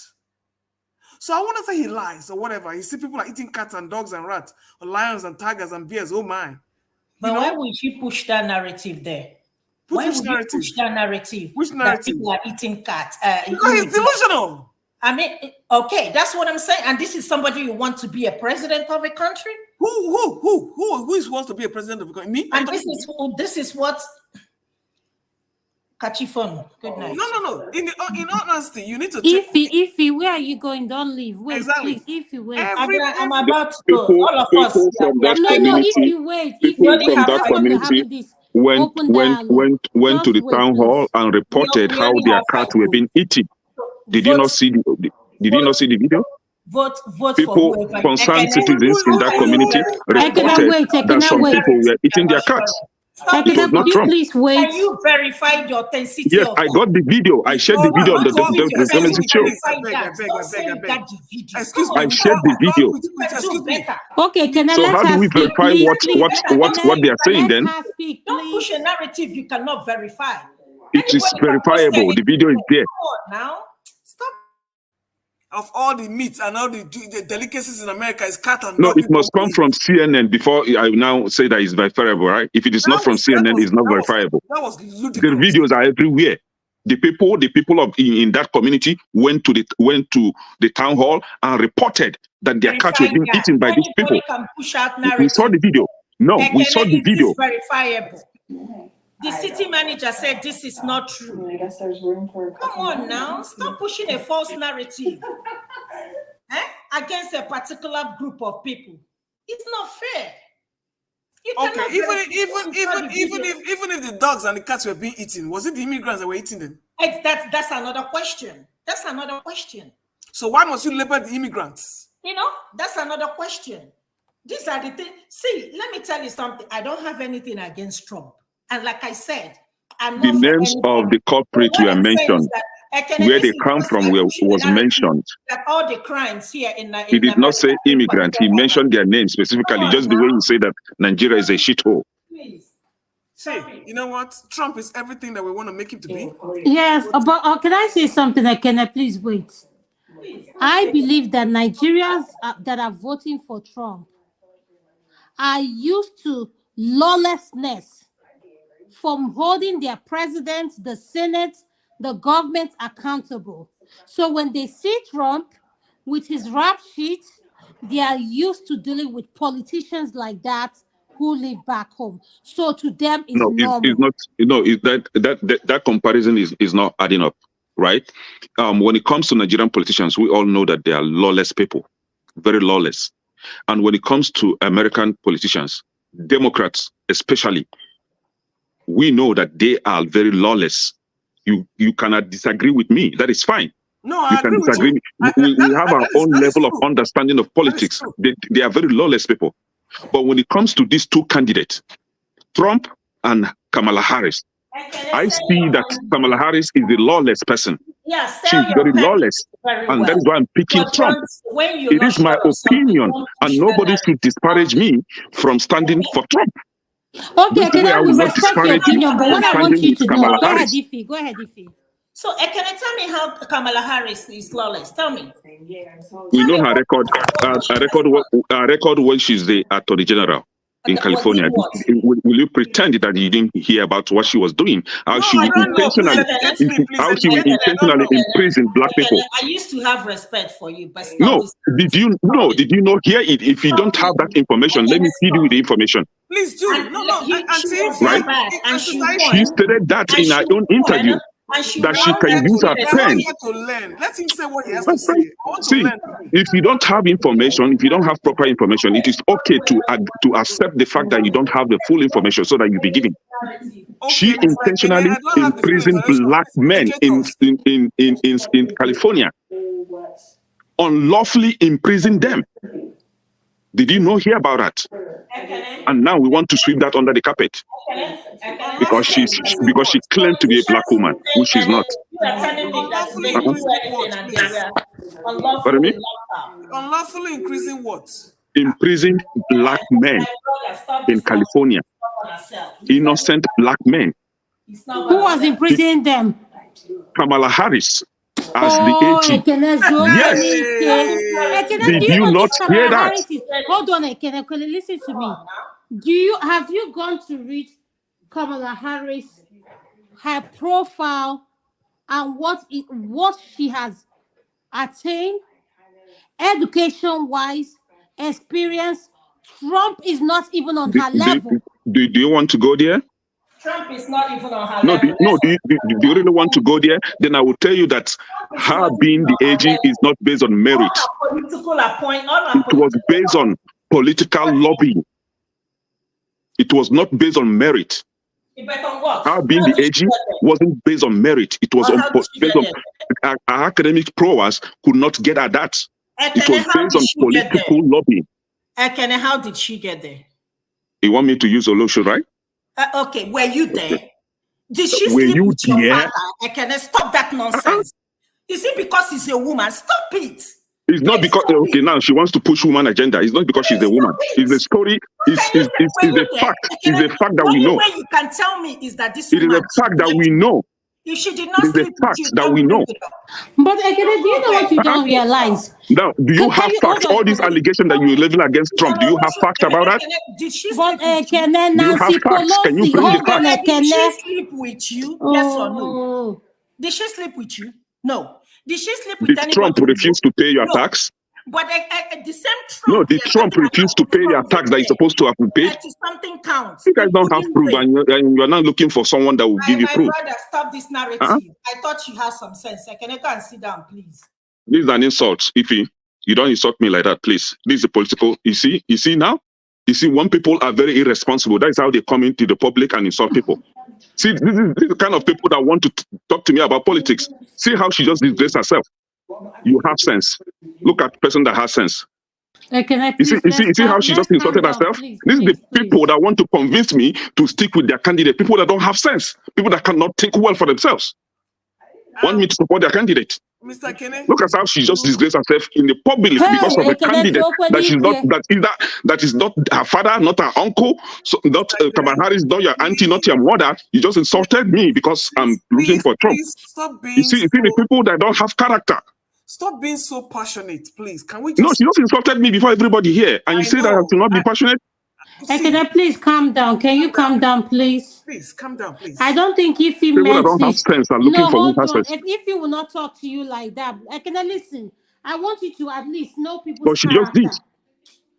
This is somebody that wants me to reason with her. Can I listen to me? If he is just angry that she cannot see what you're defending.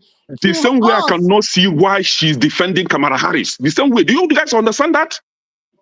In as much as you can't see my own, I can't see your own. Okay, can we respect our differences?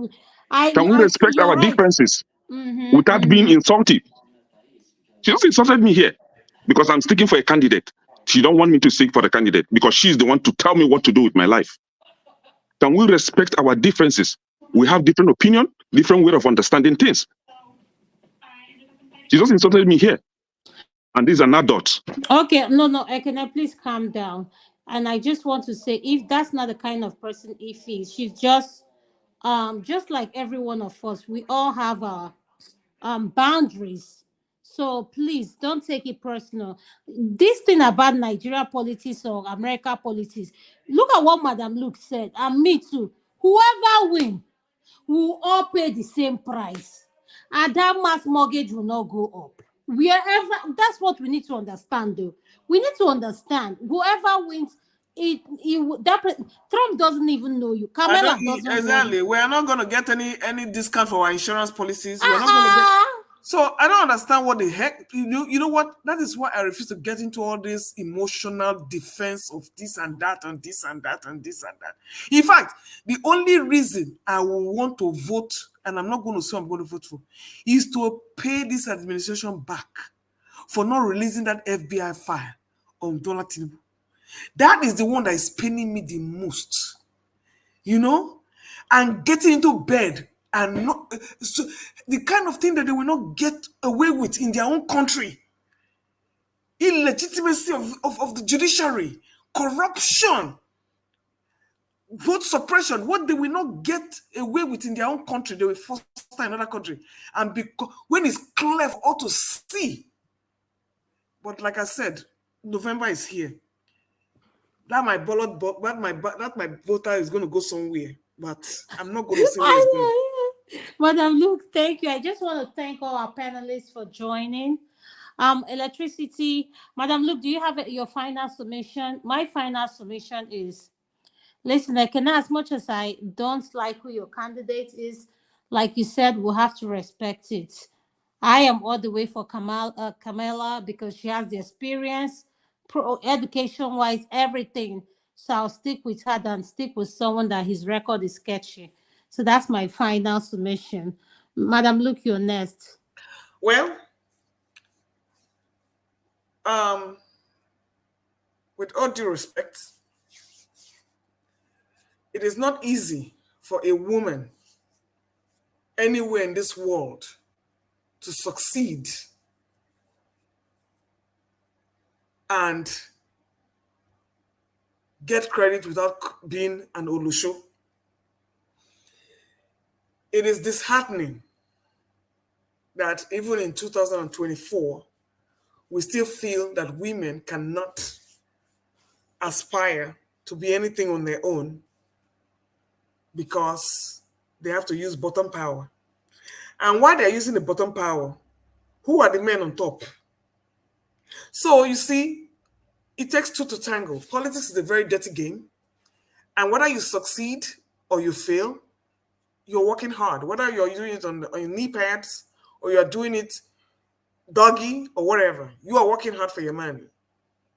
So my final take is, if I were to choose, I'm only going on one sentiment. I want to see in my lifetime, let me go down to my southern roots. I want to see in my lifetime what it feels like to have a female. Madam Luki, when you speak that your southern accent, I love it. Yes, I'm a southern belle. So I want to see what it feels I know, like. you're very educated. Yes, so I want to see what it really feels like to have a female president in my lifetime.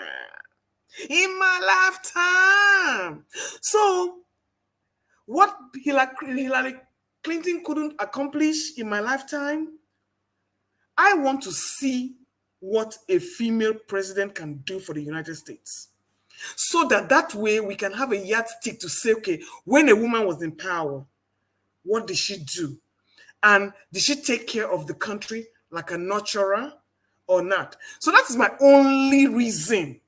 It's just because of the feminism involved in this. So, Miss Kamala Harris, you got my vote. Not because you're a Democrat or anything else, but just because you're female. And I want to see what we're going to do with girl power in American politics. Thank you. Thank you so much. Ekene, please. Can you take back this statement saying Kamala Harris got to where she is because she was an Olosho? Please. I I did don't not say think. that.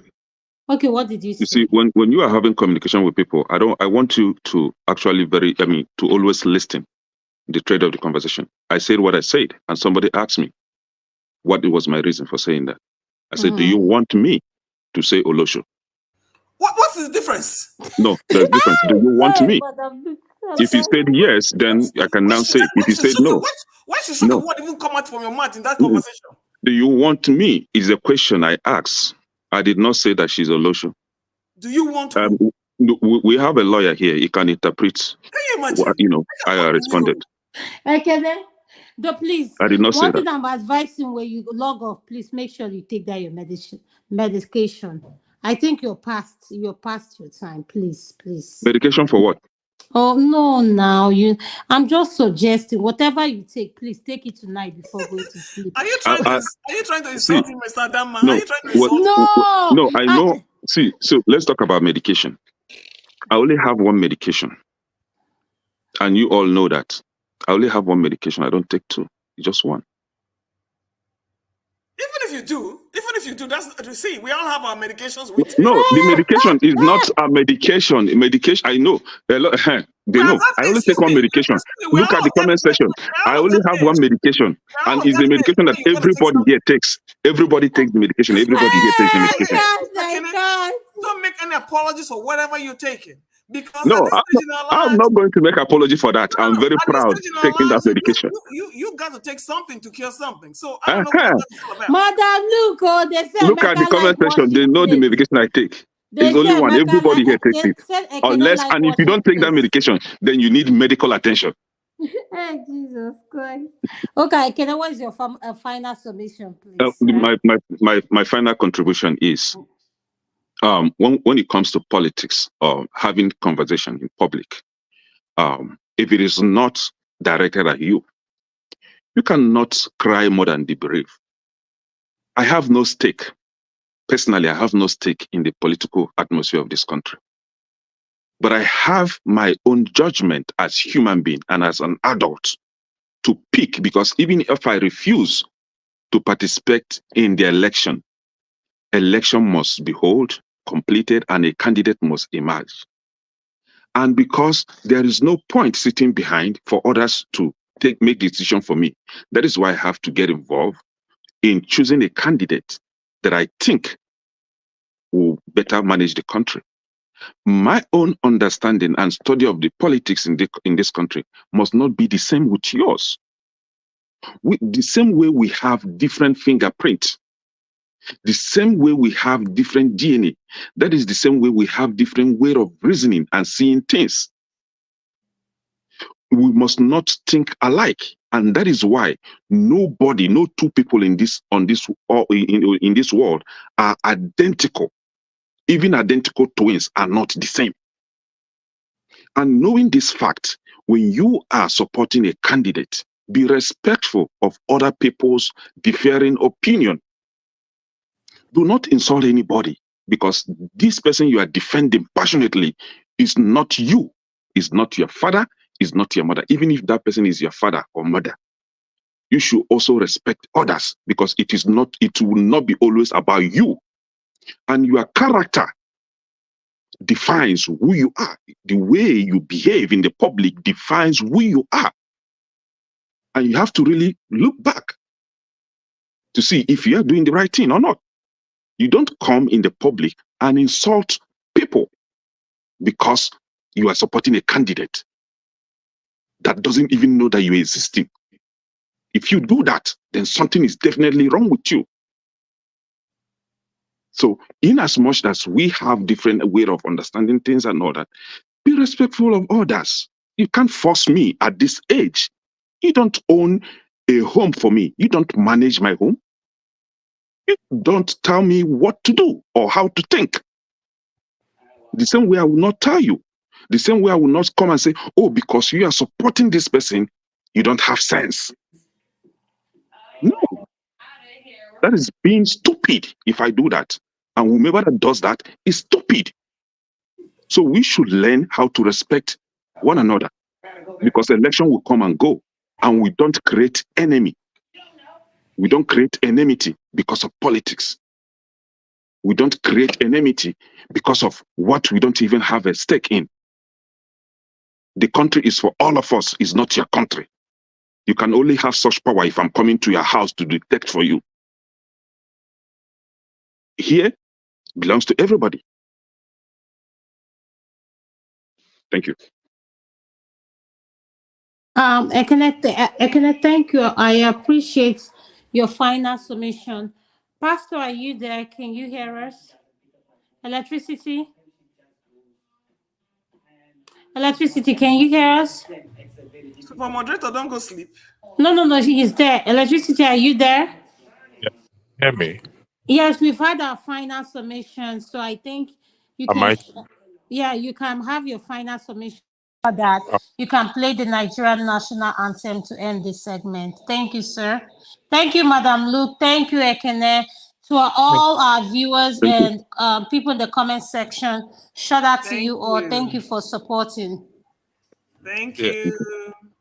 Thank you, everyone, for the panelists and the viewers. This show will go on. It will grow and grow, and we have to learn to respect ourselves as individuals, regardless of what side of the aisle we are. The difference. Our opinion. We focus on the argument and not on the person. Sorry, I couldn't stay long. I have to dash somewhere. So we will come back again in a better topic than this one. And please, no ill feelings. The life, we live in a small world. Our path may cross. So we have to be extra careful. That is one thing I always try to avoid in creating issues and enmity. Please don't let us do that. Some of us, our children will marry each other one day. We don't know. If we create enmity between us here now, it's going to be a problem. So please, it's an appeal I will continue to make. Again, Adama, thank you. To those who were insulted earlier, I apologize on behalf of every one of them. Personally, apologize to you, Adama, once again. As we say good night and have a lovely week. God bless.